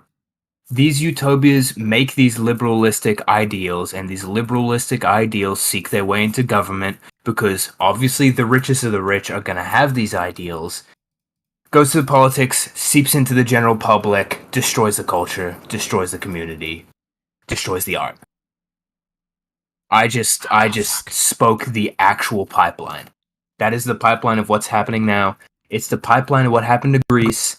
It's the pipeline of what happened to any fallen civilization. They were really fucking good, and then they created a utopia, and then their people started getting really fucking bitchy and really fucking liberal, and they destroyed the culture. By the way, something I want to mention real quick. We have gone completely off track from talking about video games. Dude, Balatro is so fucking boring. Like, it's background gameplay, all right? It's so shit. Fuck off. There are 6 people watching. It is. There is no and these 6 people. I hope these 6 people take the words I'm saying and actually like understand them, and will create super cool shit in the future. A democracy without discourse is not a democracy anymore. Unfortunately, Trump was a necessary evil. What the fuck? Necessary evil? Not a lot of people like Trump, myself included. I'm not a huge fan of him. Yeah, I don't really get that. I mean, you could say some of Trump's decisions aren't like the best, but like you can understand where they come from. I think Trump's a great guy. I don't want to go Trump's into supremely direct loyal. politics. Let's keep it on media. I need to divert it back. Let's keep it on media? Yeah, I need to divert it Okay. back. Okay. Yeah. Yeah, you're the host here. I'll switch off track to how much I fucking love Trump any day. Yeah, we need to also... Which is a lot. Okay, yeah, I get it. Fuck's sake. This guy. Fair. Sorry about that. No, you good, man. But did that guy give you like $50? Did I see that correctly before? Yeah, he did. Fuck, dude. Yeah, no, African This dude's, Jones like, is a fucking... weird. You're weird, man. I'm weird? No, Oh, he is? half African Jones. Nah, man, I think that's fucking awesome. How could you like give in good conscience? I can't say this joke. I was gonna say, watch your fucking words, dude. Thanks for the money. Yes, thank you for the money. I really do appreciate it. Sometimes I can't call Nanook the things I want to call him on stream. This fucking guy. I mean, it's a hard knock life we live in. Okay. I just need to remember one more time. Okay. People need to understand how to get inspiration. Anybody in chat, art is made through stealing and combining and stitching together a bunch of shit to make art. That's how it's done. Stop trying to be super original because you won't be. Yeah, stop with this like I need to be original. stop with Just this make something fucking good. yeah. Stop with this stupid thought process of what I'm making is like needs to be so fucking out of the box. It will get there. Once if you combine enough things, it's gonna stop looking like the things you've combined it. Right. That's how stories are made. That's why we get cliches, because people attach themselves to certain topics really fucking easily and really well. So you steal it. It's a cycle of stealing. Fuck this, actually I should join y'all's Discord. We don't add people to the Discord, right? Pretty sure it's private. Oh, is it? Okay. I'm pretty sure Big Dog made it private when he fucking banned everyone that one time. Gotcha. Yeah, I mean, to be honest, I've thought about making a Discord, but I think ultimately I'm just not going to do it. Maybe eventually, and I might make it like a members only thing, but... Yeah, I don't think you have enough of a community yet. I don't think you're enough of a personality either. Yeah, no, I'm not. But, I really hope that didn't come off like... No, don't worry. Hurtful. Something big for up and coming writers and artists, something that I figured out the hard way is like if you're gonna create something, if you're gonna write something, if you're gonna do some shit like that, do not for the love of fucking God, do not try and be the most original person in the room. You're not. Some of the best works of art that you can think of are not super original, even when they came out. They weren't super original. Yeah. Do you know what they did? They had a story, they had really good characters, and they told it well. That's all they fucking needed. Yeah. All Like they needed. if you look at any author or any like artist, any musician, and ask them like, oh, what inspired you about this song? They tell you the inspiration, and then you listen to that song and be like, oh man, he just stole this shit. Yeah. Because that's what they fucking did. There are very few people, and I mean very few, I mean on the hand, that are capable of making an actual originality. Originality does not, like, it doesn't happen. Things can look original from the outside looking in, but again, you could ask the artist, you could ask the author, like, why did you write this scene? What was the inspiration for this scene? and then you could literally Because I make a saw it from family somewhere. tree. Yeah, you could make a family tree of like why this thing looked the way it is. And it wasn't because it came to me on a vision. I was pondering my orb and it told me. No, he was scrolling fucking Instagram reels and something looked cool. So he fucking put it in. Yeah. That's how art's made. And that goes for fucking everything. Yeah, pretty much. The best works of art in classical art are literally just the fucking Bible. Like that's what really opened my mind to this shit. Because if you look at classical art and you look at all the greats, right? All the French guys. Who's that one guy? Who the fuck was that one guy? Guy made all that Bible shit. That's pretty vague.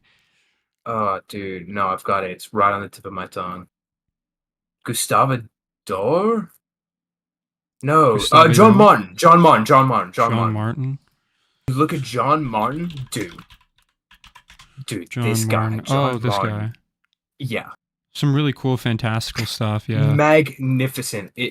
Personal inspirations to me, it's him. I love John Martin with all of my heart. John Martin's so fucking good. And the majority of his shit is just the Bible. He just goes to the Bible and he gets inspired by God, so he makes some actual fucking crazy shit. Like the ideas, dude, shit's so fucking. There's a lot of really cool stuff. So fucking good. I mean, like, you know, something as well that someone that you should look up in terms of in the realm of video games. Someone that you should look into is look up Marty O'Donnell, the guy who did all the music for Halo. Dude, and Marty O'Donnell, you talk about him a lot. Listen, regardless of your opinions on Marty O'Donnell, because he said some crazy shit sometimes, like, something that I really like about him is that, like, he clearly has, like, he's very involved with the entire process, like, especially like when Halo was being made. He was, you know, in terms of the process of creating Halo, he was like absolutely in it. He was looking over every single little thing. He was so incredibly invested in what was being made. And it's just like, you hear all these different, like, all the different inspirations that he's taking stuff from. Like, I think when it comes to, like, his understanding of what, like, everyone around him is making, it's fucking great. Like, if you want to find someone who's, like, kind of a genius when it comes to a lot of this shit, look at Marty O'Donnell. He's really smart. Your take on art is literally the most sane take on it. It's how I made my script and music so far. But a lot of people need to hear it. Because a lot of people, the thing I hate seeing from these artists and these so-called creatives is writer's block. It pisses me off so fucking much when people talk about writer's block. Because there's no such fucking thing. There's no such thing. If you want to create something from your head alone, go draw squares until, like, you think of something. Like, writer's block's so fucking stupid. Create some fucking cliche shit and then do something with that. I have writer's block. I can't think of anything because I have writer's block. Ugh. It's how I know someone's just fucking lazy and uncreative. Yeah, pretty much. I mean, like, yeah, it's like, just create something kind of generic, like, and then build off of it. Literally draw squares until you see something in the squares. The human mind, literally the concept of multiple drafts, literally. You talk about a writer's block, like every single thing you drew before it, like, spawned in your mind. It fucking didn't. You were scrolling through Instagram Reels, you saw some cool shit, and it gave you an idea about some cool shit. You stole. You just AI riffed. That's what you just did. That's all art is. There's nothing necessarily wrong with it. Yeah, we as humans, the way we create shit is we take one thing, we take another thing, and we put it together. Spear, stick, stone, put it together. Bow and arrow, stick, thatch, string, put it together. Combine, spear, bow. Oh, why isn't it shooting straight? Bow, feather, shoot straight. Like, that's a gross simplification of it. But that's literally just how our brain works. Yeah. You look at little kids and the way they color shit in. Like the first thing they do, green, blue, because they see the sky and then they draw a house. That's how we work. And they drew a big sun in the top right because they don't know where to put it. It's how we work, and I'm sick of hearing people think that creativity is some fucking extravagant thing. It's not. Everyone has it. Everyone can obtain it. Everyone can perfect it. It's just whether or not you're willing to work on the techniques to go from brain to paper. And if you don't have the techniques to go from brain to paper, that's why I love AI so much. Like, I have my issues with AI, but I still don't know how you could. I thought we've already talked about this. My issue with AI, at least to me, is that it's more of a personal issue with it, is that it just feels like really soulless. Part of what makes art really important to me is the individual behind it, right? Is the individual and how people interpret it. When you're kind of removing the human part of it, it doesn't work as well for me. Yeah, but if someone made some cool AI art and they claimed that they drew it, you'd be like, "Oh, this is so cool." So you're okay, but like if I found your ideal is literally soaked in subjective ignorance. No, but it's like then I would ask like, okay, then like where'd you come up with this idea? Where'd you come up with this? And I mean, like maybe they could create a lie for everything, but like it's a lie. You're just lying. When it's CGI, though, I don't care. I think you just shouldn't care at all. I think you should. I think if it is, listen. I think the problem we're having with AI art right now is that yes, the majority of it is just shit. It is, and it's not because half of it's because the AI is not there. I think we'll get there in like a year or two. I don't think it's a fair argument. Because what happens when it gets better? Yeah, it's gonna get incredibly good. But when you say the art doesn't have the person making it, that's objectively just wrong, because the prompt was inserted by a person, and we're gonna get to a point. We've already gone to that point where people are making AI art and they're using their thoughts and their inspirations and putting that into the prompt. And now you have literally just human art using AI as a pencil for the paper. It's just like saying that it's bad because a person didn't draw it is wrong, because a person did fucking draw it. Millions of people, which is what it's trained on. And the main thing you're looking at is the person putting the prompt in. They're basically just drawing it. I don't know, man. I can't agree with that. Give me a counterpoint. Too much thinking right now. Understandable. You are playing such a thought-encouraging game like Balatro. Hey, fuck you, I understand man. that This you game have to is use your fun. full brain power for this fucking no-brain garbage. No brain garbage. Fuck you, dude. Listen, all right. The unique aspect of a story/illustration is the personal experience of the author. That's it. Yeah, to an extent. What separates a good author from a bad author is how they use stereotypes and how they use those cliches. Because you look at something like Jujutsu Kaisen.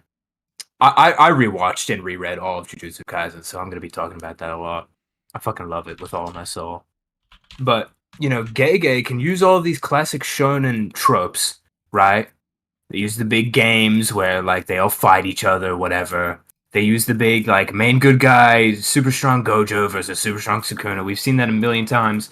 But it's the way the author tells a story through that separates a good and bad author. And even the story, you look at, like, where Gege Akutami got the inspiration for Jujutsu Kaisen's story, and he literally just stole it from mythology. He stole it from like five different aspects of, I think it's 2 different animes and mangas he watched, Japanese and Indian mythology, and that's about it.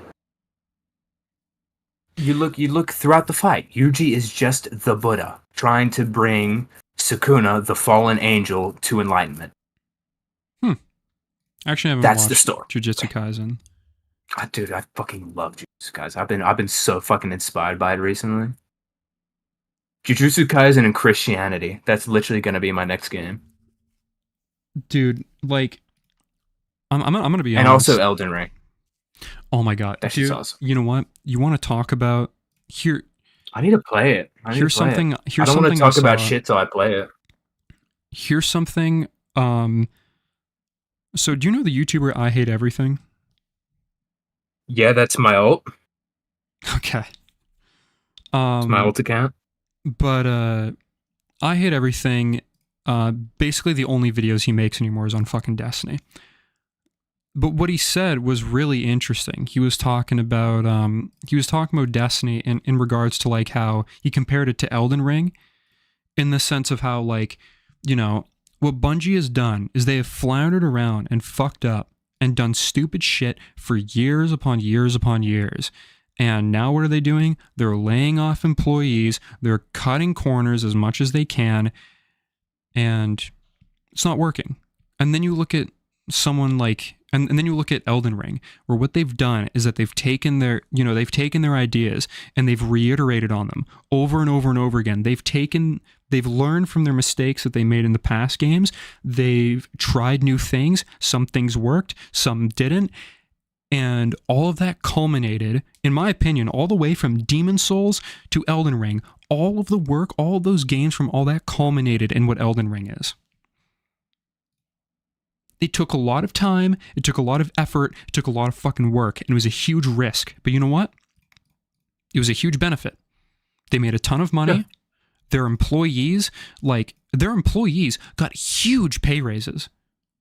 Like an 11% raise across the board for all employees. What does Bungie have to show for it? Tons of employees being laid off. Yeah, and that's what happened. Like, I go back to politics. When you're in a utopia and everything's going good, people get lazy, people get slack, people take shit for granted, and that's the liberal lifestyle. Literally, you just described it perfectly.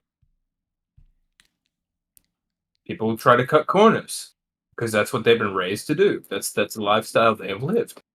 This guy made not a good point, a strange point. He said, should we lose the ability to teach the next generation of drawing, though? Because once it's reached a homogenized style, it takes away from the uniqueness of one 2D illustrator versus another. Okay, on the first point, on the first question mark, should we lose the ability to teach the next generation on drawing? You literally won't. You literally won't. If you want to draw, you will still be able to get classes on how to draw for the next 50 years.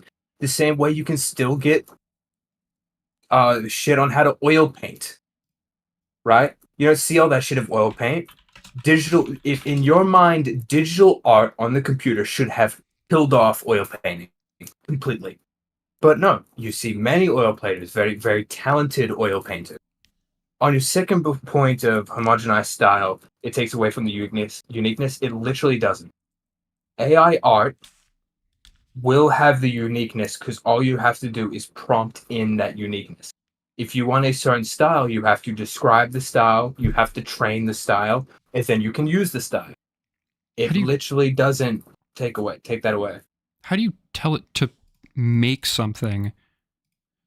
Because the thing is, AI is just reiterating off of what it has in its data banks. Yep.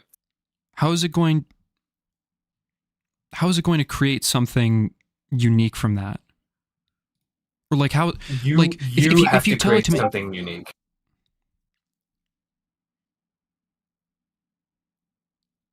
You can't just say unique style, you have to describe it.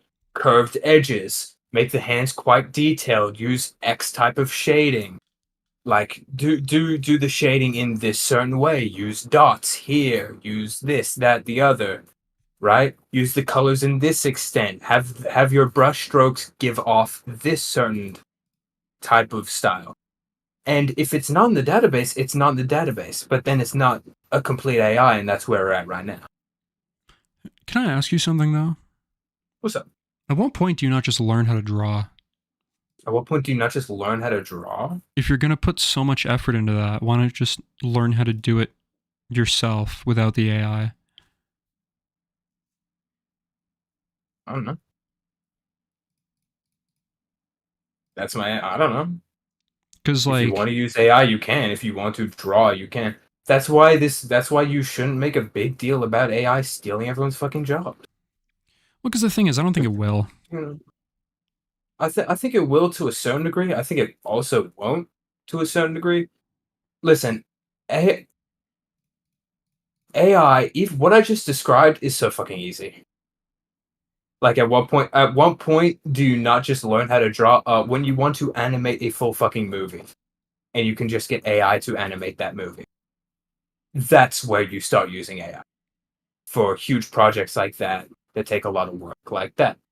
But even then, what I think we're gonna have when we start really seeing like AI is we're not gonna hear this has been made by AI. They're gonna start saying AI has been incorporated.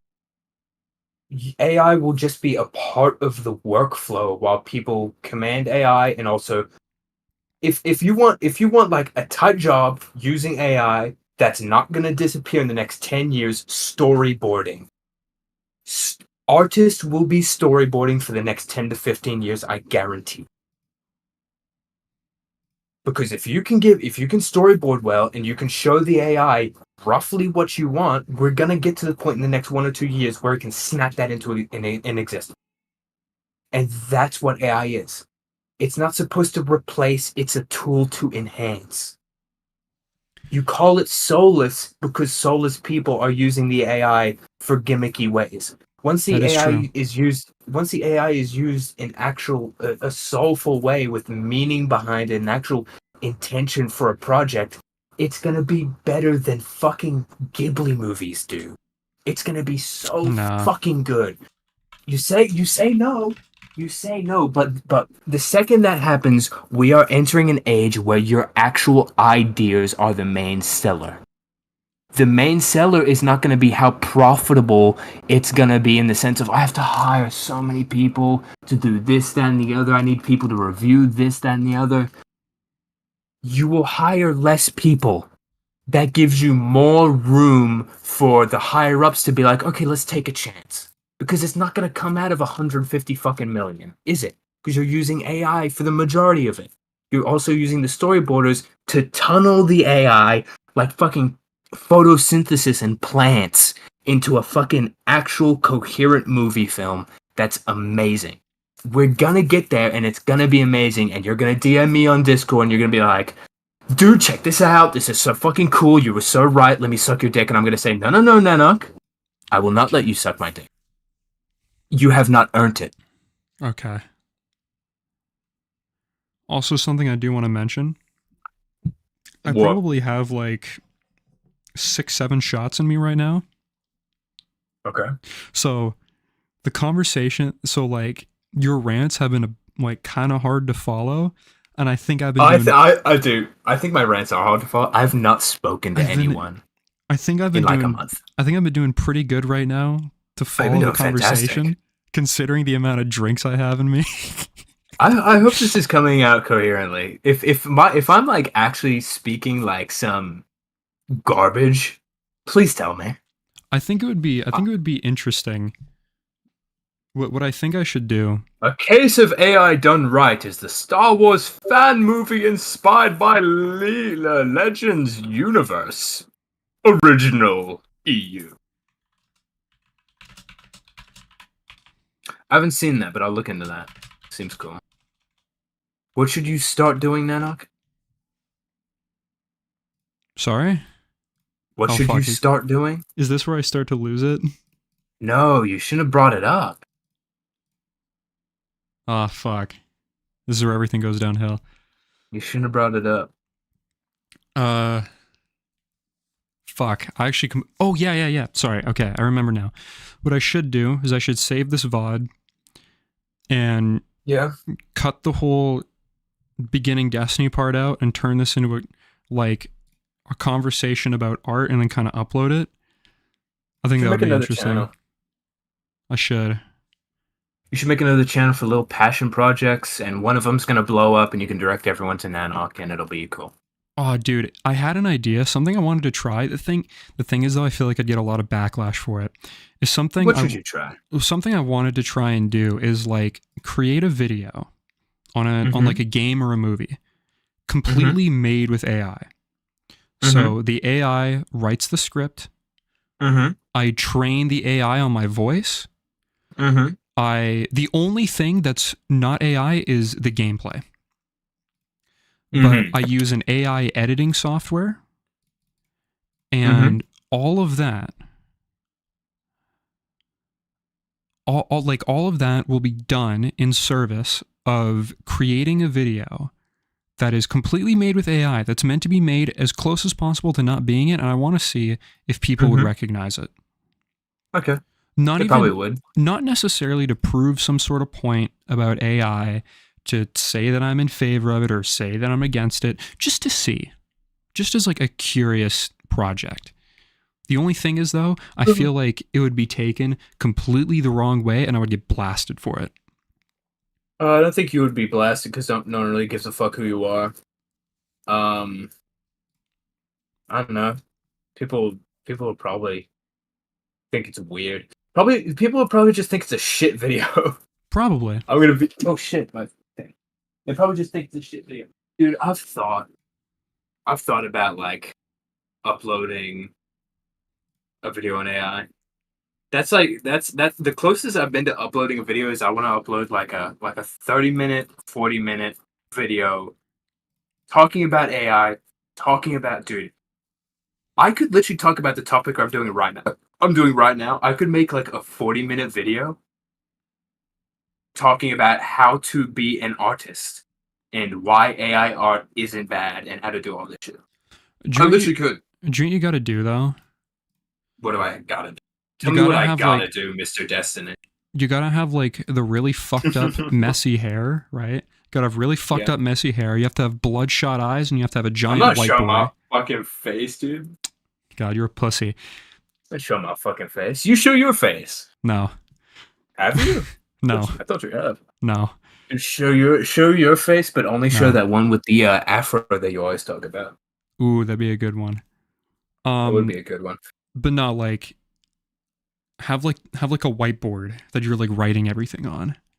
I just have I'd probably do like a VTuber model, because if that video pops off, I just live stream and shit.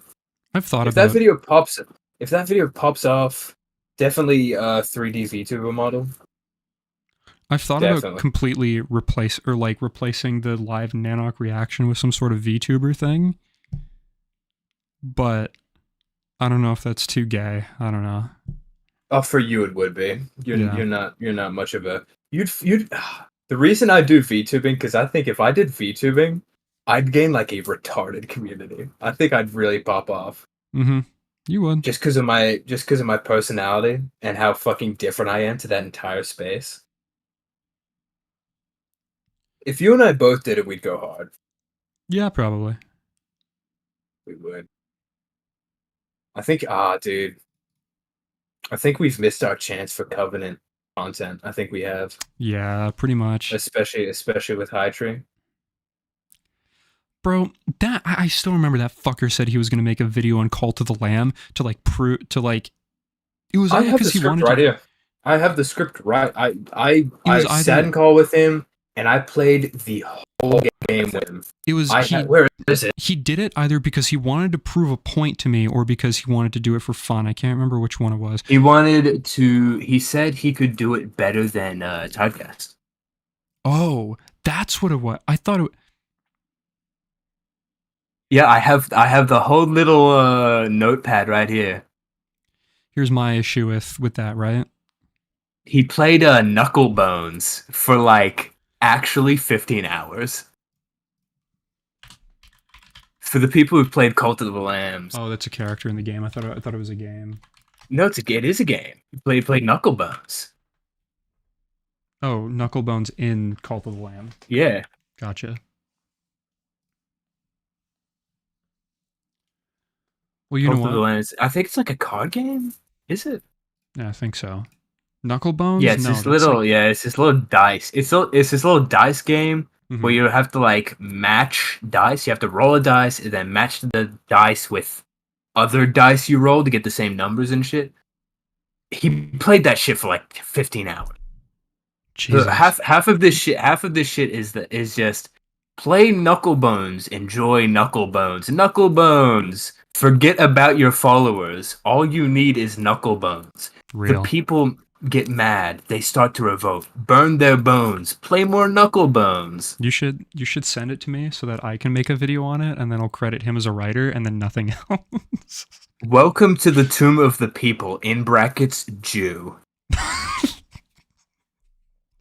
Okay. Refuse the will of God. Make them fight.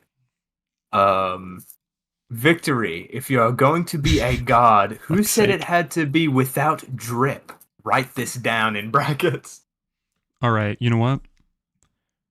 I want to end stream. Sorry it's abrupt, but I do want to end stream. It is 2:30 a.m. here. Holy shit. It is getting late as fuck. I really appreciate everyone for sticking around, though, for this fucking long. I don't know how you guys do it. Also, thank you again, African Jones, for the $50 or for the 50 USD donation. It means a lot to me. I really appreciate it. But yeah, that's about it. Hydrated, is there anything you want to say to close off? Nothing I can say on stream. Yeah, I was going to say nothing racist. Okay. Well, yeah. Thank you, everyone, so much for tuning in. I'll be back at some point, maybe next week. I have no fucking idea. But I'll see you all later. Stay safe. All right.